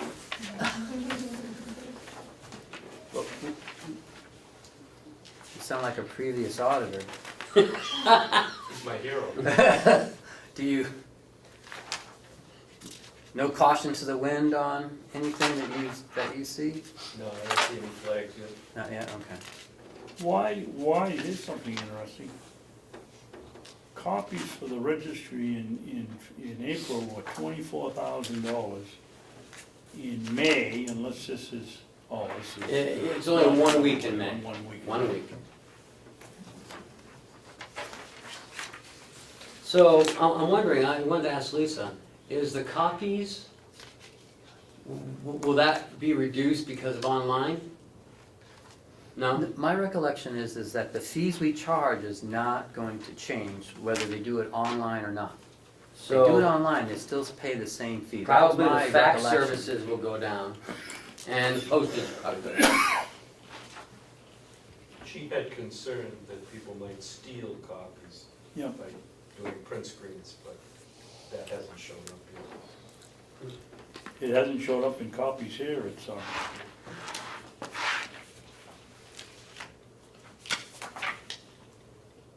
now it's gone down from $8,000 in January to $7,000 in April.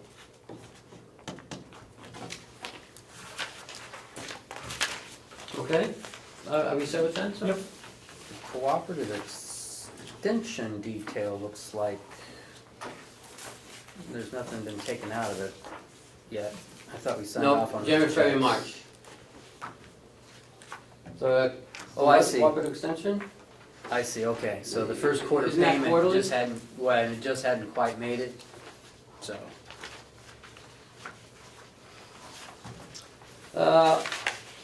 In your packet is this page right here.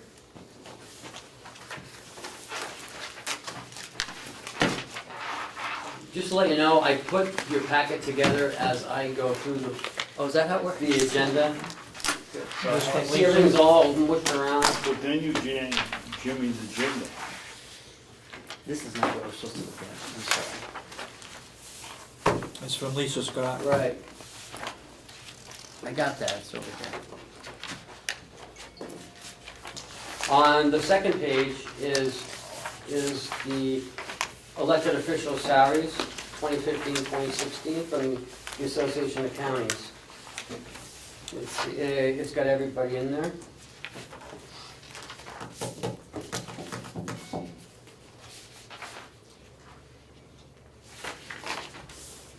So Chris, I have an extra one. for Carroll County, there was no changes from I found it. 2015.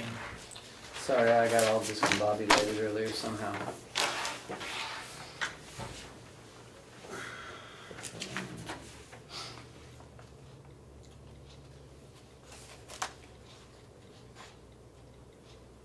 I think the commissioners ought to be zeroed out.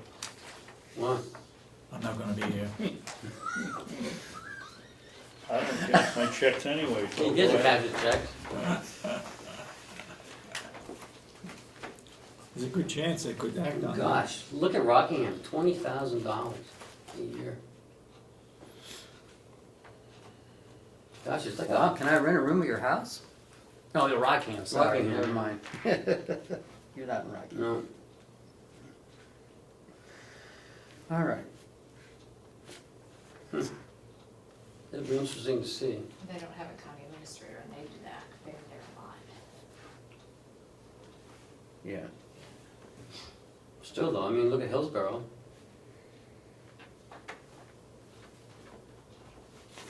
I don't know. I don't know.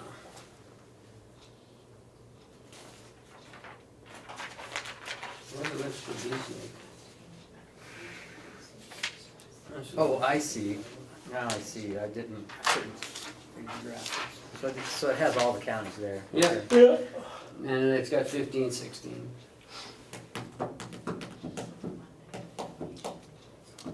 Registry of Deeds, we've got the second lowest.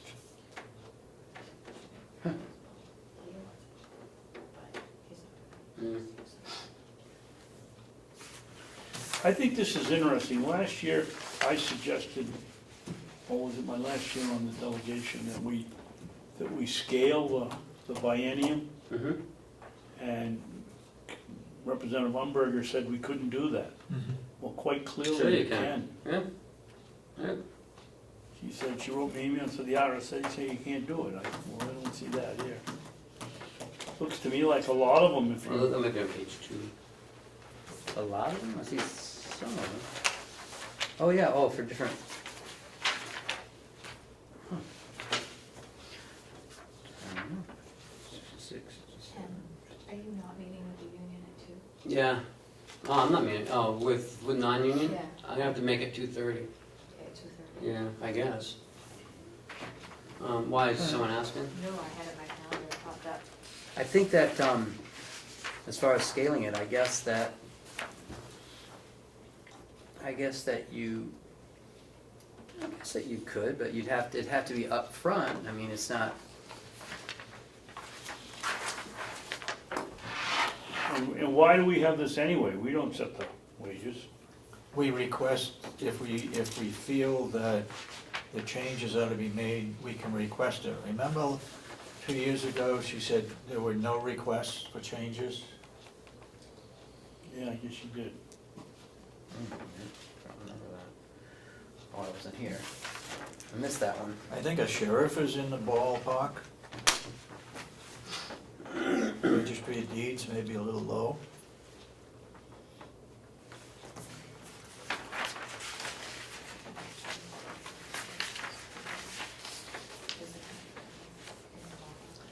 So, I have a couple, updates if you want me to. The attorney may be a little low. You're still looking at that, okay.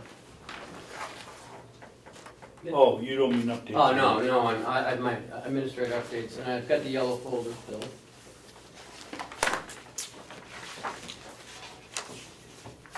I think the attorney and registry of deeds may be on the low side. Well, that's up to them. Now, it's up to us if we wanna request it, if we wanna make an issue out of it. Yeah, that's interesting. So she said we didn't make a request, huh? Yeah. Why does the commissioner make a request? Well, They're elected official, they need to make a request. I never heard of that. Yeah. That's, I've never heard of that. I wasn't here for that, so I. Lisa's making her own request. I think we could make a recommendation that certain departments be increased. The elected officials have to make their own request. Lisa made her request, right there on the front page. Well, I think she's one that's on the low side. Yeah. I think the county attorney's on the low side. Everybody else is okay. I guess maybe just making sure that the other elected officials are notified that they are expected to make a request? I don't think they're that shy. Well, I mean, as opposed to the expectation is that the commissioners will make a recommendation. I don't know, I'm just talking. Just a reminder, oh, by the way, this Monday is the delegation meeting. They are planning on setting the salaries for elected officials. Those with any interest may wish to attend, something like that, just as a friendly reminder, just so they're. That's where I come from, the elected officials make their own plea. But, We realize you come from the south. Yeah. Moonshine and everything. This is from the Carroll County Register of Deeds. It's a maintenance contract for her copier for $688. It's in her budget. Yep. No automatic Do I hear a renewal, motion? No, 1 year. automatic renewal has been redacted, she said. With the knowledge and consent of Twin Rivers Office Machine, the provision for automatic renewal has been Do I redacted. hear a motion to accept the Twin Rivers office if I machine? read it.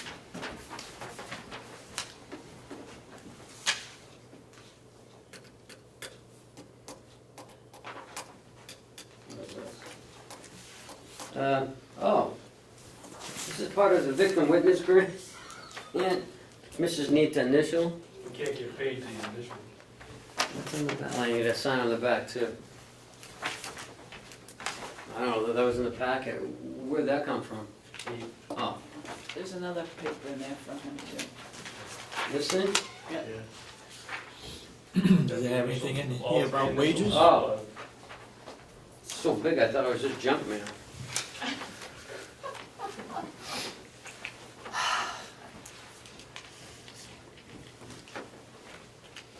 I have some checks from Hale's location. Huh, surprise. Reimburse Kathy, ABG. All right, let's take them one at a time. Do I hear a motion to accept the Twin Rivers office machine contract? So moved. Seconded. Seconded. All those in support of the motion, say aye. Right. Aye.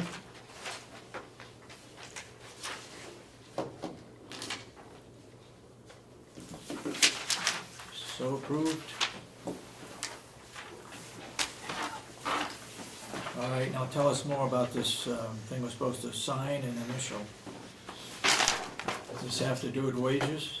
That's a page of a grant for the victim witness that you've already approved. You just need your initials at the bottom of this page, all three of you. Okay.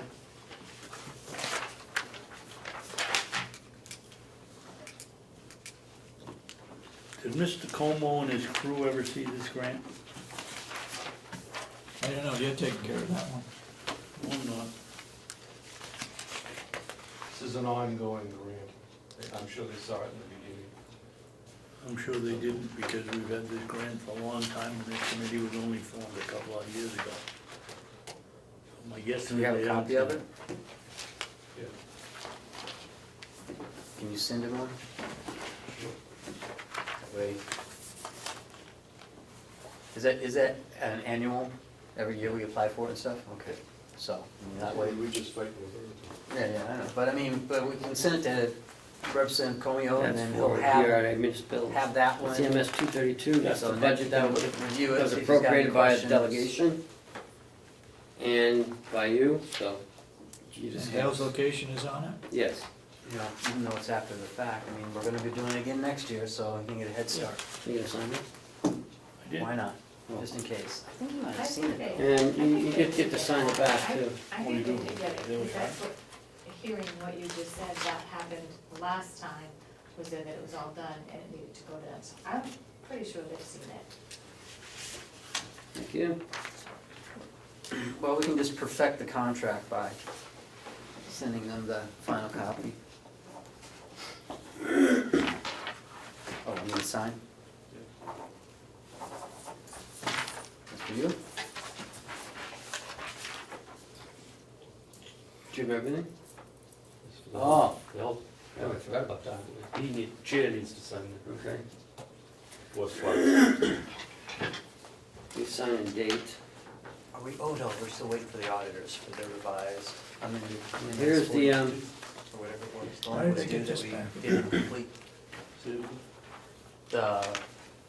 We're still waiting for the auditors to get the numbers to send in for the MS 42. The one that we did, in March. Yeah. I don't know what that is. The MS 42 will be signed next Monday by the chair and Did you clerk give of the them delegation. all copies? The 45. will Yes, be that's why, so Probably skip in that back. June when the audit's Well, done. Hold on to that. I We're still should waiting. shred it. Right, and I got his already, She's not signed so off on the 42? Chris has his, I need to get She his. said, she talked to you about that? The chairman about signing, having that signed off and sent in? Chucky, she doesn't know about it yet. Okay. What is this advertising and regional association, $90,000? Here's his. Shred it. Right there above my phone. 4197. What? What is that? Advertising and regional association, $90,000. That's his location, I have no idea. It's the largest expense they got. It looks like school. Well, why wouldn't it say school? Mhm. Good question. Now, the other, I would think, including communications. Public safety, general government, Oh, that's the fire and water, that's the fire contract, right? oh, it is? That's why they have $70,000 down there, charge another $70,000 Oh, that's fire. for the other fire contract? It's gotta be schools. It's gotta be. You're the selectman, what are you asking? And you're the superintendent of schools, and you're asking me? I'm an assistant he's superintendent. assistant. Oh, Ask the okay, whatever. superintendent of schools.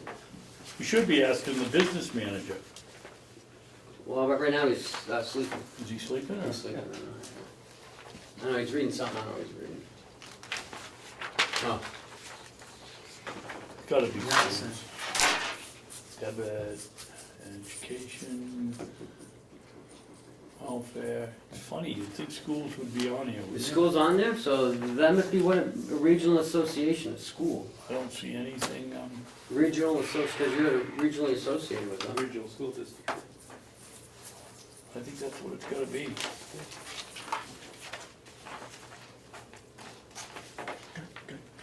guys are getting more involved in that.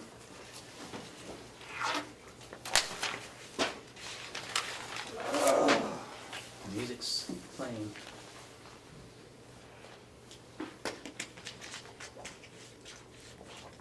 Oh man, that chicken salad was good.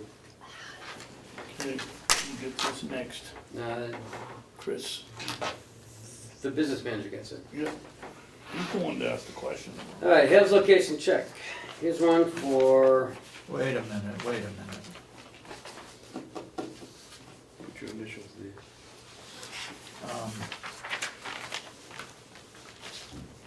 Not yet, No, not yet. that's different than, I know. Let's finish that one first.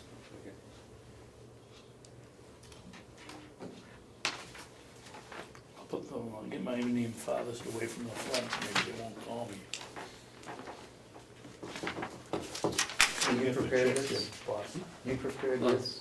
You said to wait a minute. Kathy. Well, I can. Kathy preserved it. He's not gonna be the same one I'm with.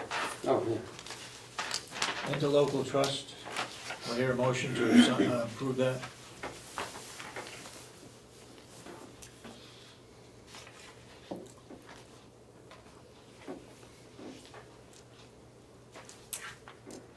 Is this just the agreement to spread the, Yep. The agreement, and it's the rates. which you already- The rate's lower than it was, No, they went up. or it's the other way around? What's billed and what was? The Teamsters, some of the rates went down. Really? Just those.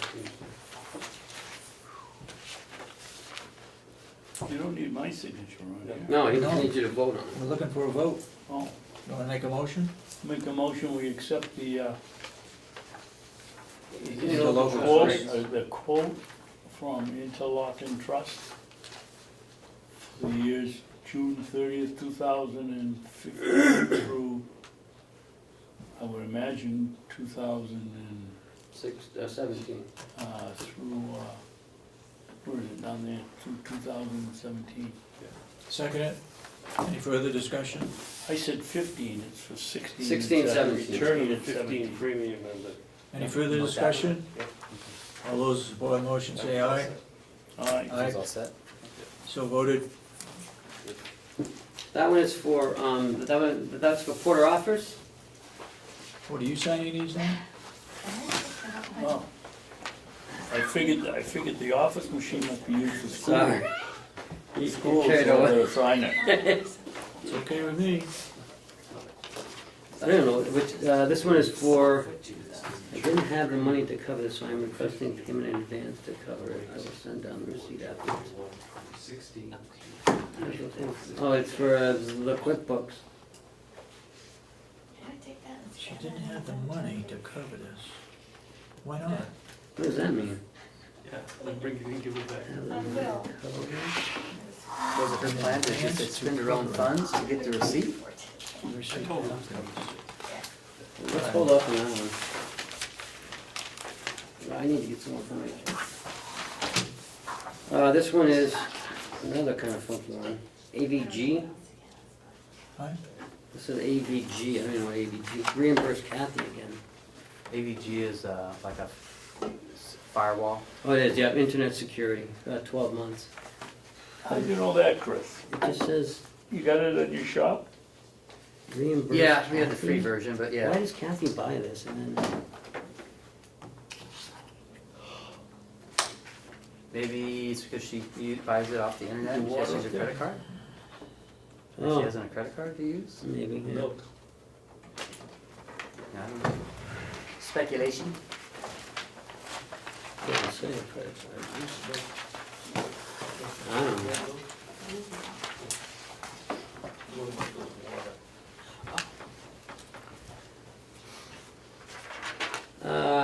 Where'd that contract go for the registered deeds? Oh, the Twin Rivers? Yeah, It's right okay. here. All right, as long as you still got it. Yep, and all the other stuff, I can go over that too.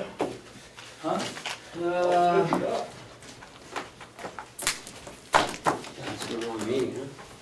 That's it, that's all I have. Poorly organized. Are we gonna talk about this difference in figures for Fidelity and our auditing firm?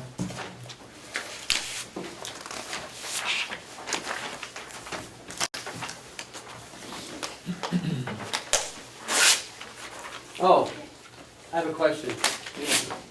Did you ever contact, Catholic Medical Center about that invoice? Yes, I did.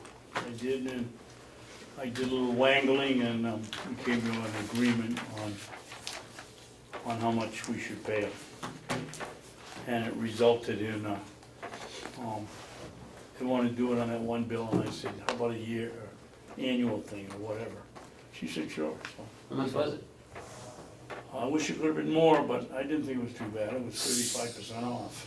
35%? Yeah. Off of one invoice, or? Well, no, it's gonna go on all their invoices from now on, so that's a savings. 35%, wow. Just by a phone call. Yep. Well, you have a lot of power. I think he did a little more than a phone call. I saw some 35%, whip, that and there was a is chair huge. involved, and 35, well, congratulations on that.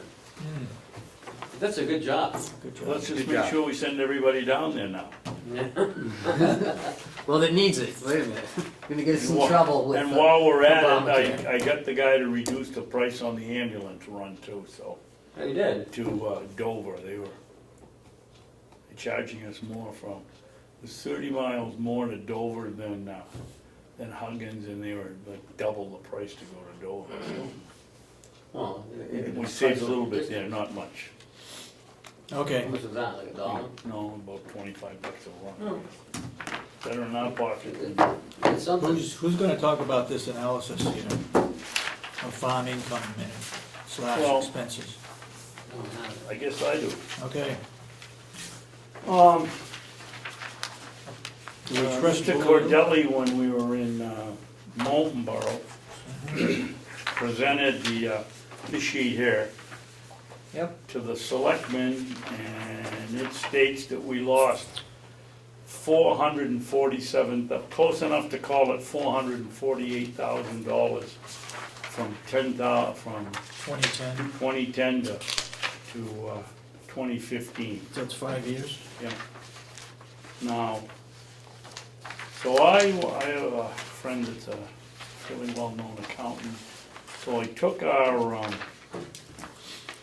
financial statements and our audits to him to look at, because as we all know, Mr. Cordelli has stated on social media that we're not smart enough to read a financial sheet, nor can we run a lemonade stand. So I figured I'd go to somebody that probably could. Okay.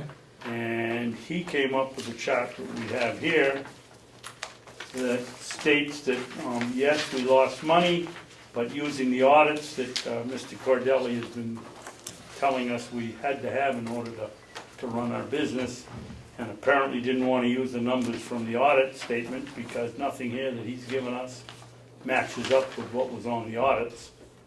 And it comes out that we had lost, over the same 5 years that he says we lost $448,000. The accountant said, reading our audits that we had to have, we lost $104,000. I thought that figure was on there, but I guess it isn't, or else I'm missing it. But it was about a $104,000 loss, I think it was. Over a 5-year period, Yeah, So so that's that's about 20,000 20,000. versus 80. 21,000 a Yeah. year. And so I'd like to get you fellas to agree to write Mr. Cordelli and ask him where he got these figures, since he knows so much more about it than we do, I agree. and find out where he got those figures, because something's wrong.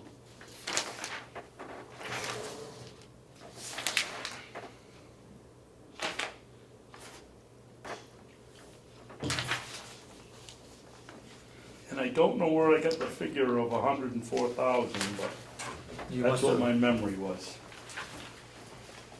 My memory isn't all that good. SOA, this is scheduling. are you saying in 2013, we made 14,000? That's what the audit says. And also in 2014, we made 19,000. Yeah. But what is strange is 2010, Mr. Cordelli has used, his figures for revenue are 74,000. Yeah. Bulio's is 137,000. Expenses 167, and Bulio's are 177. And Bulio's own figures on Schedule A are 167, which is the same one Cordelli used. So I have no idea where these figures are coming from. It looks to me like he might have taken the expenditures from those 5 years and the revenues on our regular spreadsheet here, and use those figures instead of the audits. And why would he use those figures? This was the 28th of April that he gave this out. We had all the audits up to 2014, which he clearly could have used if he wanted to, except his case wouldn't look quite so good. Okay, so your recommendation is to Do we write him and ask him where his figures came from? send this to him Well, we can, yeah. and ask where he come up with his figures? I agree. Because, I agree with that. because the auditors say right on here where they came from. They came from Schedule of Activities and Schedule A. Yep.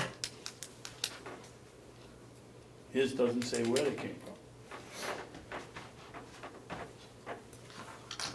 I find it, as I probably said earlier, I find it hard to believe that we only lost 20,000 each year. But I didn't realize in 2013 or 2014 that we made money.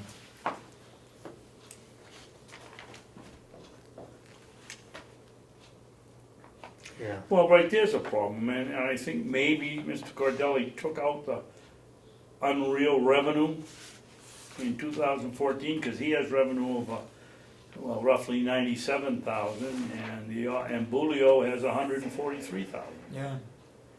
But if that's the case, he should have, if he took it out of, as revenue, he should have taken the same expenses out of the, right, Chuck? Out of, You agree with these, Chuck? Have you seen this? I don't agree with Representative Cordelli's. No, but you've checked out Bulio's I figures? haven't checked each of those years, but I assume that his auditor friend, accountant friend, was reading right from the Statements. financial statements, so I have no reason to doubt it. Okay, Ken, then you take care of that? Yes, sir. Send it to Representative Cordelli and ask him where he came up with his figures? Mhm. Thank you.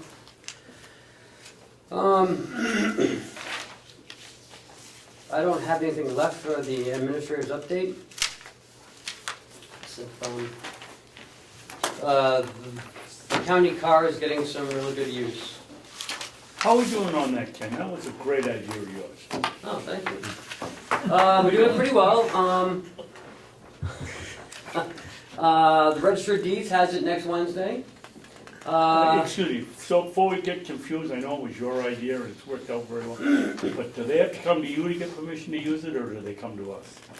They normally schedule it with Cheryl. And so I'm sure. So you're the administrator, so you get first hack at it, right? Absolutely. Okay. And so we've, in my estimates, we've probably saved approximately $700 in 3 months. So, because of Yeah, all the but selectmen having ridden meetings, with you now on 3 drafting. trips, I've had to increase my medication. Does that come out of the? Ask Chris. I don't think that's true. Yeah. That is not true. That is not true. He just got a suit clean. What's all that white stuff on the road? I don't know, it looks like ice.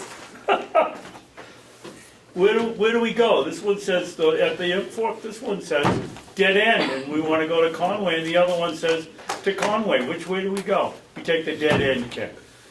Dead end, Ken. Upcoming events. Monday we have the county convention meeting at 10 o'clock. 10 o'clock. Yep. 10 o'clock. 10 o'clock. With the Learning Center meeting on Monday at the Remick Farm at 7 p.m. Remick Farm, 7 p.m. for the Learning Center. You going to that? Yeah, yes, sir. Did the commissioners get an invitation? No, sir, they did not. Not that I know of.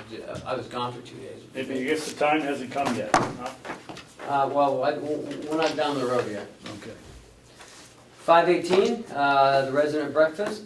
So next Wednesday, Next Wednesday? 7 o'clock. 5:24, our commissioner meeting is scheduled for 5:24, which is a Tuesday. I'd like to move that if we could. Is that the one you said you wanted to do on Thursday? If we could do it on Thursday. I don't have a problem with it. Chris, you have a problem going on the 26th? instead of the 24th of May? No? Okay, No, I think that'll be okay. thank you. I guess if the other two can do it, I I guess get it I in. can do it. I get it Okay, Thursday? cataloged into my Yes, you'll phone. be here on Wednesday for a That's the training. On the 25th, you'll be here for a training, What's the training on? The one I need. 91A. 91A? And, I don't need that. No, I and, thought it was a and different some one. other stuff. It's not just 91A, it's other things. Okay. 525, the New Hampshire Municipal Association will be here conducting a training. And June 3rd, And where is that? That's Municipal here, yeah. Association, here? Right here. Oh, it's right here? Oh, that's why we can't meet on Wednesday. That's why we have to meet Thursday. okay. And what is that gonna cover? Municipal Association? What are they gonna cover? Do you know? 91A and other stuff. I just talked about it. That's the training you guys are going to. Okay. You all signed up for it, you said you wanted to go. You and I have to go by court order, David. I know. We gotta be trained. And New Hampshire Association County meeting is on June 3rd at 9 a.m. They had a meeting today? I don't think so. Oh, okay. It was last week. No, No? they canceled it last week. Oh, did they? Yeah. Okay. And that's all I have for upcoming events. Under that subject, some time ago, we decided that we try doing a meeting at night or a meeting on Saturday, and we've gone nowhere with it. Is it time to start thinking about it? That's up to you guys. What do you think? And if we do you wanna do it on just at night, or you wanna do it on a Saturday? I'd rather do it at night, I think it's I'd rather Saturday. do Don't wanna it. ruin people's Saturdays. Yeah, that's right. Yeah. If we do it, I prefer night. Well, I advocate the idea about starting at some point, so that our work session can be during the course of business. So if, you know, the people, like, you know, they're working during regular office hours that need to come talk to us, they're here during their regular office hour time. You know. They can go through our administrator. Well, but we ask questions, you know, and then for us to interact. Yeah, I mean, this is an idea, let's just say, if we're gonna spend 3 hours in the work session, we would start at 2, and then have our 3-hour work session, it would end at 5, you know, do our non-public thing, and hopefully by 5:30 or 6, we could have the meeting, and then, you know, for people to have input. And If what are we people gonna, are able to come earlier, could, but. what are we gonna talk about at 6 o'clock? Well, it's just, That's the concern I have, Chris. If we do what you suggested and we get our work out of the way, then it's basically, if anybody shows up, it's a long public input meeting. That's it. but that may be the objective, is that we're allowing a time for folks who want to give input that can't come during the day, during the week, a chance to come in and give us that input. It may not be time sensitive to what we discussed at that meeting, but they just want to come in and talk to us about something that is important to them, whatever it may be. Then I would change, I would say that we're going to have our commissioners meeting at whatever we choose, 2:30, 3 o'clock. It'll run till 6, and at 6 o'clock, it'll be an Public open, input. no, not public input, because public input, we only have to listen. I would say, we'd say it's a public discussion with the commissioners, and bring in whatever you wanna talk about, and we'll try to answer it right then, or if we can't, we'll get back to you. That's Rather than have it a one-way, like Uh-huh. input should be. Yeah, that sounds like a good idea too. And then if they're interested, they come listen to us argue over the stuff we have here. And if they just got a question, they can come in and we can carry on a discussion. But I wouldn't call it public input, because people So it doesn't wouldn't follow come in. under the parameters of that policy. You want to make it, more interactive. Yes, It's sort of like a public forum type Yeah. of thing. public forum with the Yeah. commissioners. would be a Q&A with perfect the one. commissioners. That'd be kinda cool. Yeah, Shall I name of the commissioners? And if we don't have the answer, then we'll say, well, We'll make it up. we don't know for sure, we'll make it up, we'll make it sound good, and then, but then maybe address it at a upcoming meeting. Got him back. I got him back. That would be Okay. good. I like that. That might work. You wanna do that in a couple of weeks? Yeah, I think we should do it for like June.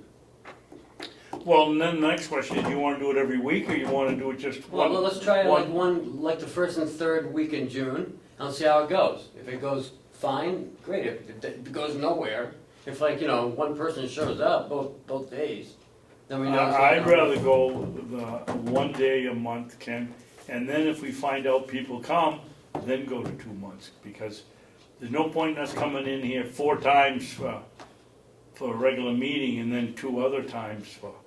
No, we're not. We're just we're just changing the time, right? Yeah, but we're gonna change it to 2:30 on Wednesday, so we come in and we don't do what we do our work Okay. in it, and nobody shows up.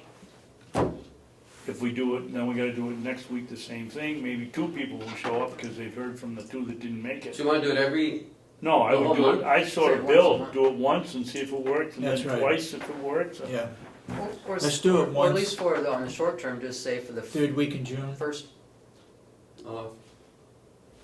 For the 3rd quarter? no, I was just No, gonna third suggest quarter. make it like the first Wednesday, week of every yeah. month. The first Wednesday of the month, we do the afternoon session. And we Yeah. just do it once a month. And Yes. then if we find that a Then lot we of can- people are Then we coming, can plan. Then we can plan that way, and if we have to, we can, 2 weeks later, we can make it the second, first and third Wednesday of the month. right, we can change it up. But start with just the first week, people can remember, no, hopefully. you don't like that? I think we try it once and see what happens. Okay. So Try let's the do the third first, week in June? I disagree with you, Mr. Chairman. I don't think a fair trial is once. Well, let's see what happens on the third week of June, if you wanna have it the third week. I'd say more like the first week. Yeah. First week in June, fine. That way it's easier for people to remember. To remember, yeah. Yep. And all right. Like is us. everybody here free on Wednesday Or the night? last week in June, either the first or last week. Cheryl, are you available on Wednesday nights? That's the only night my husband's home, but that's okay. That's probably a better day. You may Yeah. wanna make it, Yeah, yes, he say. doesn't fix the lawnmowers, get him out.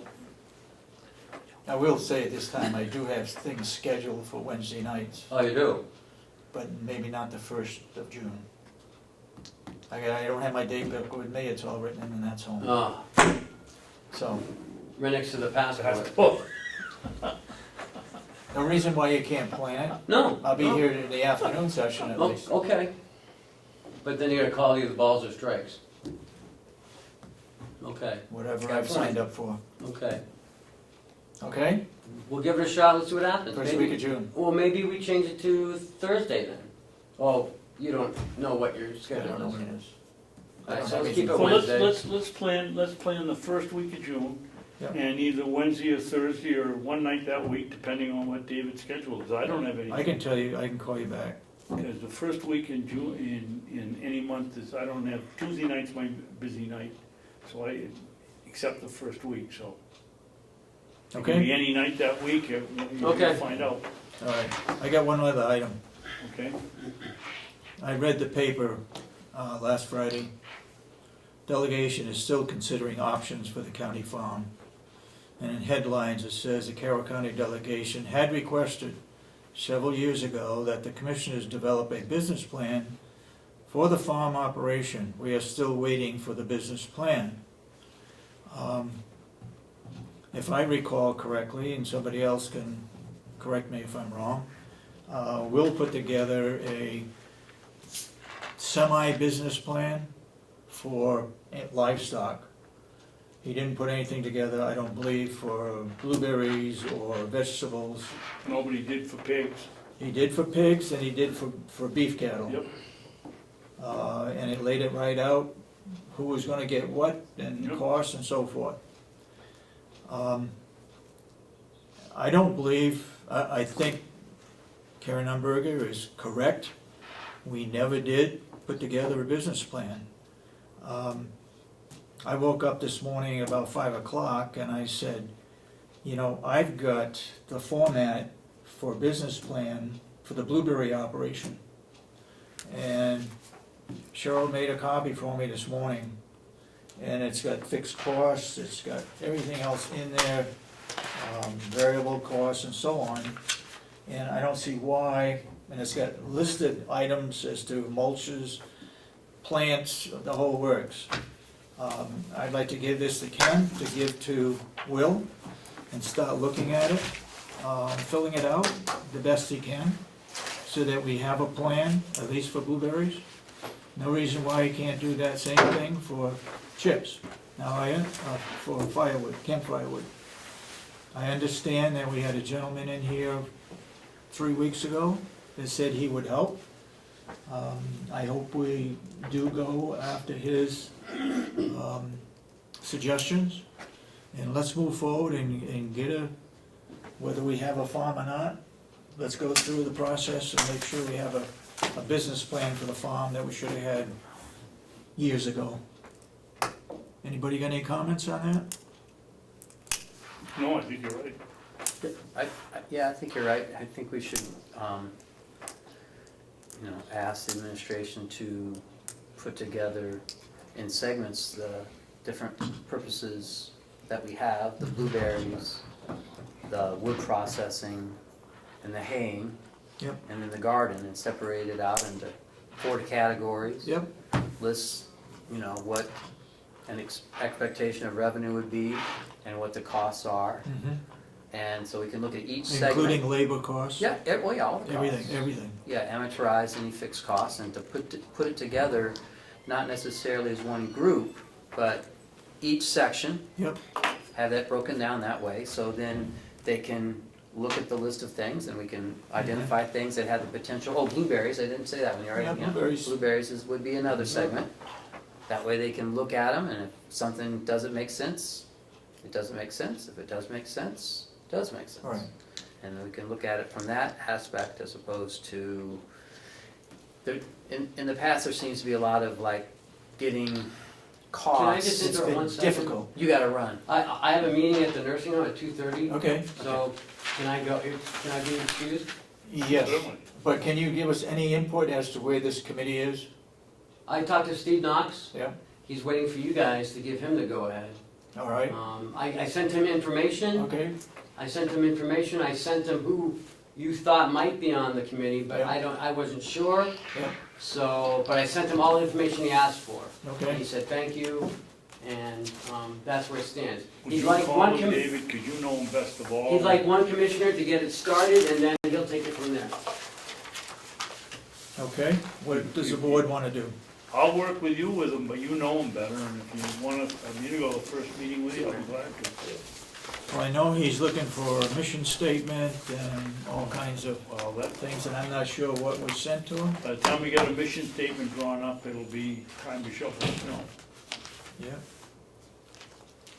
But All I right. think what we ought to be trying to do is figure out an independent eye to how much it costs, what the expenses of the farm are, and what the revenue of the farm is. Sounds like a mission statement. I mean, at least one to get started with, and then the Yep. committee can, Yep. maybe formalize something a little larger, but, I mean, the main mission statement is to try to independently identify the costs revenues of the farm, and its intrinsic Past, costs. present, and future. Yeah, costs and benefits to the county. I know he wants direction. Last time I talked with him on the phone, he called me after he was here that day. And he wanted direction as to what the commissioners really want. He doesn't want to go ahead and do stuff if it's not what the commissioners want. So,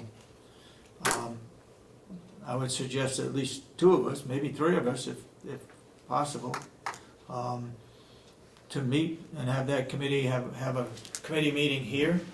I would probably propose that it be done in the evening. Next Tuesday, how's that? Next Tuesday evening? Yeah. No, that's what the That's the same second- as the farm. What is that? That's the same as the learning center. Oh. I believe, I'm sorry, wait a minute, maybe I'm lying. I apologize, that's the 16th. Monday night. Calendar. That's Monday night, I apologize, so Tuesday is available. Tuesday is available? Not for me, David, because I Oh, he's start. busy. The Tuesday nights are the only night during the month I'm busy. Got zoning board, cooperative extension, and. How about Thursday night? Thursday night's fine. Thursday night? Should be okay. 7 o'clock here? Yep. Okay. I will give, do you have telephone numbers for all these people? I don't. You don't. Or easy enough to. Can you find them? Telephone books for all of them. All right, let's set it up for next Thursday, and get this thing rolling. I got an email, I think you did too, Commissioner Babson, from Becky Mason. Yes, I did. Saying that, we're wasting a lot of time, we haven't done anything.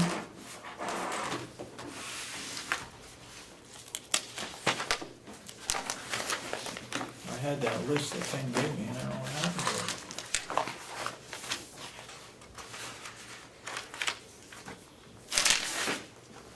Okay, do we have anything else? No, I'll make a motion that we adjourn. Second? All those in favor of the motion, say aye. Aye. Aye. So voted. You know, David, I don't. David, we forgot to in the meeting to, before we adjourned, to say that we'd sealed last week's minutes and this week's minutes. On the non-public. Non-public, and we did it because on the one about libeling somebody. Might be And all that will be on, in our public minutes. public minutes for next week. Thank you. Okay. Thank you, John. Yep, we're all set. Good.